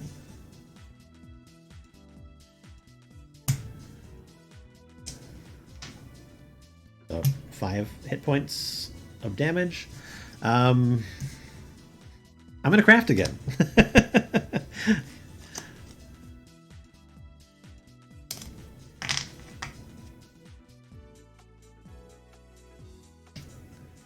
Because I gotta keep myself alive.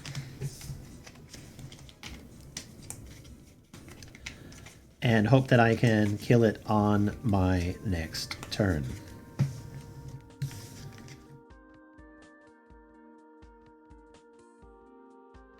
Okay, so it's its turn. It's going to move towards me. It's going to try and attack. I'm going to do a dodge roll.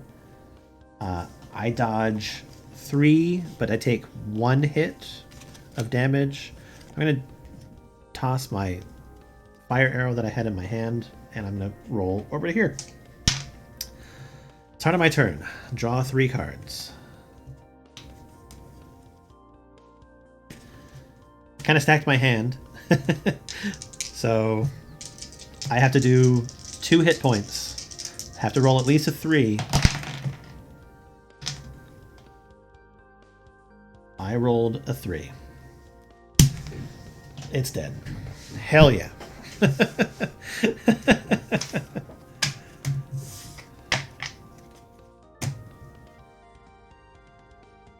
Okay. For killing it, I get a component. And then I get 2 encounter points for killing them, and I get 2 glory points for each one that I killed. Hooray!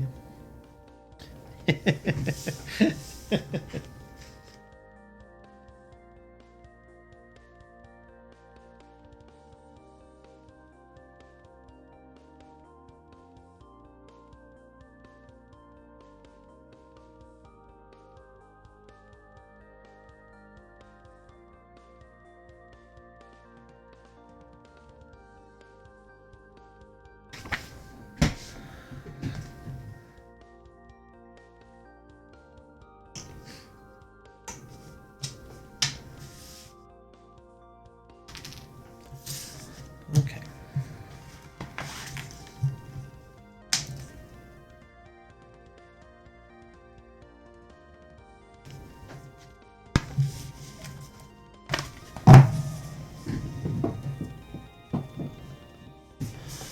All right, so I completed a challenge that was a higher level than mine. So I level up. And for this level up, I have the ability to add either 2 weak points, 2 hit and runs, or 2 lure shots. So let's take a look at the cards that I could be adding. So weak point. If the target of this attack has 1 or more destroyed component, I add an additional 1 damage. Hit and run. After performing an attack, the hunter may perform a free sprint action or lure shot. After this attack is resolved, perform a free sprint action with the hunter, then move the enemy 2 squares. I like the weak point, honestly. The sprint probably would be good, but I'm going to go for weak point. More damage. So I take those cards and I add them to my deck, which it has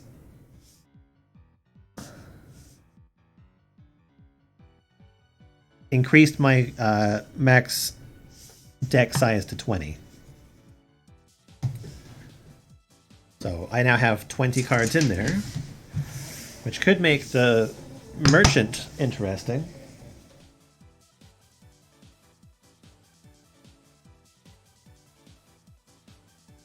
So we're at a level 2 merchant now.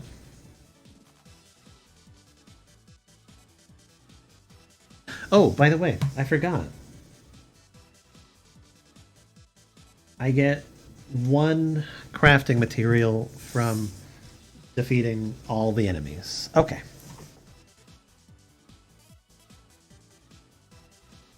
Now all these are mine! Alright, shuffle these cards. Set up shop.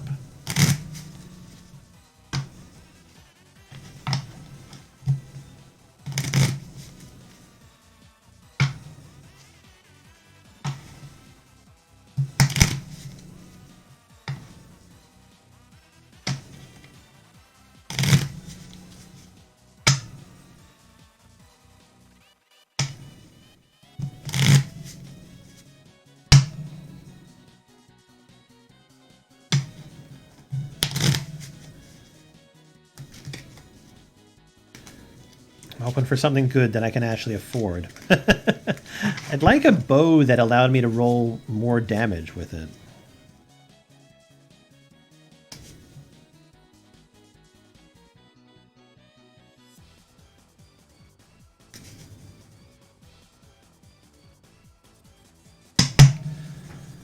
Okay, so I still need this as a guide. So layout, one weapon, 2 modifications, 2 ammo,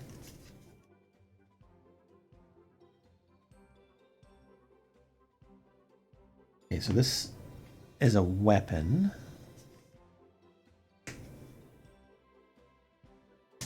Two ammo, 2 modifications,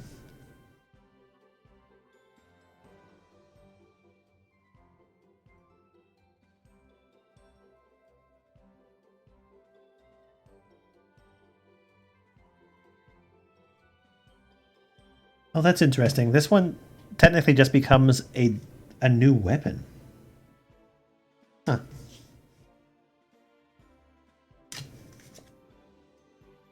One armor.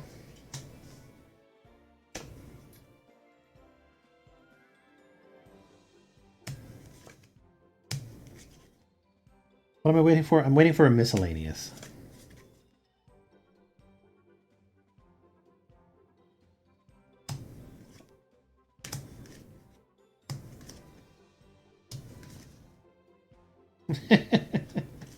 I'm seeing all sorts of shit here.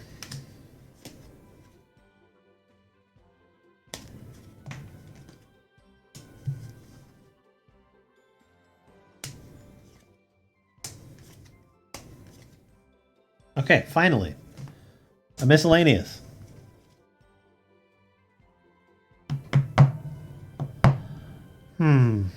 Okay. Let's take a look at what I have. I literally almost only need the mountain stuff for it. Okay, so that would get me this resist shock potion. This armor, the only thing that it does for me is it allows me to have 3 items or upgrades on it. So I don't really want this. So I'm going to just go ahead and remove that from my options. For these upgrades, actually, let me see what I'm dealing with here.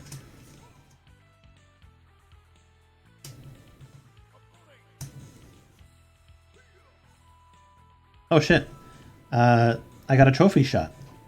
Hands aloft to the skies. This hunter gains 1 glory point and discards this card. If this card was not drawn after killing an enemy, discard... Okay, so nothing happens. Chill water, and Sparker. Okay. So that makes it so that I cannot get this damage coil. If this attack exceeds the target's armor value, it inflicts an additional 1 damage. Okay, I can't get this, so I'm just going to remove that from the running as well. And this is reduce the damage suffered by this hunter from melee attacks by 2. So this is actually kind of good. I think that I want this, so I'm gonna take this.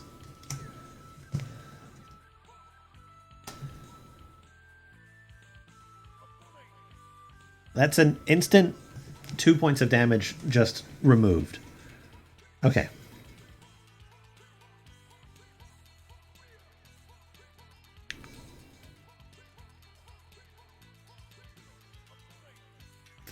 See, this sling, it allows me to have... Actually, you know what I can do? Okay, so the way that the shop works is that when you purchase something, you replace it with another thing. So I'm going to replace the one coil, like the one armor upgrade, with another armor upgrade.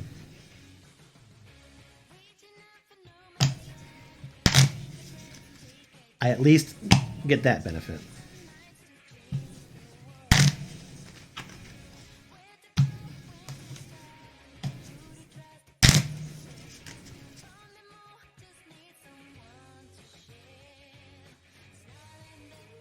I don't really want the sling, even though it gets me 2 dice to roll.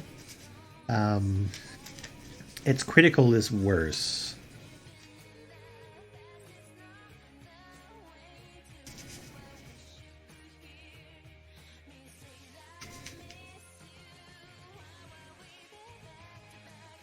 The ammo that's there, it's for a different weapon that I don't have.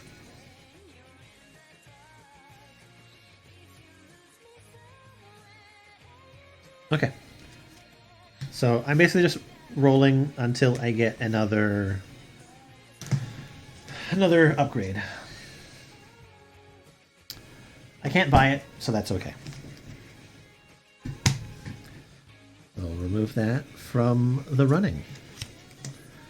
So I guess that means I'm going to spend this and buy this. So this is a resist shock potion, so if I scrap this card, I cannot suffer from any electrical damage for the rest of the encounter. So I'm going to put that up here as like a little bonus thing for myself. I get another Blazing Sun.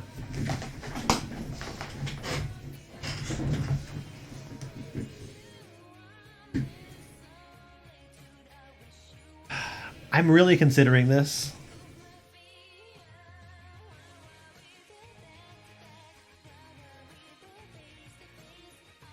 But I don't have any ammunition for it, so it's not worth it to me.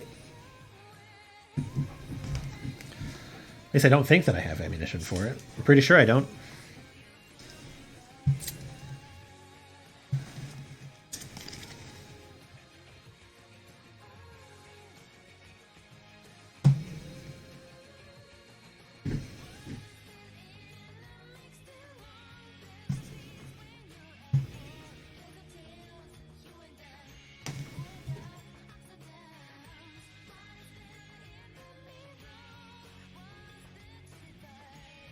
Alright.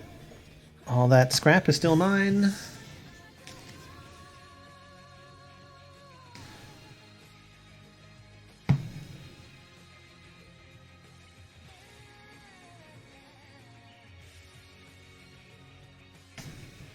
Shuffle these back up, and it's time for our third encounter.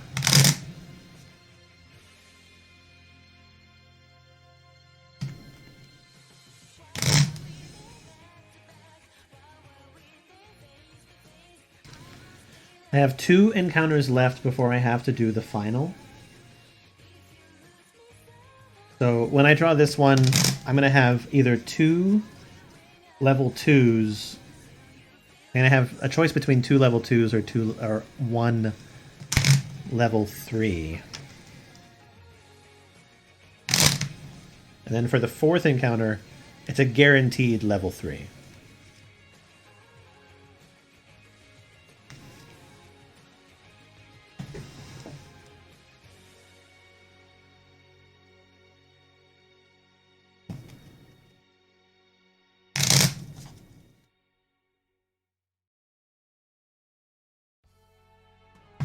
Okay, let's decide.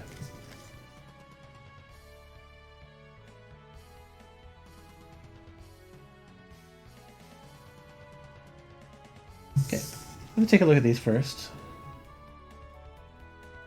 Singer Medal. Each time a hunter gains 1 or more glory points, they may reduce their hand size by 1 to gain 1 glory point. A hunter cannot reduce their hand size below 3. I don't really want that. At the start of this encounter, once all the hunters have set up, you may perform a sprint action on up to 2 hunters. This action alerts enemies as normal. At the start of this encounter, once all hunters have, you may switch the starting position of any 2 enemies.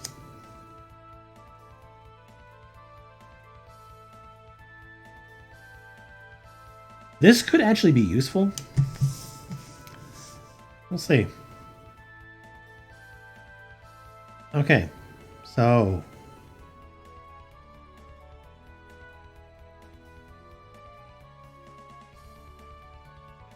this one is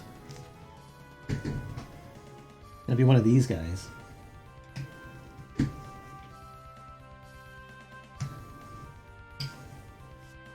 I want to know more. Would you like to know more?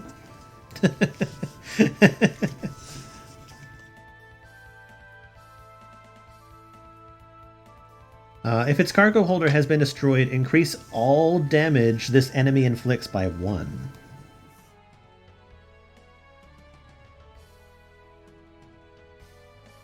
Oh shit, there's a hell of a lot on this one.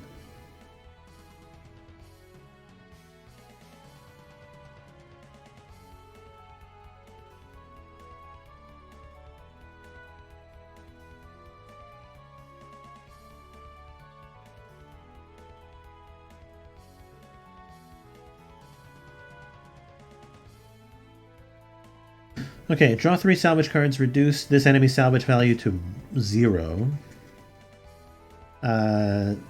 Disable B attacks this enemy suffers. Okay, so it loses the ability to do an attack, and this reduces the... Okay. What actions can this guy take? Will it leave the board? Closest hunter, away from the closest hunter...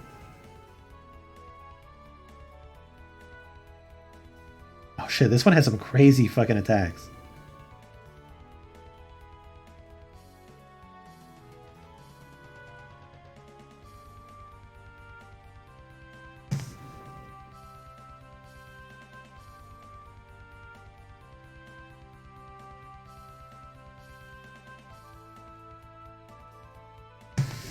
I think I need to know about enemies that have multiple cards. Is there anything about that in here?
Okay.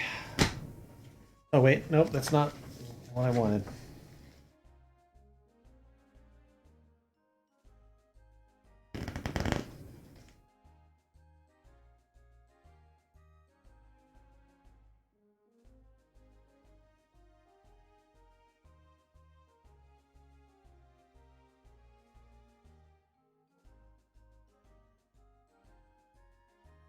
Oh, okay. Understood. So with these guys, it's a random chance to see sort of like what would happen once it's active. So do I want to do it? That's the question. So I either do a level 2.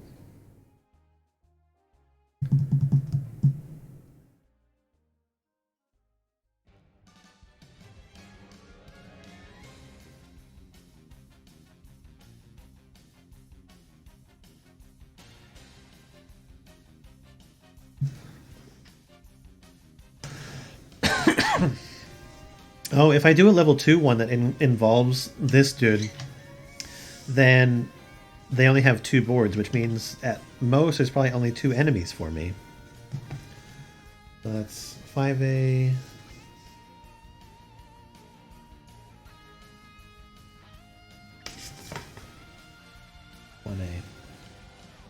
Yeah, that would only be 2 enemies. Whereas if I take the other...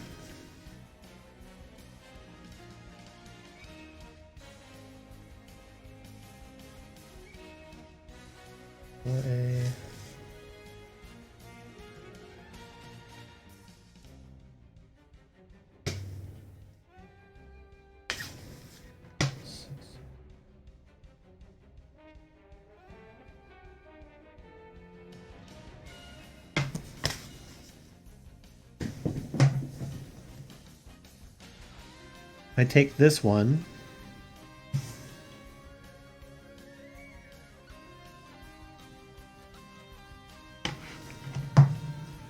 That's 1, 2. It's 3 enemies, but 2 of them are those Striders.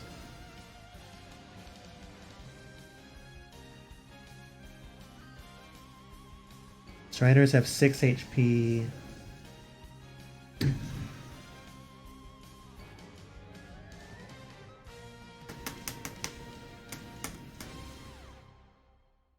Do I think that I can do this?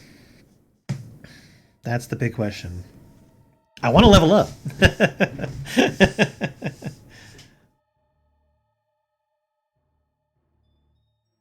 Okay, I'm actually going to take the easier of the options here, which means I'm going to take...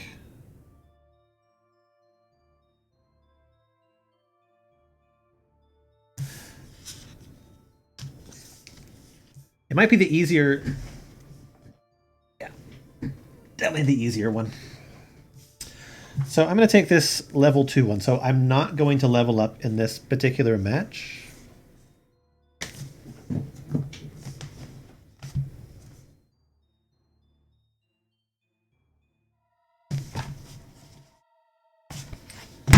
But I will get some shit.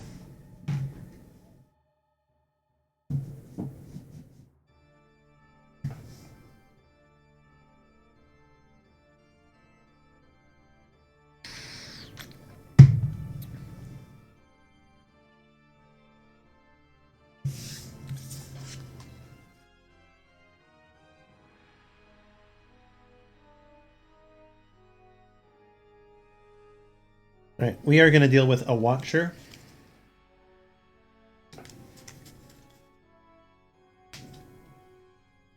And a Crab.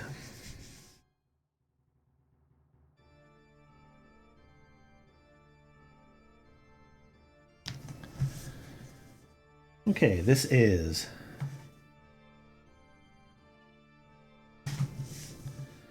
5A up in that, and then 1A up in this. Oh, we have just a really long path. Okay, enemy B starts here. Enemy A starts there. I don't think that I'm interested in swapping their locations.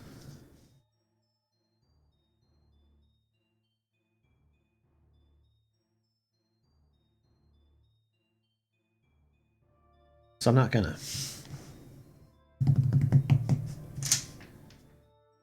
Now, as for where I go,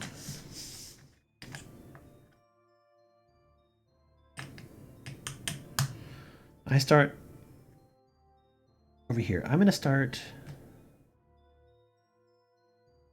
In this corner. Yeah. That corner is perfectly fine for me. Let's shuffle my action deck. My hand is still the same size.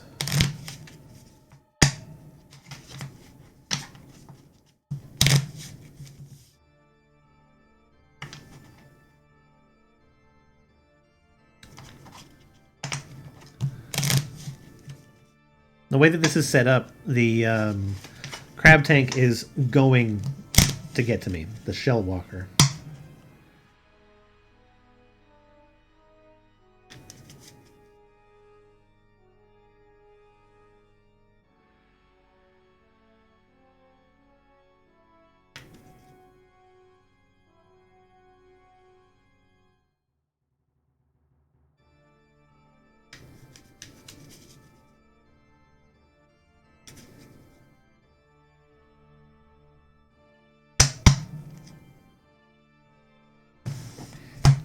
Two seconds. I just realized that with components, can they get affected by...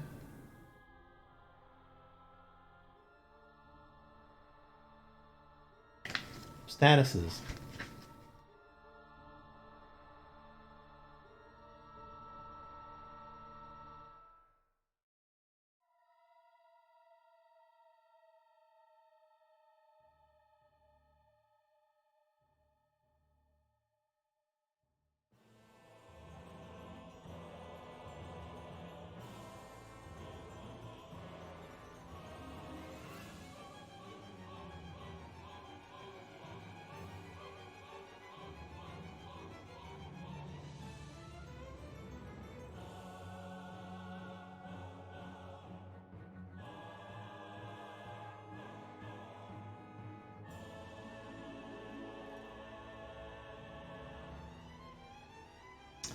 I'm going to say that they cannot. They cannot.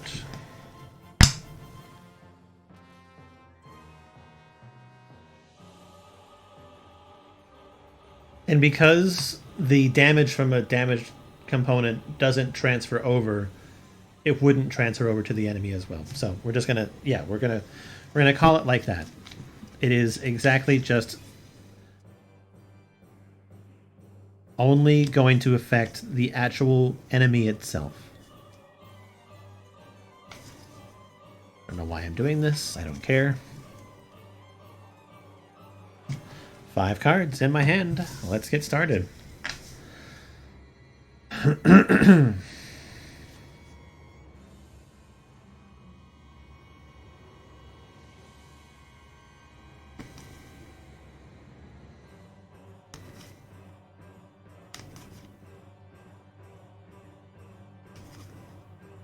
Okay. Let's go ahead and just make an attack. A normal attack. 3 damage to the Watcher.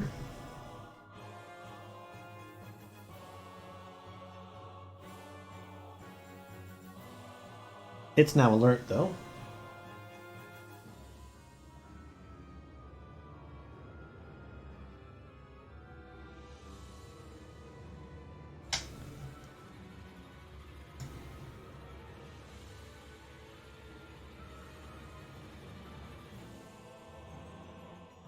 I think I'm just gonna hit it again.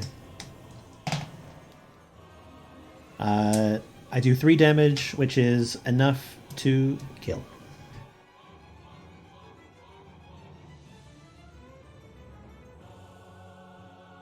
Oh shoot. I forgot. They had the rock. The thing with the rock was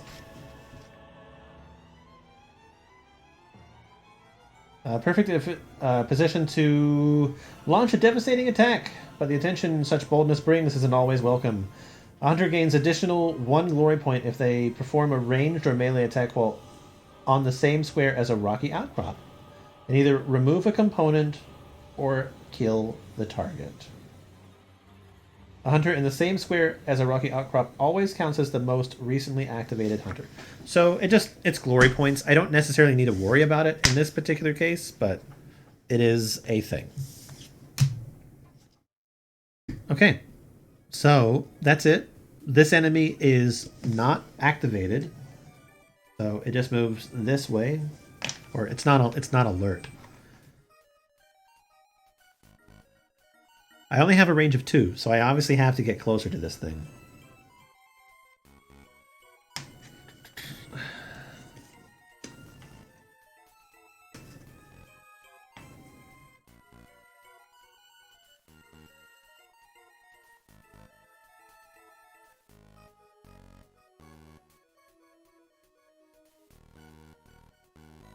I can sprint 1, 2.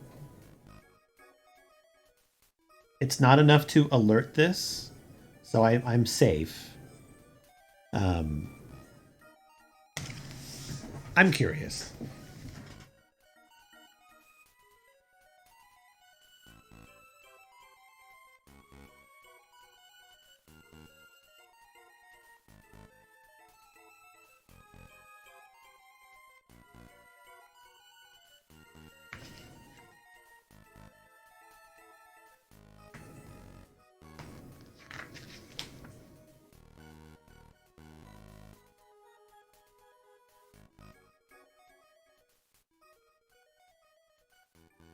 Okay, I am okay. This apparently does not count to block my attack, so I do have a clean line of sight.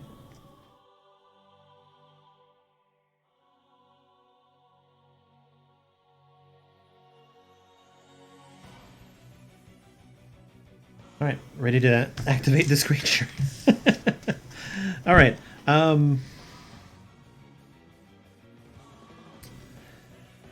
I only have fire arrow.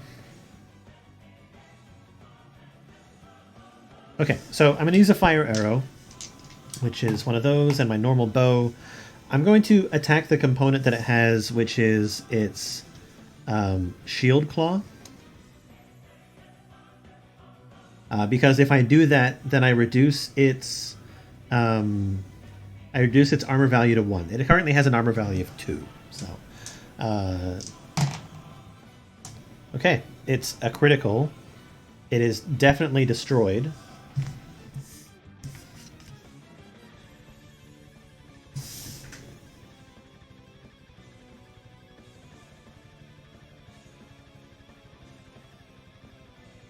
That is part number C. Okay, C is destroyed. Its armor value is now 1. I mean, we know it, but Mr. Man is alert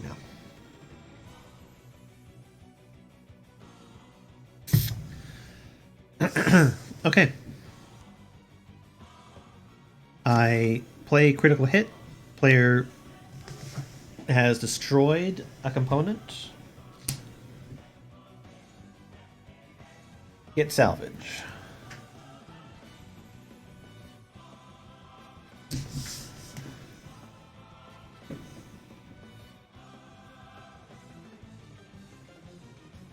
Okay, that's the end of my turn. Now, this guy being active, he's going to move closer to me.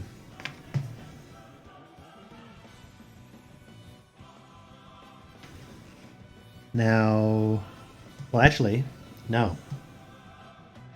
That's not true. We gotta flip one of these cards. Shellwalker. He can't attack. So he's got some condition. These are conditional attacks here. So he's got a conditional attack where he would attack and then move 1 towards the closest hunter.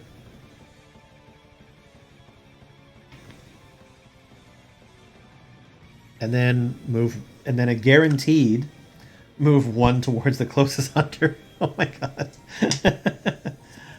And then attack.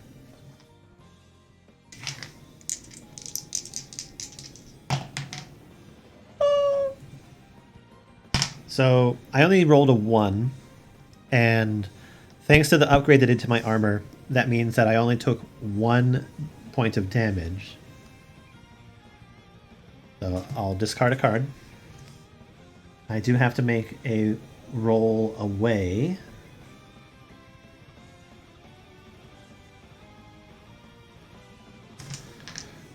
then it's my turn. That was probably the better of the cards that I could get, honestly. Okay, I have 2 cards in my hand. I need more cards. Some arrows. So I need to do some damage to this guy. He's got a lightning gun, which can do some really bad attacks. But if I destroy it, then I disable those attacks. So I'm going to fire an arrow, and I'm going to add an additional dice. So 3 dice. I've got to roll 4 or higher. Oh my god. I rolled 3. So his B thing is only damaged.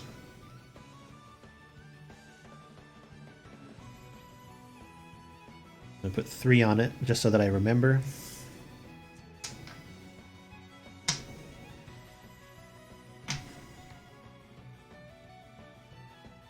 Oh shoot, it's only 2. Because remember, he has armor.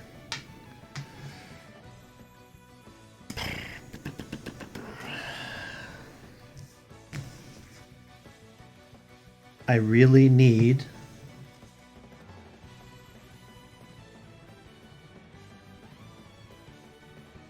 to get that gone. Okay, thankfully I have another move. I'm gonna go ahead and use it. I need to roll a 2. Yeah, that's needed to roll 2 because if you tear it, if you just damage it, then it reduces it by half for the next time. 2. Oh. I'm going to ignore its armor. Making that enough. A little bit of a cheat there. Sorry. Okay, we disabled B, which disables its B attack. It also suffers shock, which I now need to look up what shock does again.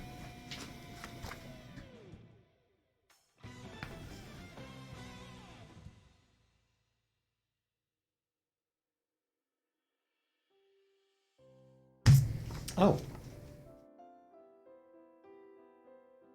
The first time an enemy suffering the shock condition resolves an action on their behavior card, their activation ends and the token is discarded. Oh, they only get to do one thing. Only one thing, which that could really help me here. So we flip over their card.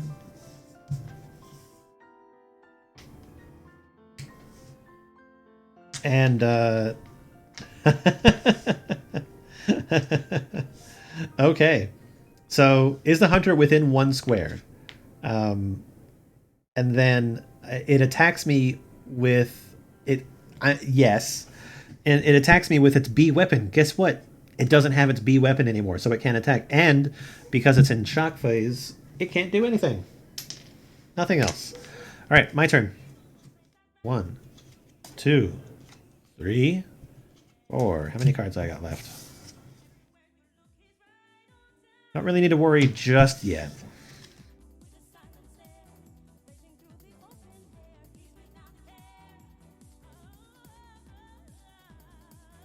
So I just got a bunch of arrows. So it's got one more component on it. And if I destroy that component, I get 3 salvage cards, which is what I would get normally. However, if its cargo holder has been destroyed, it increases all damage this enemy inflicts by 1. So at this point in time, I may as well just kill the thing. And just kill the thing. So it means that its max damage right now, I think, is just 4. Which is only 2, thanks to my armor. Yes! Okay, I can do this. I'm not going to level up, but I'm going to get some shit.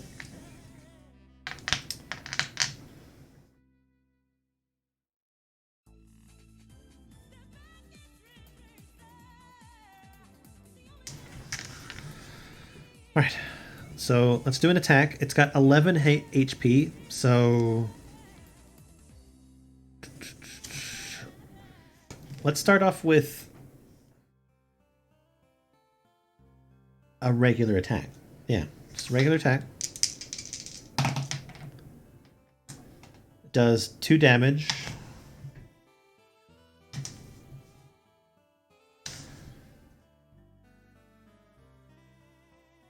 I'm going to do a fire. I do 2 damage.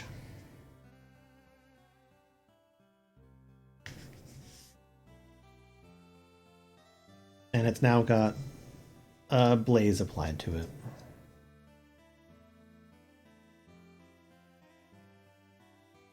Okay.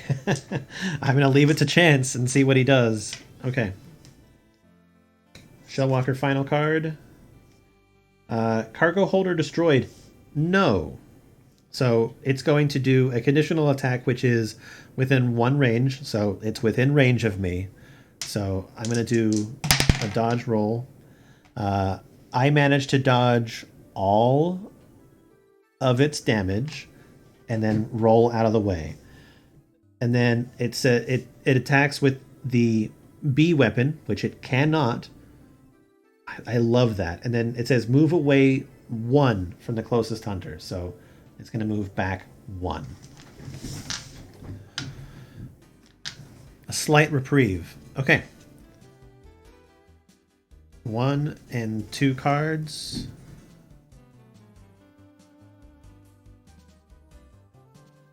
Okay, I need to know.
Okay, so I'm going with the way that it read in the book, where you can only attach 1 ability card to any specific attack that you do.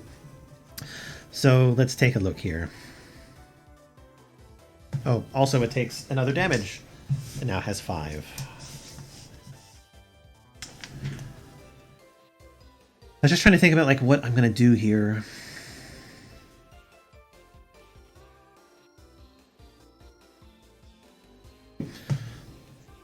I'm going to move 1 forward. I'm now within range of the Duder. And then I'm going to use a regular arrow, and I'm going to play Weak Point. Weak Point is that card that I took when I leveled up last, where if the target has 1 or more destroyed components, inflict an additional 1 damage. So, just a normal roll. Hell yes. So, that That's fantastic. So this is 1. This gets me a total of 4 damage. And then I get 1 additional damage due to my upgrade that I have applied. And due to this card, it's 1 additional damage. So that's 1, 5, 6, 7. It has 5 damage done to it already. So 5 plus 7, 12. It's dead. And that's even accounting for the armor. -1 is 11. That was an amazing hit. Love that for me.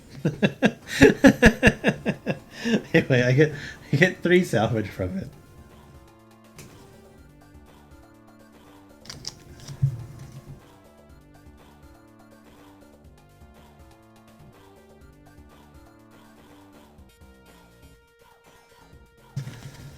I forgot to take the 1 salvage card that I got from killing the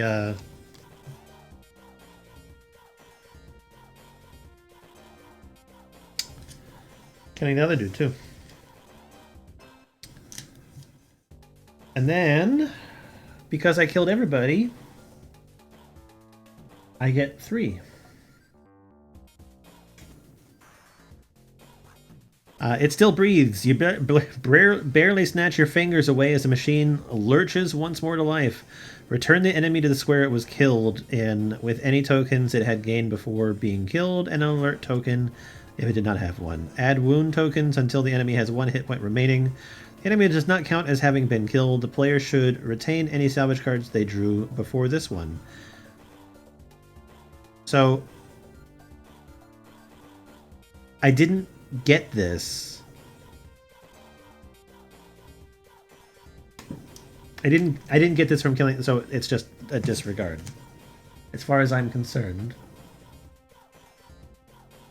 Okay.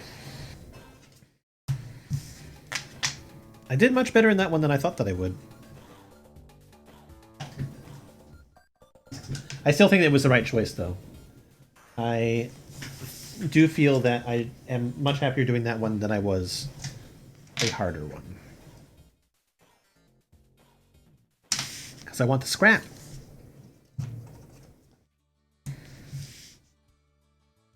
Of course, we know that I got all the glory.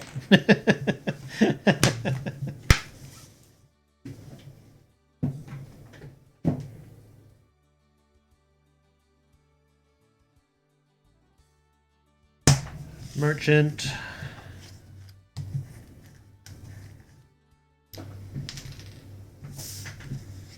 Okay, like I said, I don't level up. I'm going to try to do that on my next run.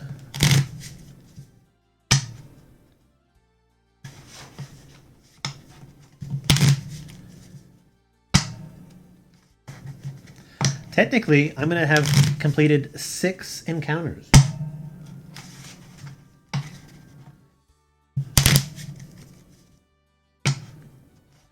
So far, I've done 4 of them successfully.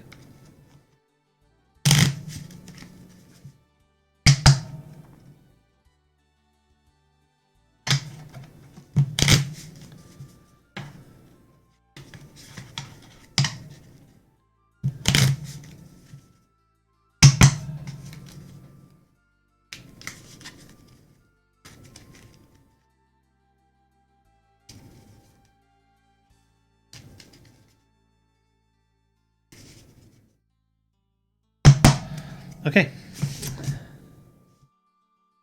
A weapon, an upgrade, a miscellaneous, or not a weapon, but an ammo,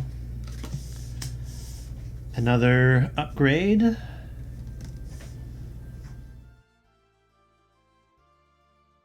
it's a weapon.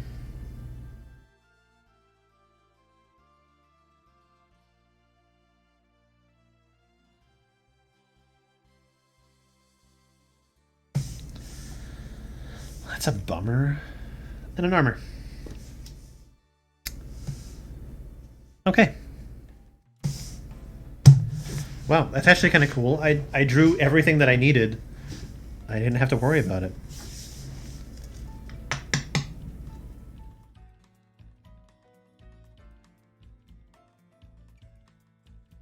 Interesting. Okay, so this hardpoint arrow, it has no critical, but it would allow me to basically roll 2 of these, which is guaranteed damage. It could be really useful in a tight spot. I'm very much contemplating taking that. But let's look at these upgrades. This armor is also interesting too. It does less on a critical, but it reduces damage from attacks that inflict any sort of status by 1.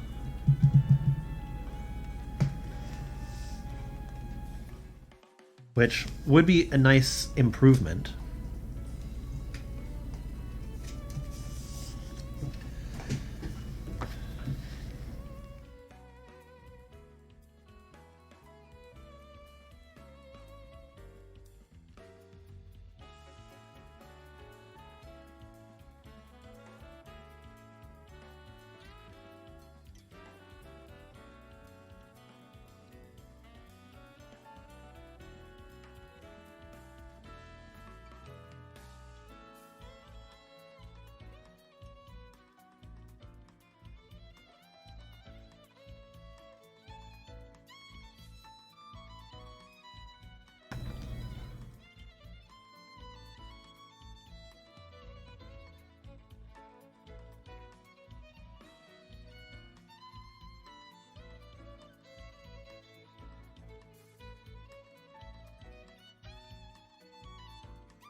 Oh, okay, well that's nice. So with modification cards, if I upgrade my weapon, I can just basically take that and just keep it and put it on my new weapon or armor or whatever. Anyway, let's take a look at these. So these are both weapon upgrades. And so this one reduces the target's armor value by 2 when targeting a component. And after this attack is resolved, the hunter may make a dodge, or hunter moves 1 square. I kind of like the idea of ignoring component armor. It could be really useful against that big boy. So this is like, these 3 are guarantees right now, I feel.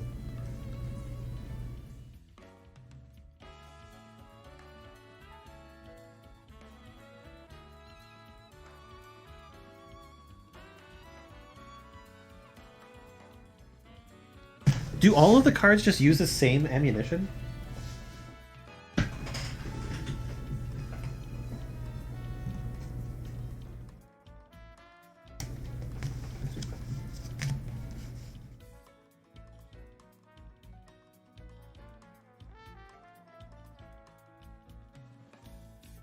Yeah, I think that they do.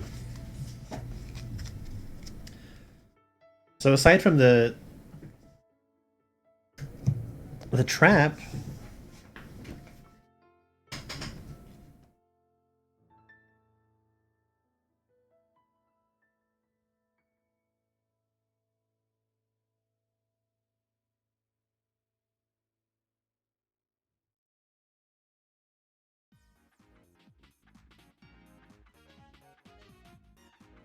oh, it indicates what type of weapon it can be used with.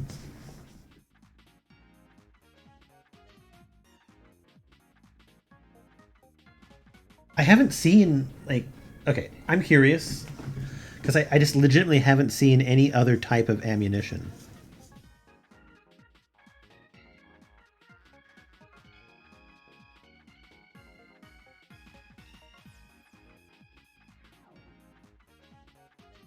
There we go, slings.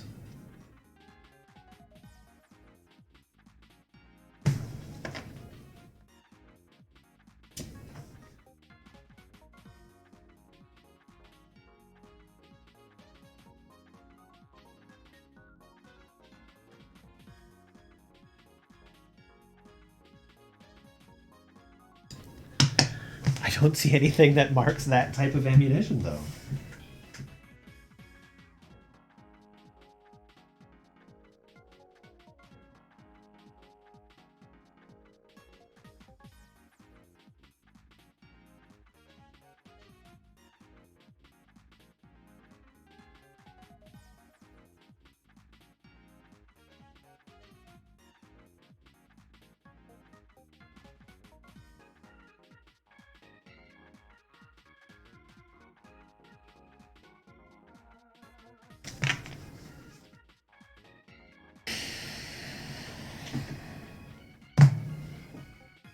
Okay, I have to fucking go online again.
Is there...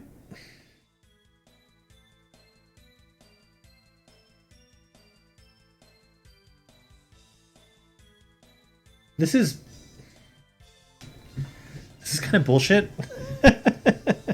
So, it is its own type of weapon, and there legitimately isn't a type of ammo for it. The ammo for it is basically just discard a card.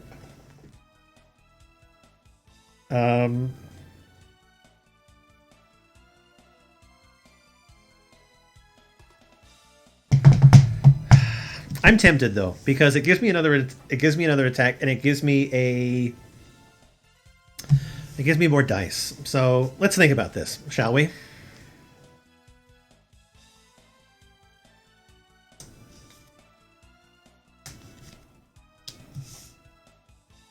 Gonna do some math here.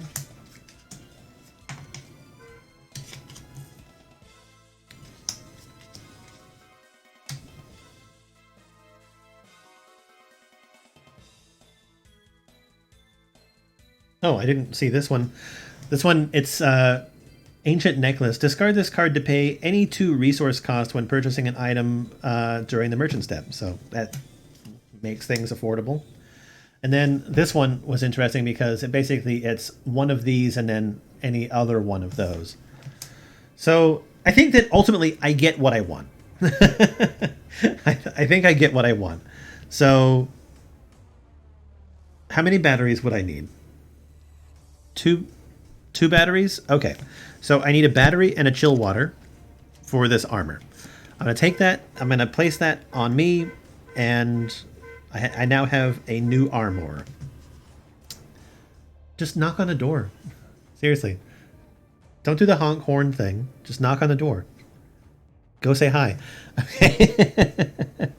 And then this requires a battery and 2. So I'm going to pay this and then attach this to my bow so that now it reduces the armor by 2 when attacking components. Super helpful, if you ask me.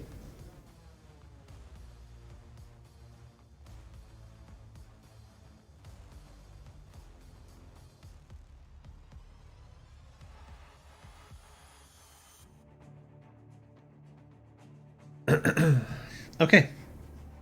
And then I do want this hardpoint arrow. It costs 2. So I'm going to take it. And because I need to replace a card. And I forgot whether it said that I have to replace a card with the same type or not.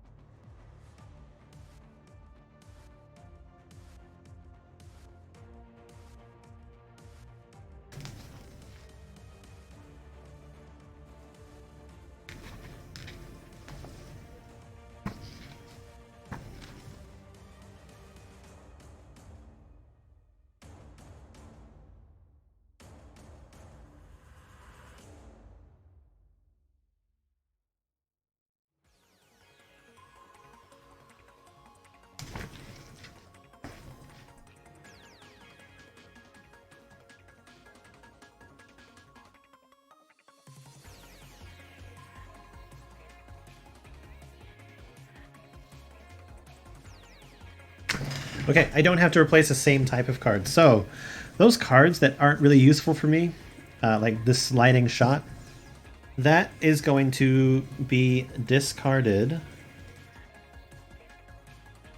And I'm going to add the hardpoint arrow in its place. So, I gain another attack. Okay, now, I have all these other things. And I'm going to get this Rattler. I am. I'm gonna fucking buy it. It requires 3 of these. So this is now my 4th weapon. Because based on its alignment, it goes above my character. Now, there's this thing here, Health Potion. Scrap this card to shuffle the bottom 6 card from the Hunter's discard pile into the action deck. That is going to come in handy, I think. So I'm going to take this and use my Ancient Necklace and buy it. And I only have a couple pieces of scrap left. So now I have a potion which is going to make me immune from shock, and then a potion which will give me 6 additional health should I require it.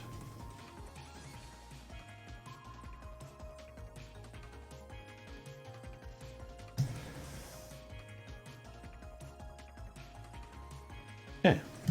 I am actually having fun. This isn't the 90 minutes that I was saying. Then again, I'm learning the game, so that's okay. I don't need to do anything with this.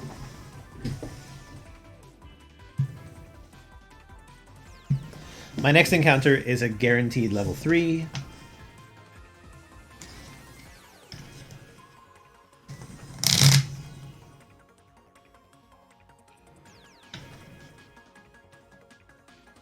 I think I'm doing okay.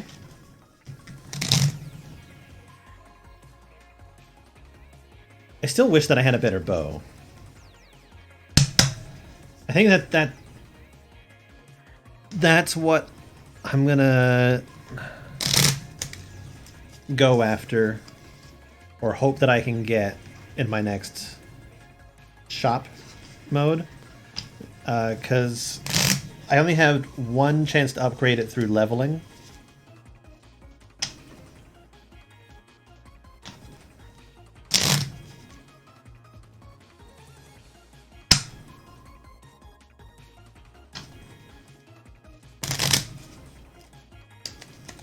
Like, I'm trying to stay as close to the rules as possible, but everything that I was searching online, it also agreed that, like, the way that the wording is done in the rules, it's way too vague. It's left for a lot of interpretation. So.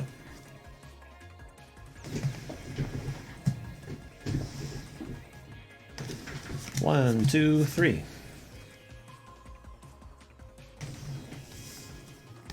And then the last three. Holy shit. A 4 enemy encounter.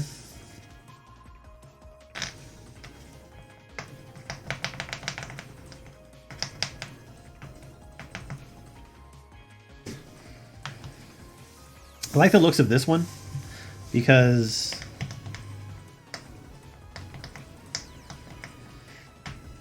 I don't know. It's like medium. Yeah, it's like medium difficulty. It only takes place on 3 boards. There's only going to be 3 enemies, most likely. This one scares me. Though this one does have the harder enemies, probably.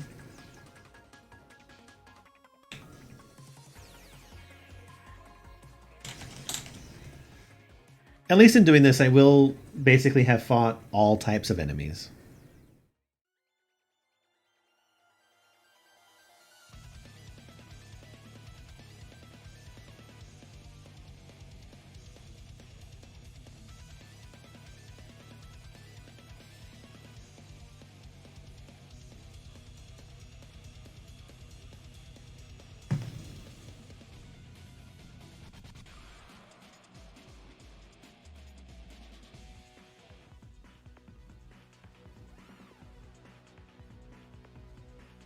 Okay, yeah, we're going for this one.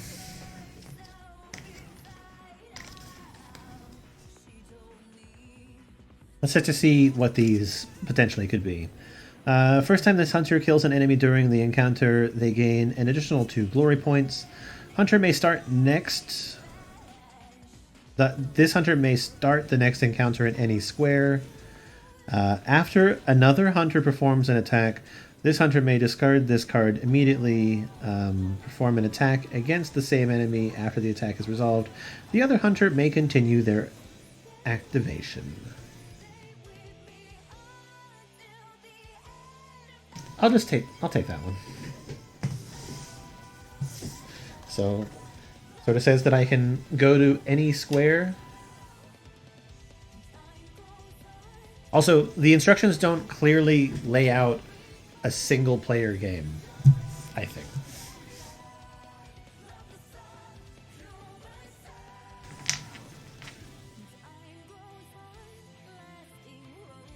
Okay, so we got a scrapper and we got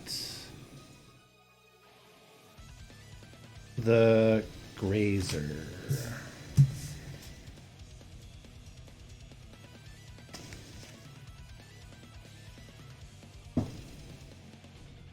What boards we plan on? We got 2A, 3A, and 5A. So 5A, 3A, 2A. I don't know. Well, never mind. Maybe they were just planning for expansions. At this point in time, I will say specifically, I would be totally okay with picking up an expansion for this game. Alright, we kind of have like a long boy going on here.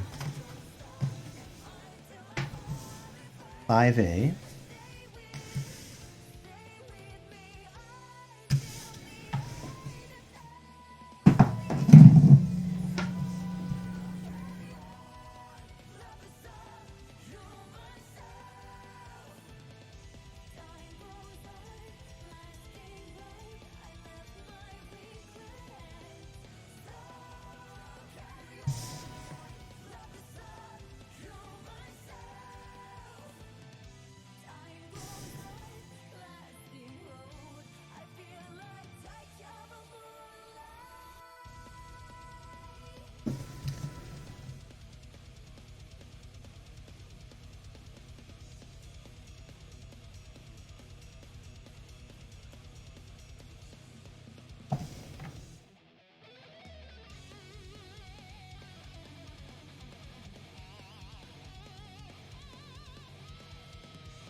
Okay, this is our encounter board.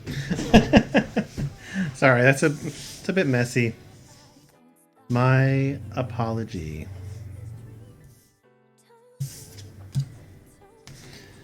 Okay.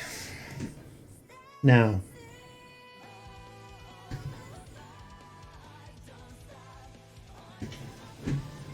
on the square spot, this is placed. On the triangle spot, this is placed. 1B,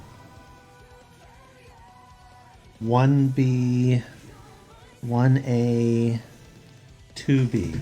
So B, obviously, is the harder of the two enemies, probably. Yes, it is.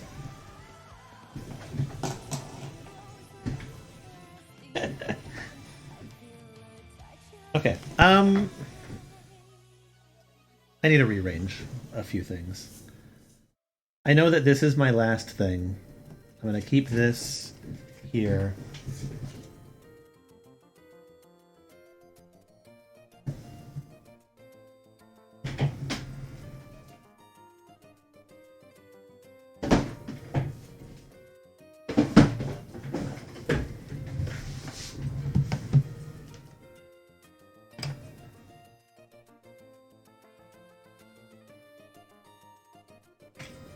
Those will stay.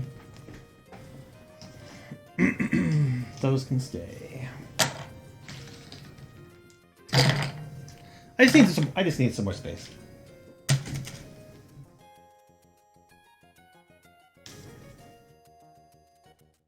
Keep the completed ones just underneath this one.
I don't like this.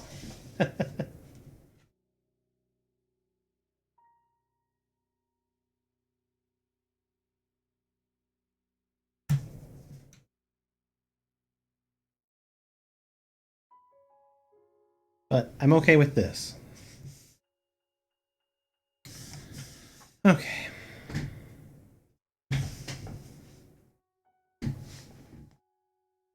Just trying to keep everything like in view. And I want to be able to reach everything too. God damn it. Okay. So these are our enemies. It says that I can start in basically any square.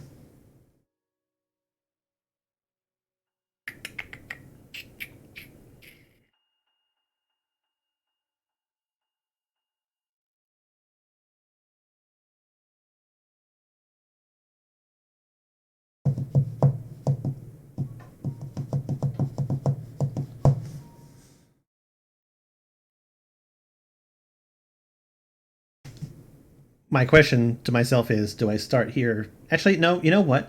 I start here and move towards that space to get this, while this one continues to basically move, because this will move over here, and then it'll start continuing against this one, so I don't really have to worry about that so much.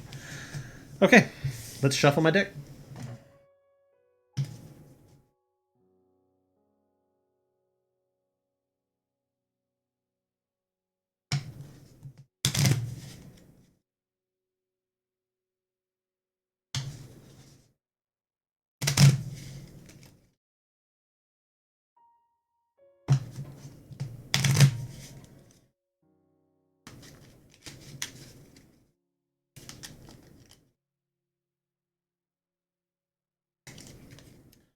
5 cards.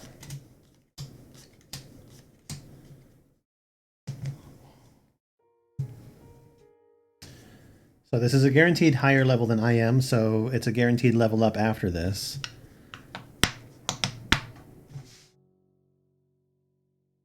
Right. My little Aloy will start here in the tall grass.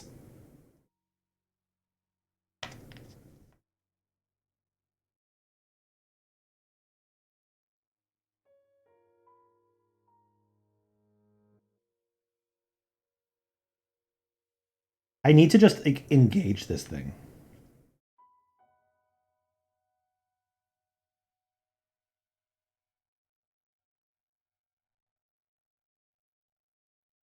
Okay, that's what we're gonna do. So let's take a look at what I got in my hand here. I have added dice and arrows. Hardpoint arrow, like I said, come really in handy later on down the line, probably.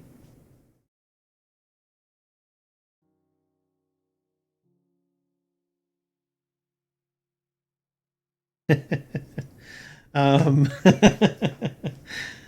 okay.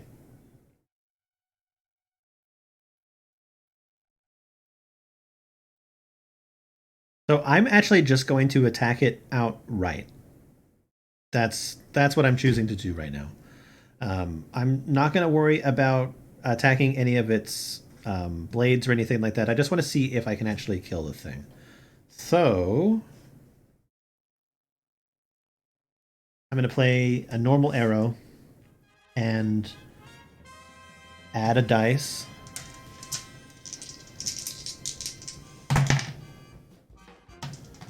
So three damage.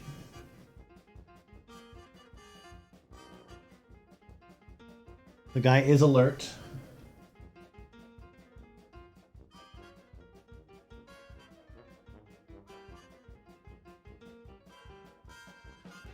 So armor now applies. I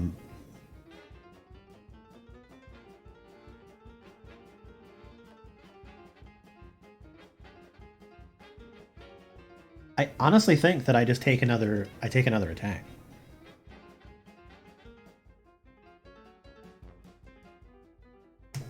But am I sure that I can kill it? I'm not. So instead what I'll do is I'll go ahead and I'll move out because I want to be 1 square away from this guy. Because I don't want him to run away. Because in order to beat this encounter, I need 4 points, and those 2 guys would be worth it. But I want to kill everybody. I want that scrap. So I'm going to let it do its thing.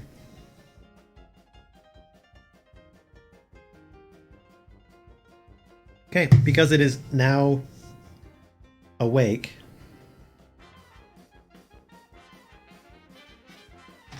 It's going to move 1 square towards me, and it's going to do a roll. It is going to do higher damage, so it has 6 potential damage that I can do now.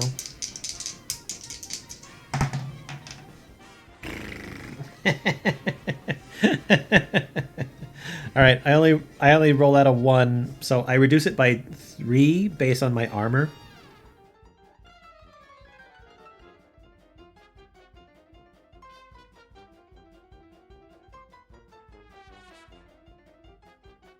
I'm going to take the first 3 cards of my deck. You know what? I'm okay with that. That was totally okay. And then these guys move. He moves there. Move there. Okay, my turn. Draw 2 cards.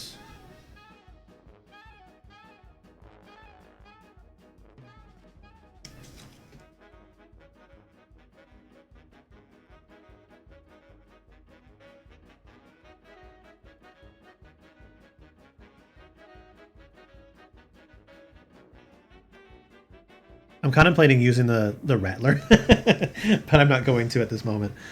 Okay. I'm going to see if I can kill it again. So Hunter Arrow, but I'm just gonna roll normal amount this time because I don't have any modifiers. 2 damage. So I only do 1.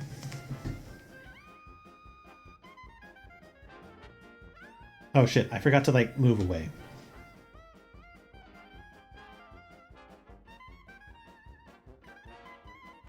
I'm gonna move in this direction. Okay. 4. I'm gonna fire a fire arrow.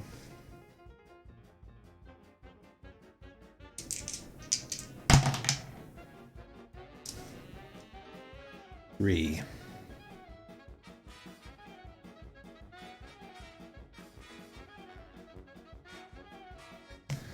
Okay, well, it has a blaze icon. Now has 6 damage on it. I haven't destroyed anything.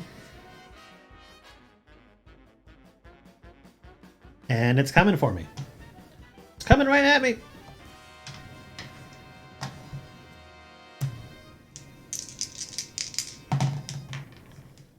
Okay. I dodge all of its attack. I'm going to move over this way because I'm still trying to stay out of the way of these guys.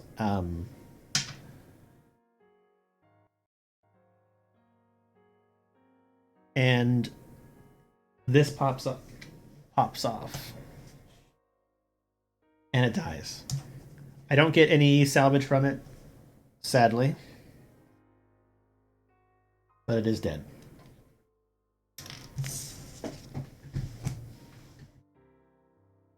Okay, now those guys have moved. It's now my turn.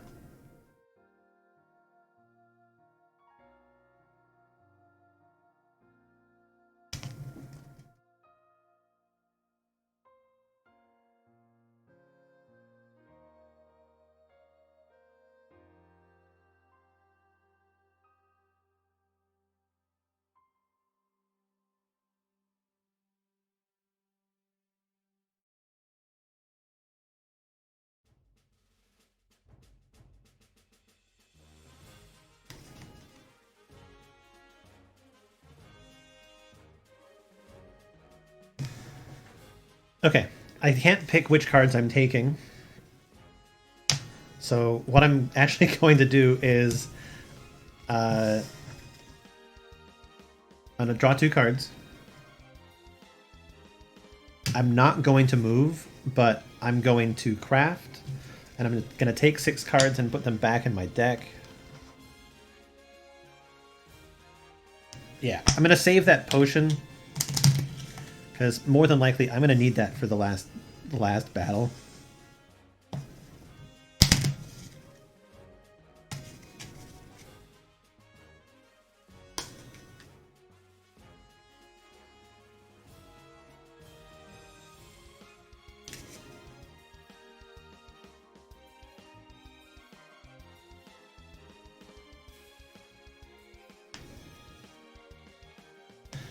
Okay.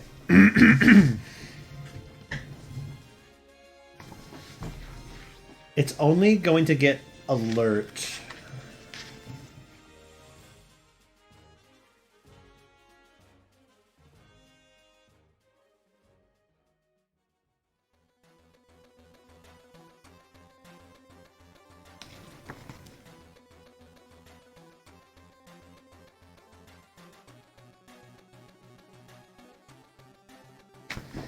It will only become alert if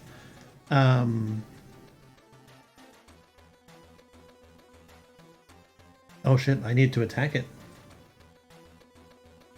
Okay, so this guy moves here, but it is only going to become alert if I'm in an adjacent square at the start of its next phase, right?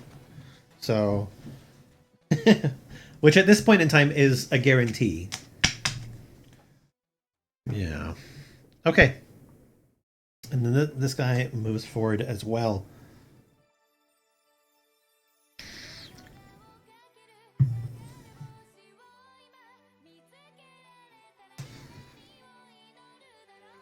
I got to make it worth it.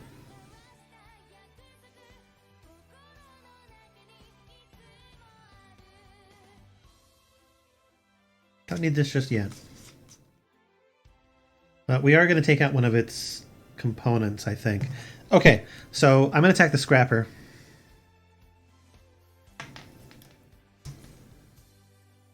That's going to be my first thing. We are going to... we're going to attack its component.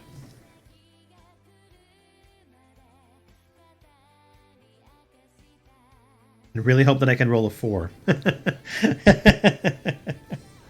Because at this point in time, I don't care about its radar sweep. Alright, so let's do this. So, Hunter Arrow. I don't have to worry about armor because it's not active.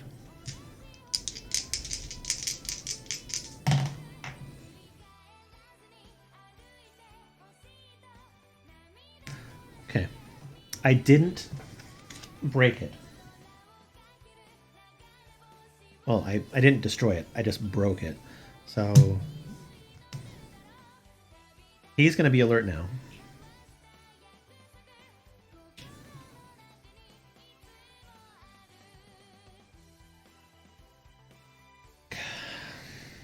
I don't want to waste that on this.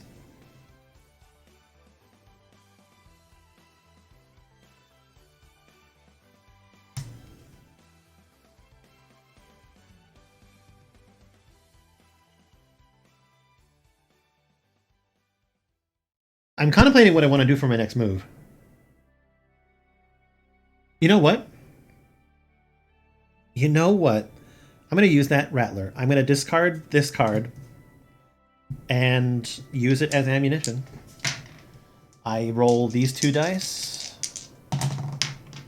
I'm attacking its component. Its component is now destroyed. I've now disabled its A attack. So that's good. I'm going to play this critical hit after having destroyed a component, which gets me a piece of trash. I want to flip them over now because there are some times where that could actually come in handy. Okay, so I still have not done any damage to it, but it's angry. Okay, so it goes first. And it says, is the hunter within 1 square? The answer is most definitely yes. Move 1 towards the closest hunter. And do a melee attack.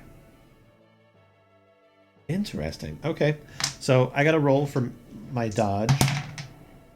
I dodged 2 damage, and my armor gives me a -2 to the damage as well. I'm going to roll over here. I take no damage, thankfully. That's fantastic. And then it says that it moves 1 away from the hunter. So I'm going to take that directly as stating that it's going to move the most directly away from the hunter. Okay, and then this guy moves forward 1. He's still not active, but he's coming to me. This is all going according to plan. Sort of. Okay. I draw 2 cards.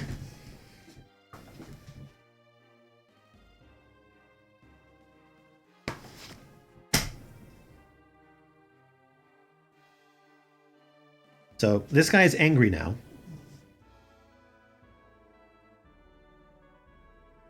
I'm actually going to take some advantage of what I have here. So I'm going to go here, which gets me 3 salvage.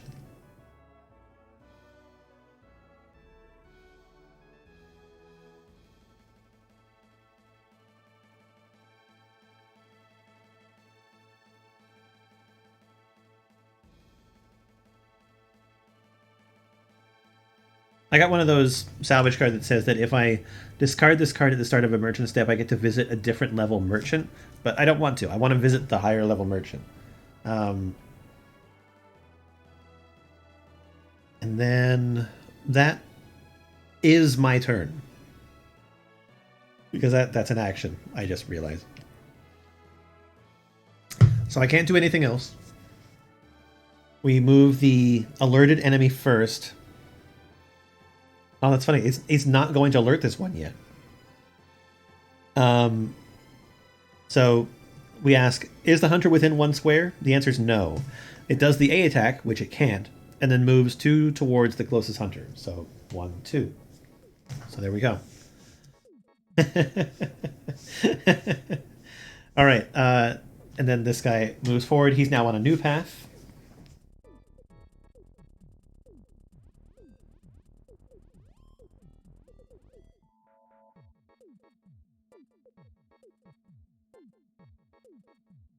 Okay, I'm going to discard 1 card, draw 1 card.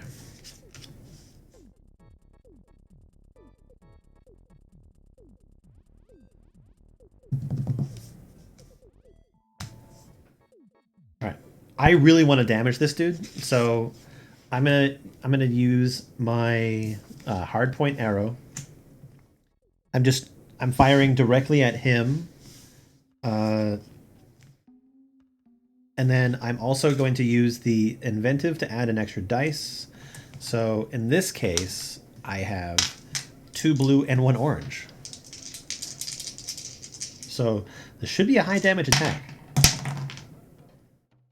Should. Oh my god.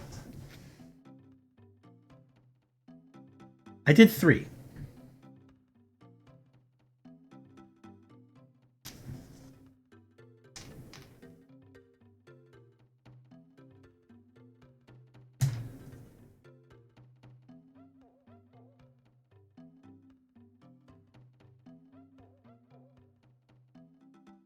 Okay, I'm going to attack again and hope that I get him. So I'm going to use a hunter arrow, and then I'm going to use weak point, which targets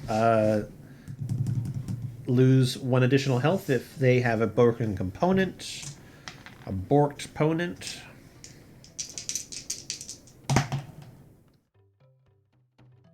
Okay, so I did 3 damage, plus 1 is 4, minus 1 for the armor. So I did 3.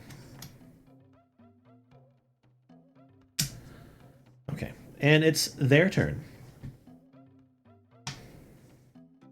I will need to rest here soon, or craft. Okay, we move him first. Is the hunter within 1 square? Yes. Do a melee.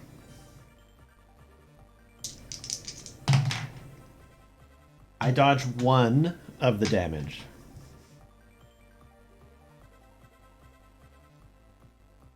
I'm going to discard the card that's in my hand. Because my armor brings it down by an additional 2, so I'm okay there. And then he's going to move 1 backwards from me, and I'm going to move over there. This guy is going to keep on rolling. I'm hoping that I can kill this dude this turn. So 1, 2, 3, 4, 5. Got 5 cards left in my hand, on my deck.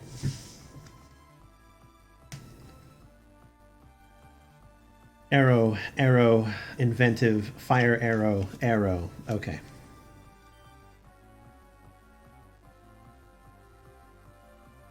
I need to do 3 damage. I need to roll 4. I'm going to do Hunter Bow and Inventive. Mainly because I want to... I'm going to hope that I can kill him in this one. So... Hope and pray. Okay, I rolled a 4, which minus the armor brings me to 3, which is enough to kill him.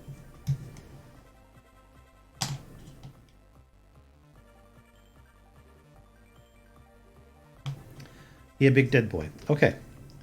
I didn't burn him up, so I get 2 trash. Ancient Statue. Discard this card during the merchant step to reveal the top 3 cards of the merchant deck and purchase one of them at the cost of just 1 rock. Once this has been resolved, even if a card is not purchased, shuffle the other cards back into the deck. Okay.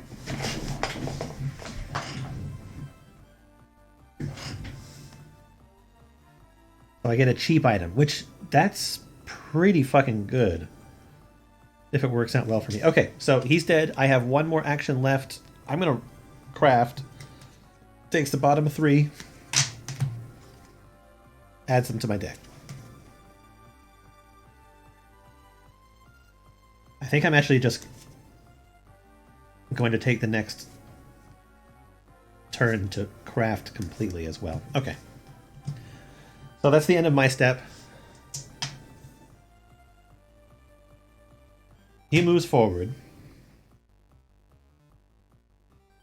I'm going to take this whole turn to craft. So 1, 2, 3, 4, 5, and 6. Oh, but I still need to draw 2 cards. Damn it. But we're adding 6 cards back to my deck.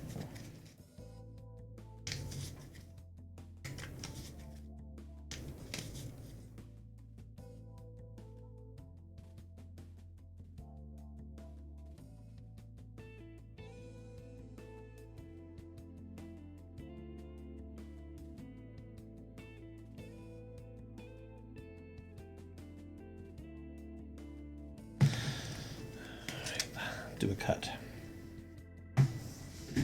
Okay.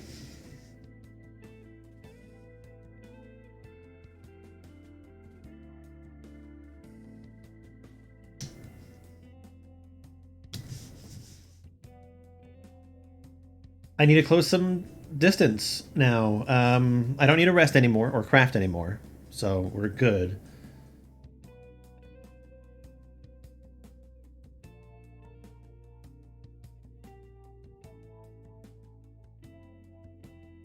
Okay, I'm sprinting. So that moves me 2, and now I have the ability to attack.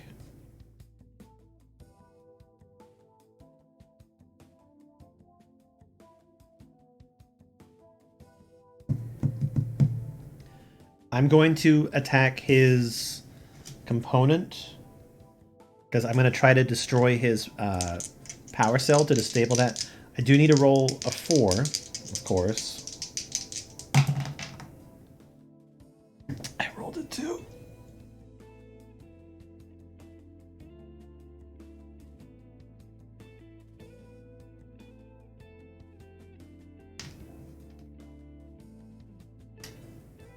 Rolled a 2 on his A, and he is now alert.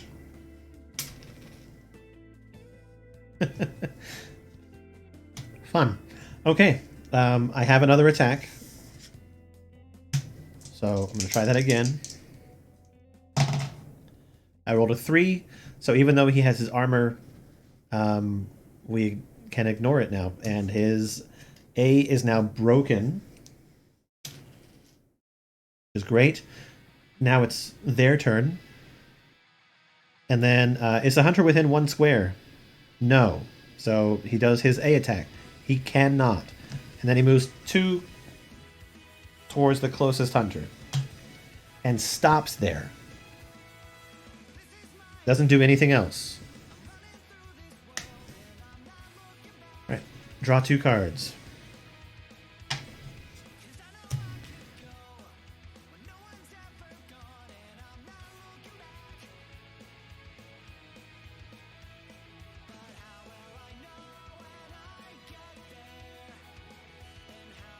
Okay, I could melee.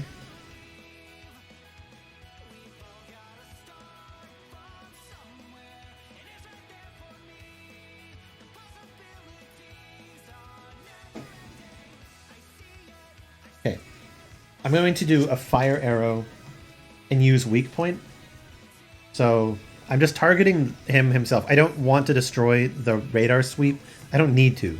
Not at this time. And then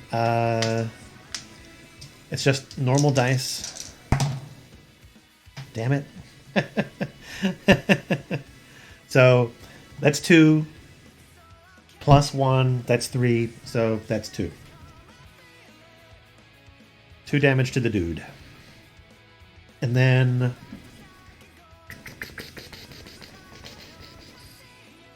he does get a fire damage.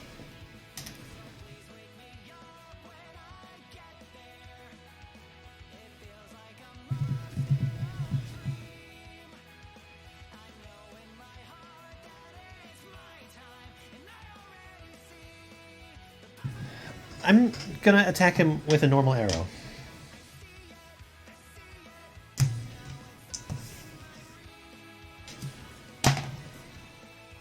Holy shit, 5. No way. Okay, so that's honestly very lucky. So that's 5, minus 1, 4. So they now have 6, which is good because he won't die on his next turn. Okay. I want the scrap, honestly. All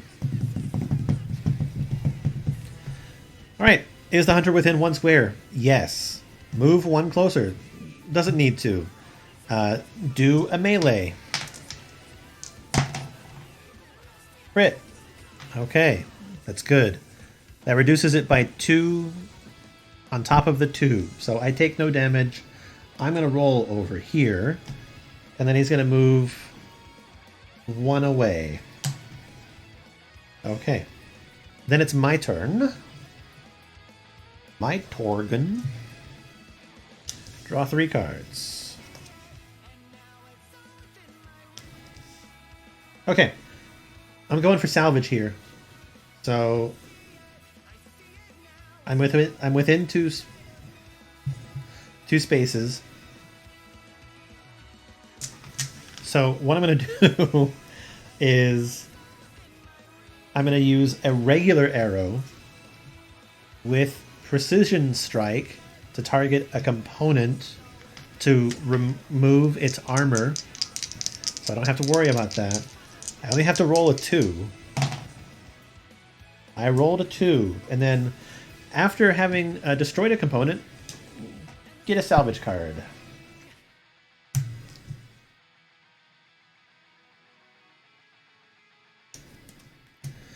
Okay, and then his B is now destroyed. Oh, by the way, he took a damage. So he's now at 7. I keep on forgetting to resolve, like, the other things. Okay, and then I'm going to do a fucking hardpoint arrow. And we're going to guarantee us a hit here. For 4. It dead. Fucking fantastic. Okay.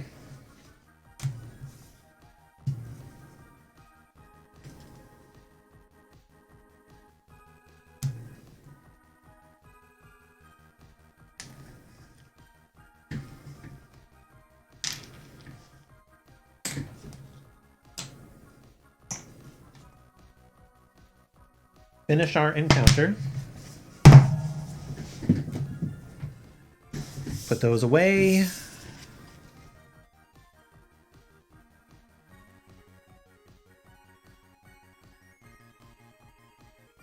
So, because we completed a challenge that was a higher level than I am, I get to level up again.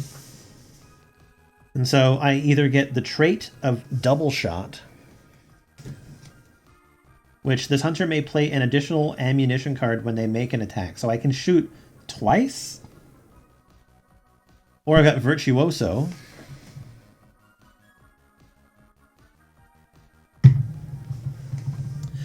The hunter may ignore the once per activation restriction for ranged attacks, but cannot target a single enemy multiple times.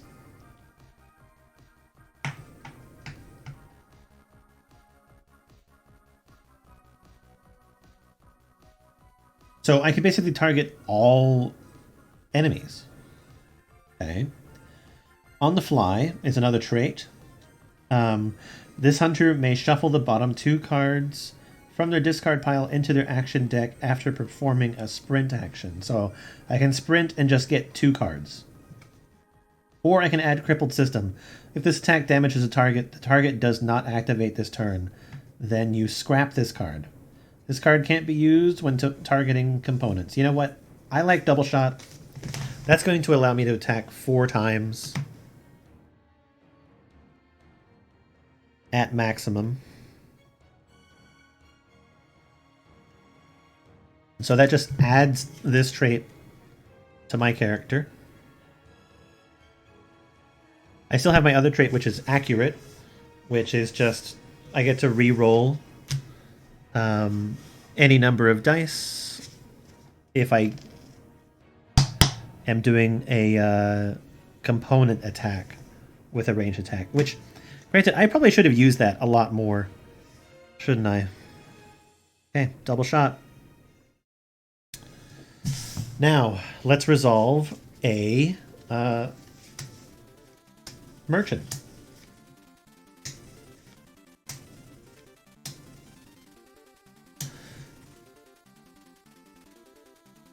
Okay, this pays for 2. This lets me see a different merchant level, which I don't need to worry about. And then this lets me see the top 3 cards and buy one of them for just one of these. So I'm hoping I get something good.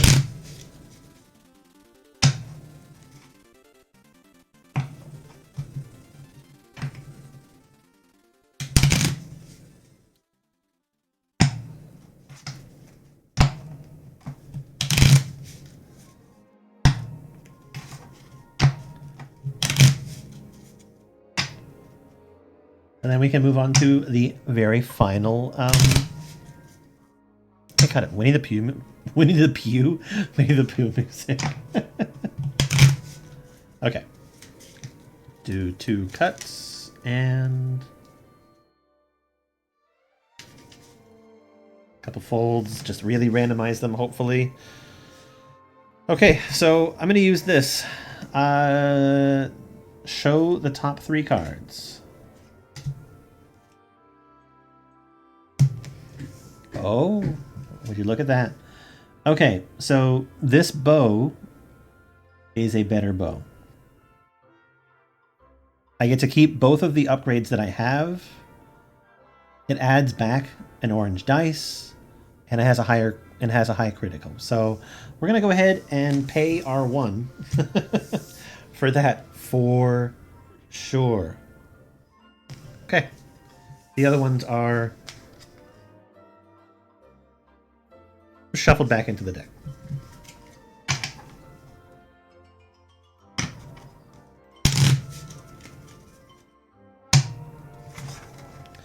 This is going to be a mute or a copyright claim, isn't it?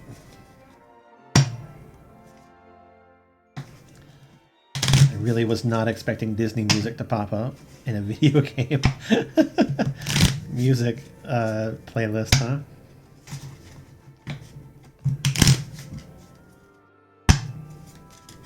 But I guess if we include Kingdom Hearts into the term video games...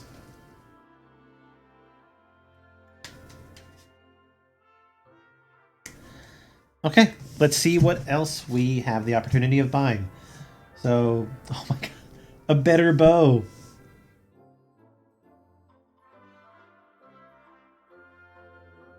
Okay, 1 weapon, 1 armor,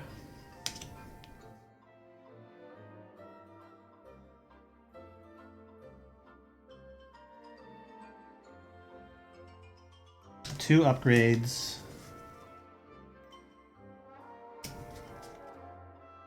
one miscellaneous item, and 2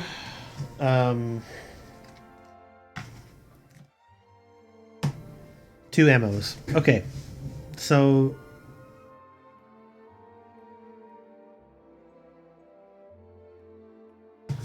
let's think about this.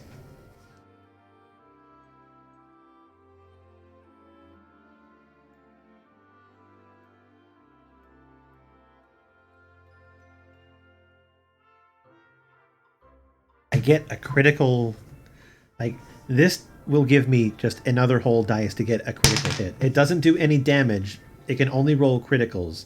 It's a 50-50.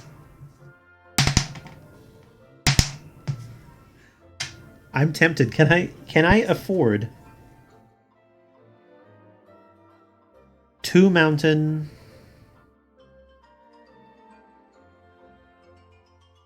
Okay, I can afford this.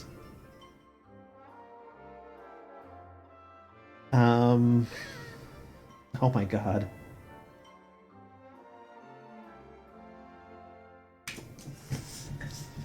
Okay, let's take a look at these. These are both items that would upgrade my weapon.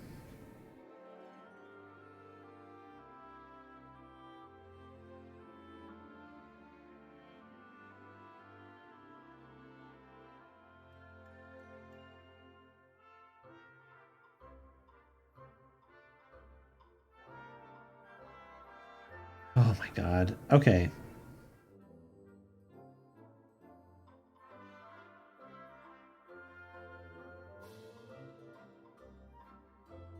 This is really good.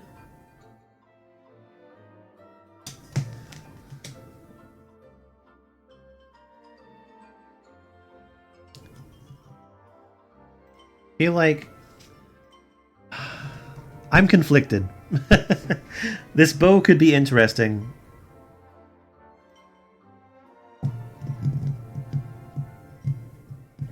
Oh, but then again, if I roll criticals with this thing, then if I roll more than one critical, okay, no, I don't need the bow. I don't think that the bow actually helps me in any way. So then it leaves me with this thing.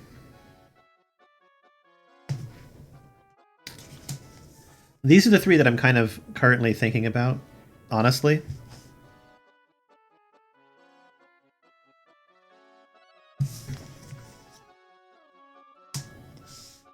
I just wish I wish that my supplies were divvied up slightly differently. Critical makes me immune to more, but you know what?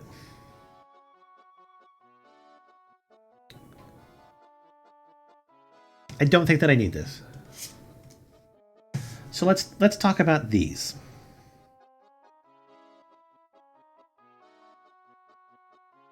Scrap this card to shuffle all the cards in the Hunter's discard pile back into their action deck. I have one right now that would shuffle 6 of them back. So maybe not so much this one. So what if I did 2 of these? Critical.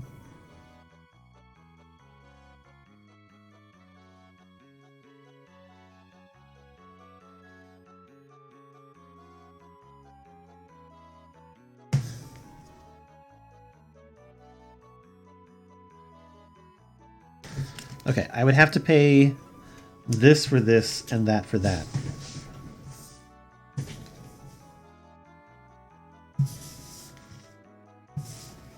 I did not get as much scrap in that last match as I would want.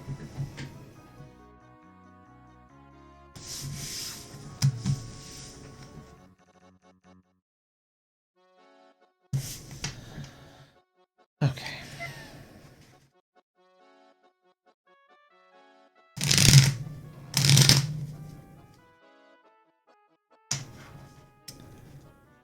The Bob Ross game that I have has tiny cards like this too. Not a particularly big fan of tiny cards, in all honesty, but I like that game.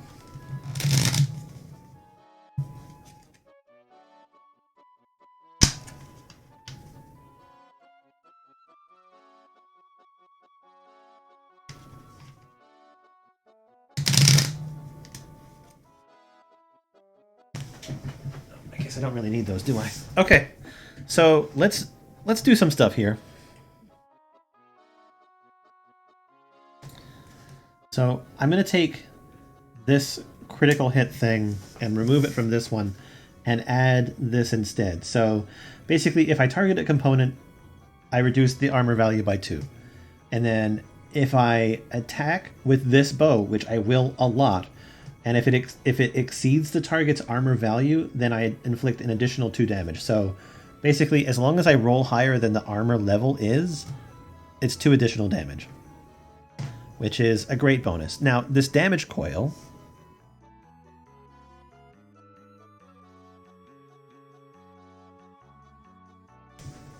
I'm going to add to the spear.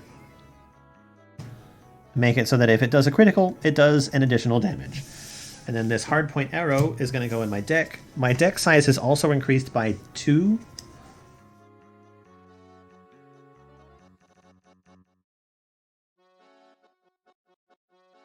So now I have to put a stamina card in.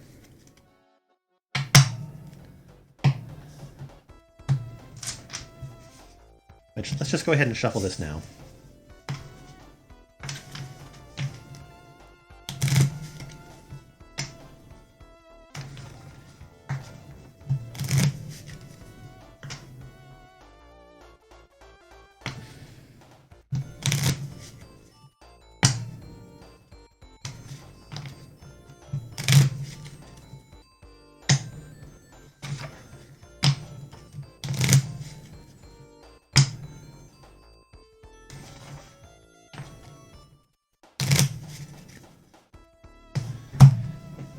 Okay, I want to see if there's anything special that I have to do.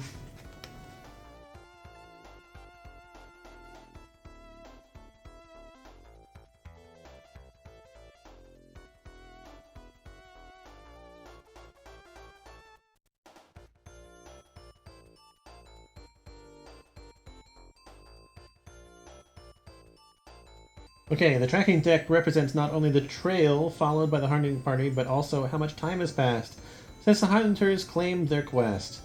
As the shadows grow long and the sun falls behind the distant mountains, the hunter's call finally sounds, and at last, the time to face their quarry is upon the hunters. If there are no remaining cards in the tracking deck at the start of the tracking phase, the players have reached the final encounter of the game and no longer are able to choose which path to take. This is the hunting party's last encounter, which the players must successfully complete. If they fail, the only death or the shame of defeat awaits them, with survivors left to hide in the shadows and anonymity forevermore. Anonymity.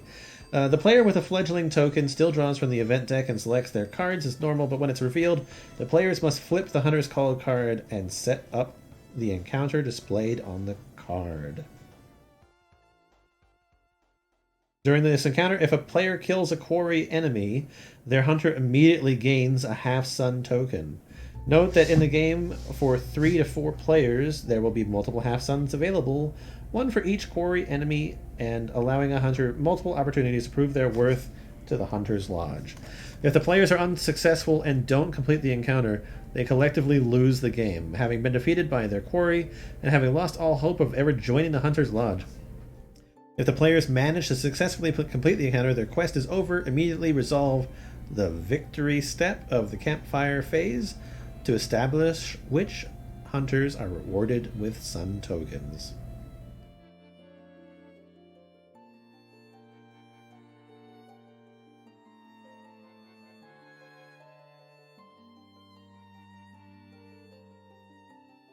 Okay. Let's do this. So,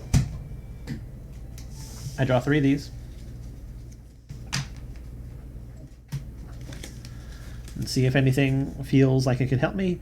The hunter may take an additional action during their first activation of this encounter. This action ignores the normal once per activation restriction. That could be good.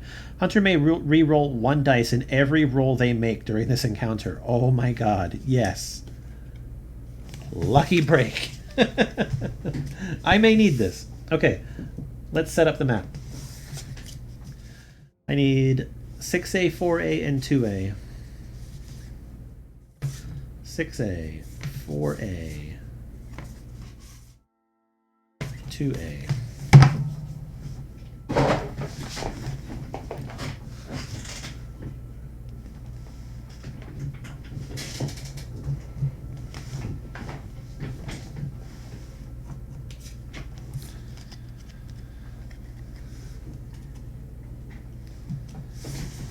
Okay, we set this up with this one like that.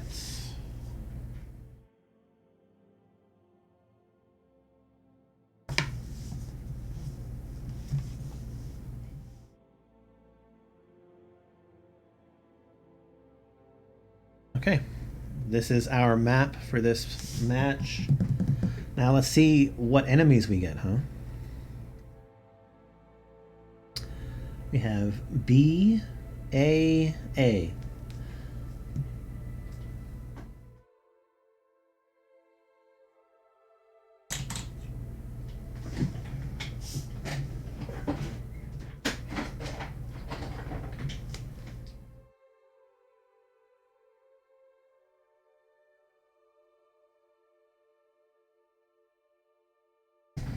Okay, so we have Striders.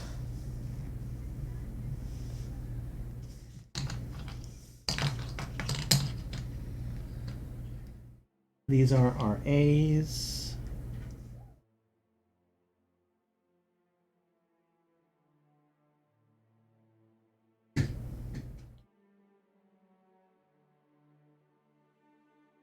And then we have one of these big guys, or Sawtooth. He goes right there.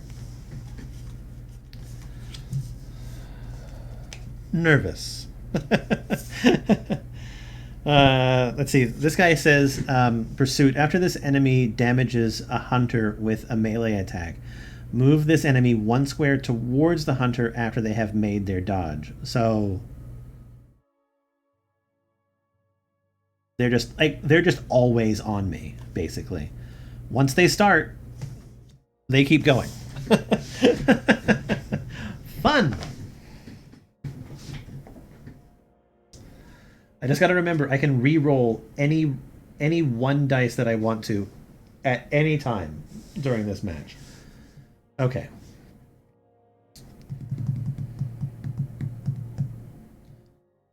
I only need 5 points in order to finish this encounter. I don't really need to kill these.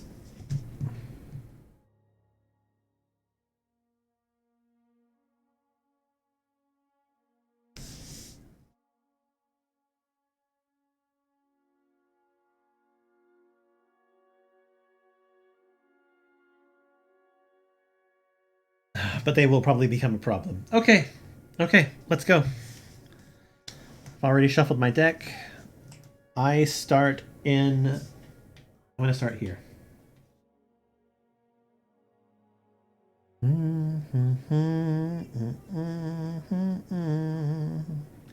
Draw 5 cards. 1, 2, 3, 4, 5.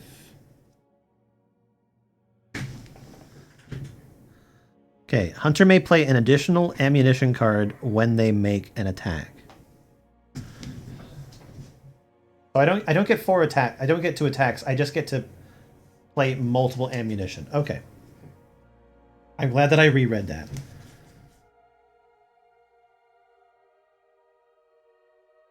So currently, I want to make an attack. So I get this for my bow, and this for the arrows. So I'm actually just going to attempt to kill this dude. Just outright. Okay, critical. That does 4 damage. I add additional 2 damage for... Okay, there we go. You know what? I can re-roll a dice. It's the same thing. Okay, so that's 4, 6, 8, 10. So I think it's dead.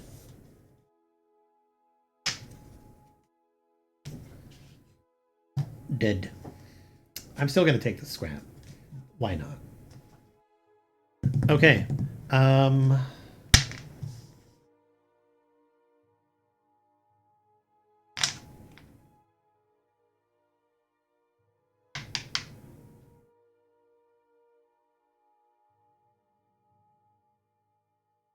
going to do a sprint. 1, 2. Into the long grass. Okay. So now, enemies activate. I'm going to do this one, and then that one. Just following their path. I have to go after that guy. And I will, here in just a second. So let's draw 2 cards. Nice. How much health is 19? Okay.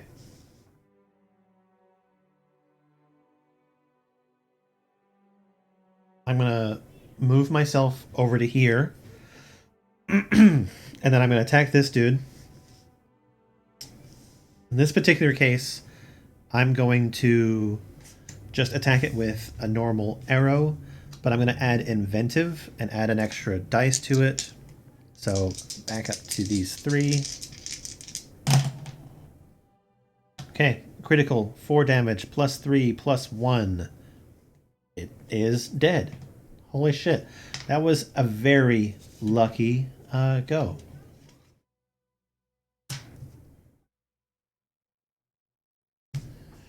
Okay, so now it is the enemy turn.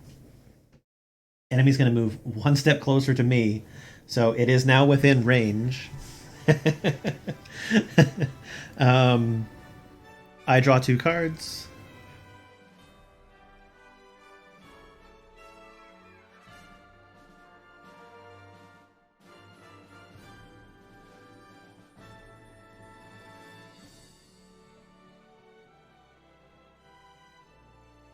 So because I'm just getting started here, I'm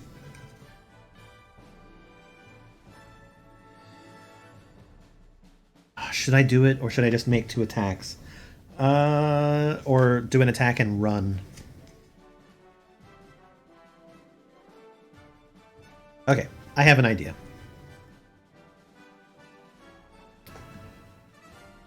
Also, what kind of damage does this guy do? I guess I'll find out soon. I guess I will find out soon. Oh, damn it. I want to put those cards back in my... No. Okay, I'm going to do a double shot.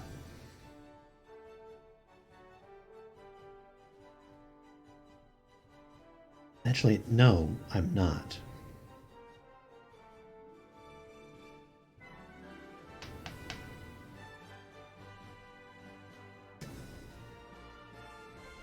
I'm going to go for one of its canisters. So I'm just going to do this. So normal arrow. I'm going to shoot its... I'm going to shoot its blaze canister. I have to roll 4. Okay. It definitely destroyed it. So, destroyed B. It is now alert. And it has a blaze token on it. And, you know what? Why not? Play critical hit. I get a salvage. Okay. Then...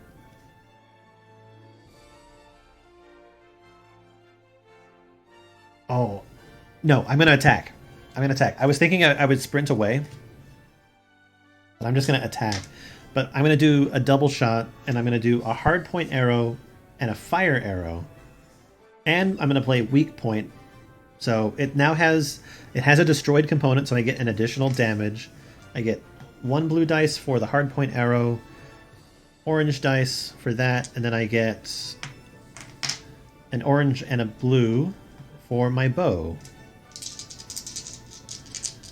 So keep in mind that if this roll exceeds 2, I do an additional 2 damage. Okay, I'm just shooting it.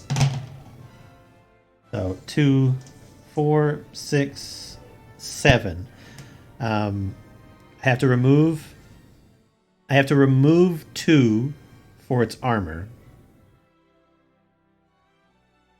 And then I add 2 for my bonus. So it stays as 7. I can re-roll a dice. What do I want to re-roll? I'm going to re-roll this one. Okay. That was a really weak-ass roll. But I don't want to re-roll it because I feel like that would be cheating. Okay, so it stays 7. This hunter may... when it's only for components. Okay.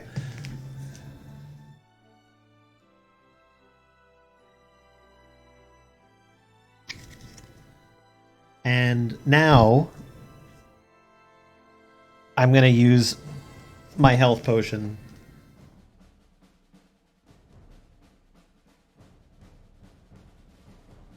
Which shuffles the bottom 6 cards. 1, 2, 3, 4, 5, and 6. Because I'm gonna want this health.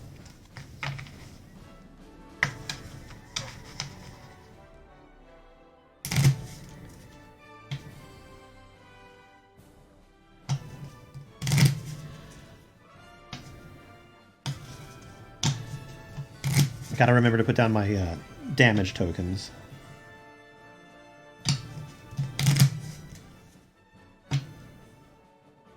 I may be, like, over-preparing for this.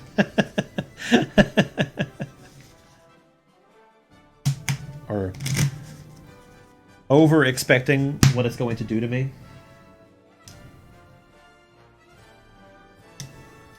Okay. 7 damage. Okay, let's find out. Let's see what it does. It says... hunter in the same square? No. Move 2 squares towards the closest hunter. So it is now right on top of me, and guess what? It is doing a melee damage. After the enemy damages a hunter with a melee attack. I guess it's only if it damages me. So, but I mean, it does 6 damage, so I'm gonna have to get pretty lucky. 3 minus 2, 5. So it does one point of damage to me. So I have to discard a card, discard an arrow from the top of my deck. Okay, but I'm just gonna flip this over because I'm not worried about the other stuff. Yeah, I'm not worried about the other stuff. After the enemy damages a hunter with a melee attack, move this enemy 1 square towards the hunter after they have made their dodge. So I'm going to dodge, and he's going to be like right there on top of me. Okay.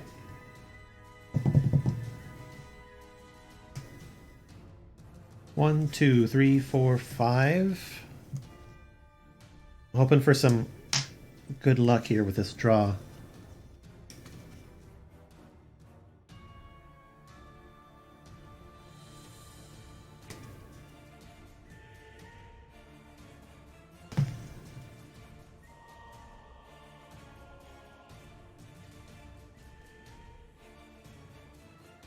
Okay, I did have decent luck. So it's just 2 normal arrows, but then I'm going to use weak point because it has 1 or more destroyed components. So 2 dice for that, and then 2 dice for the bow.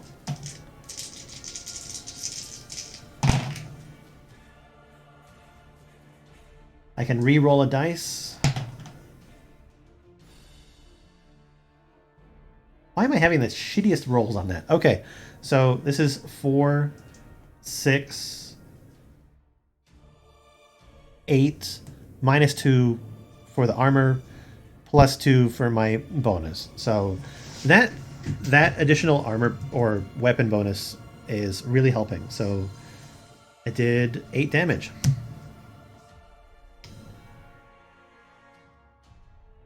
So they had 7... 15.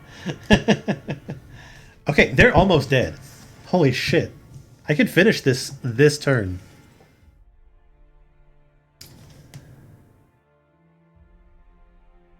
Yeah, I'm gonna go for it.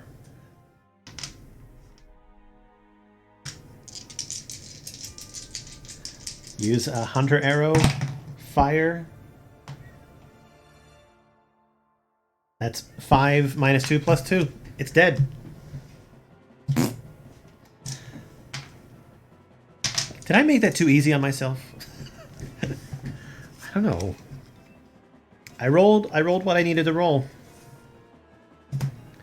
Okay, it's dead. It's now end of game. I guess there's really not anything here for me to do. Each player totals how many victory points they've based, although all players have 1. They'll hold their heads proudly aloft at a successful hunt. The player with the most victory points has proven themselves first among equals and emerges as the winner of the game. In years to come, history shall surely remember their tales of great deeds and dedication, and their fierce warrior pride will become the stuff of legend. That's it.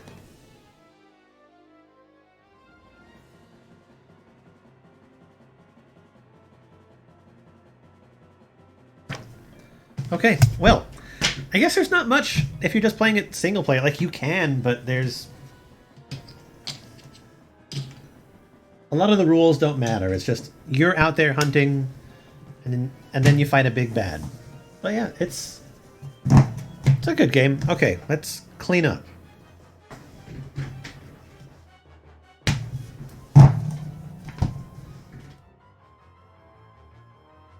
I did have fun with it, though. I think it will definitely be a lot more fun playing it with other people.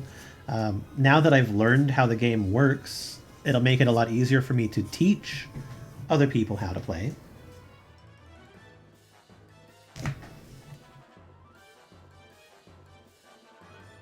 I'm pretty excited for that.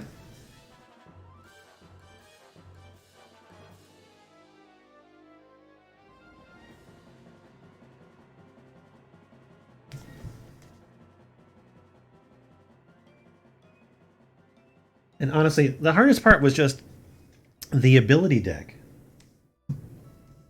That one didn't make sense.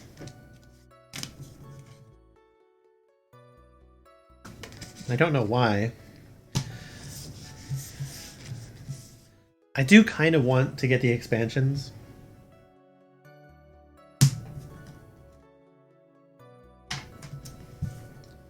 Or an expansion.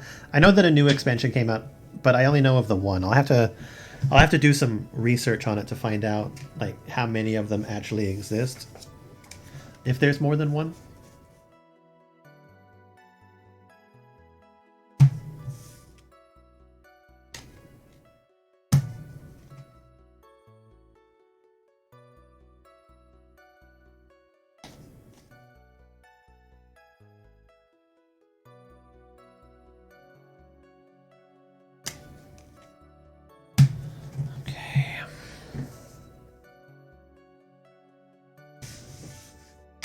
All these little tokens. I am glad that the game gives you a whole bunch of little plastic baggies.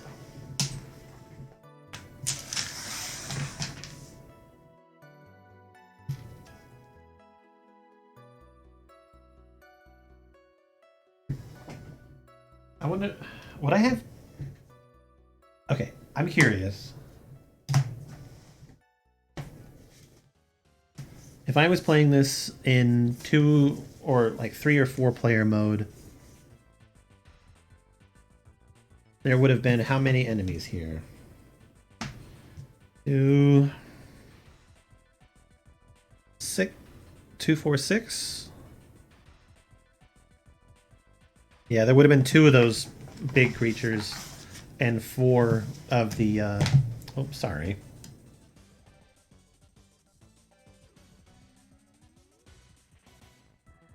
Four of the little guys.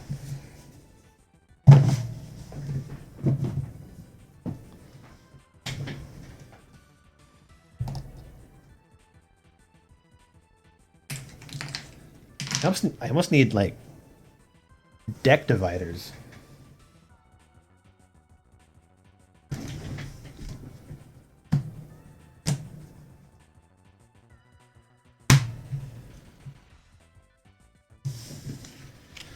Okay.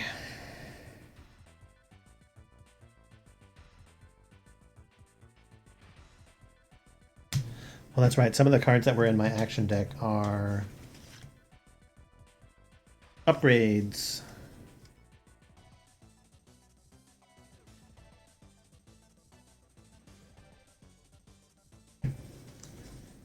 Anyway, that's fun.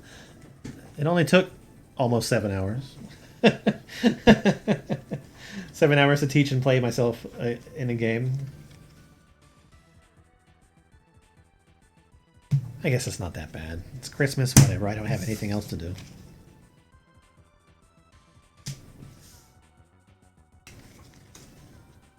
Yes, now it's my goal to see if I can find myself dinner. I didn't really plan for it.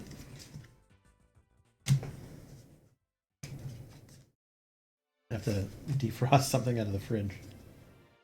Or freezer. I got ice cream, though. Like I need that.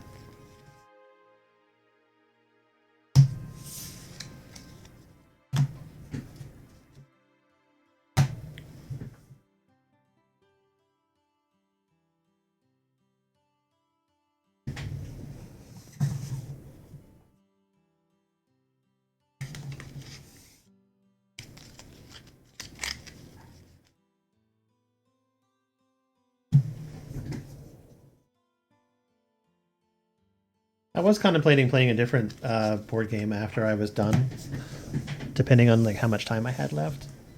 But seeing as I spent 7 hours on this, I don't think I will.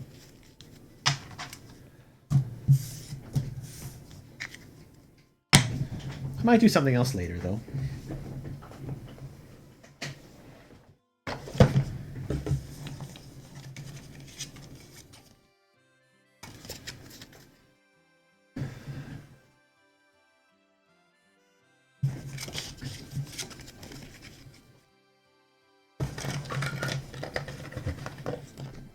Get these guys back out.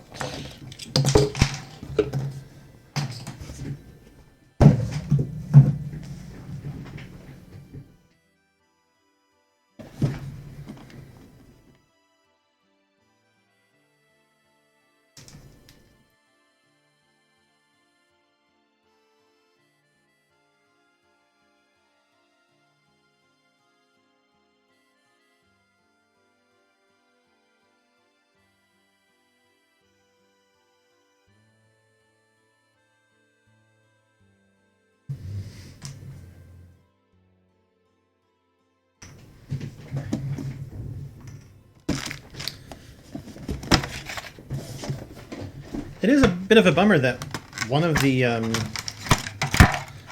crab people was broken.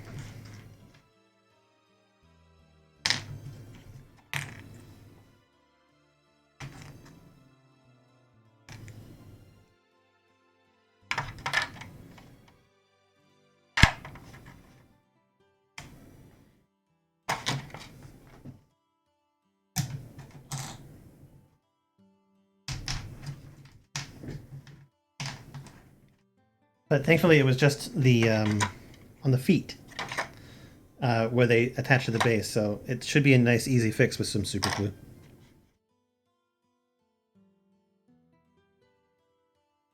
These guys, yeah.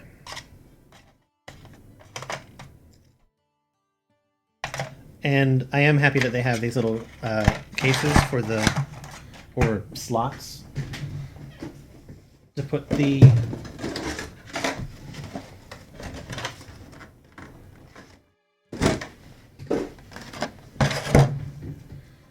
figurines too, because it prevents them from getting damaged in the actual box, though. Granted, didn't we just say that one of these was broken and it came out of the box?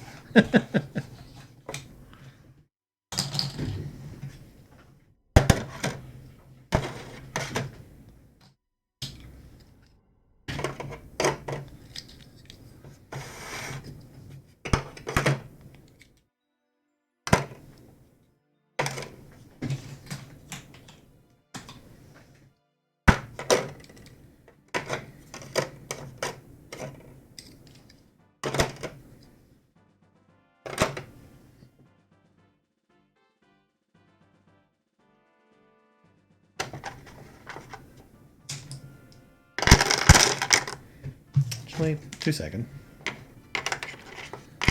before I go and start throwing things in here. See how many of these plastic baggies I have.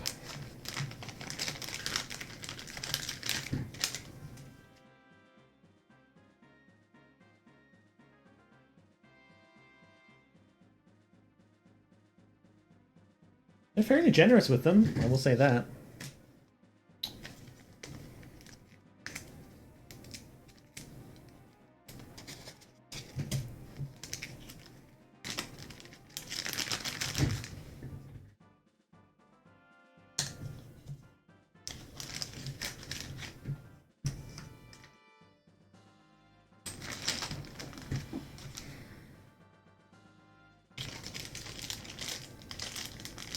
Trying to decide which ones of these are like better to put together because they're like either less used or easier to separate. And again, I feel like I need to put the cards in here first.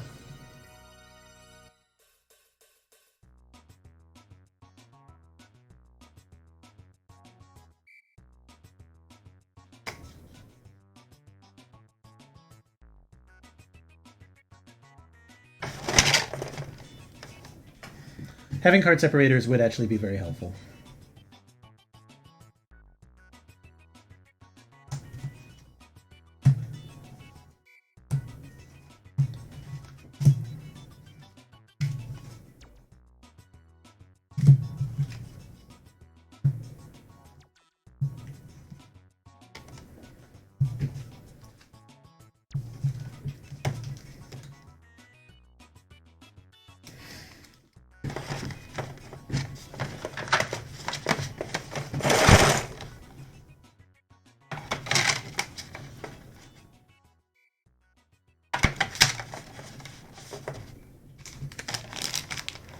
Fill that space with those things.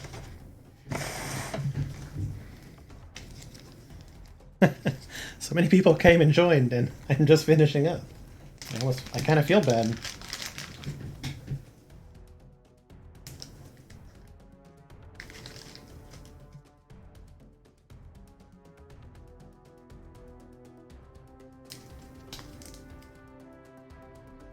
Hope everybody's having a good Christmas if it is Christmas Day for you, if you celebrate Christmas in general. I didn't have anything going on, so I decided I'm going to stream a board game.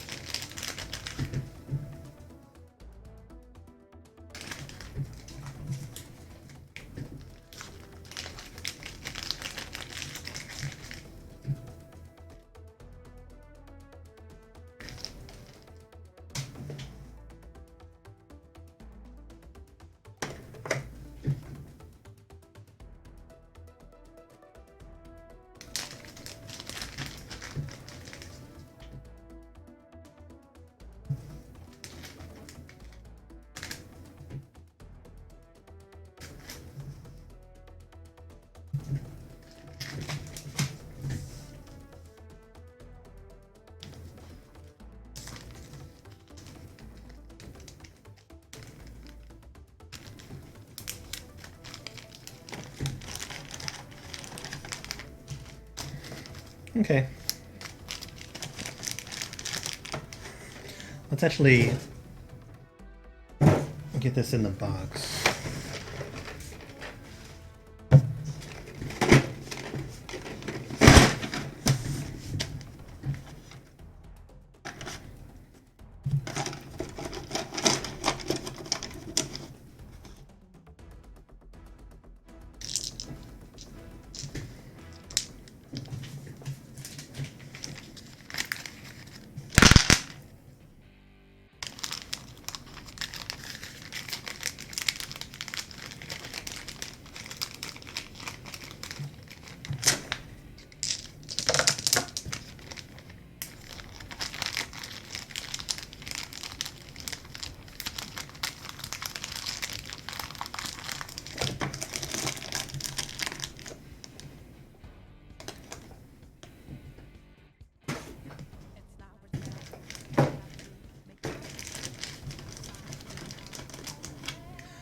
I wonder if I can get them all.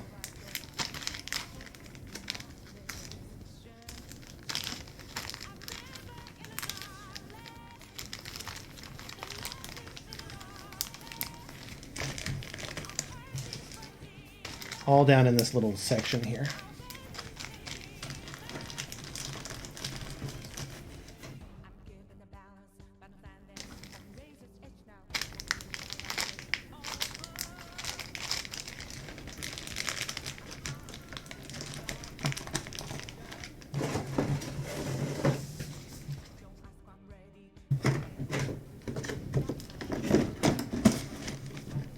Hell yeah.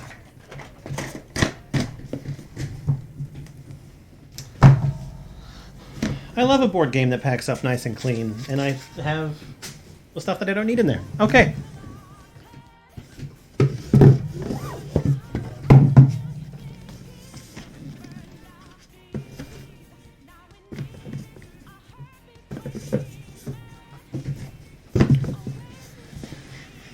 All right. That's fun, everybody. I appreciate it. I hope you have a good Christmas. Like I said, I might be back doing something else later. Right now I'm hungry. I haven't eaten anything all day, so I'm going to rectify that issue. Yeah, what do you think? Now, if you watch me do things, you can just see a little bit behind me. Just get to see me again. Not that I'm anything fantastic to look at, of course, but I like it.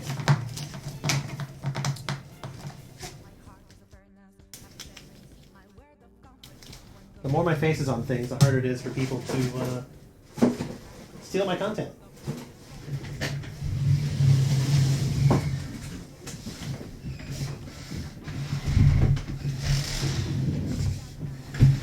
I do kind kind of appreciate that.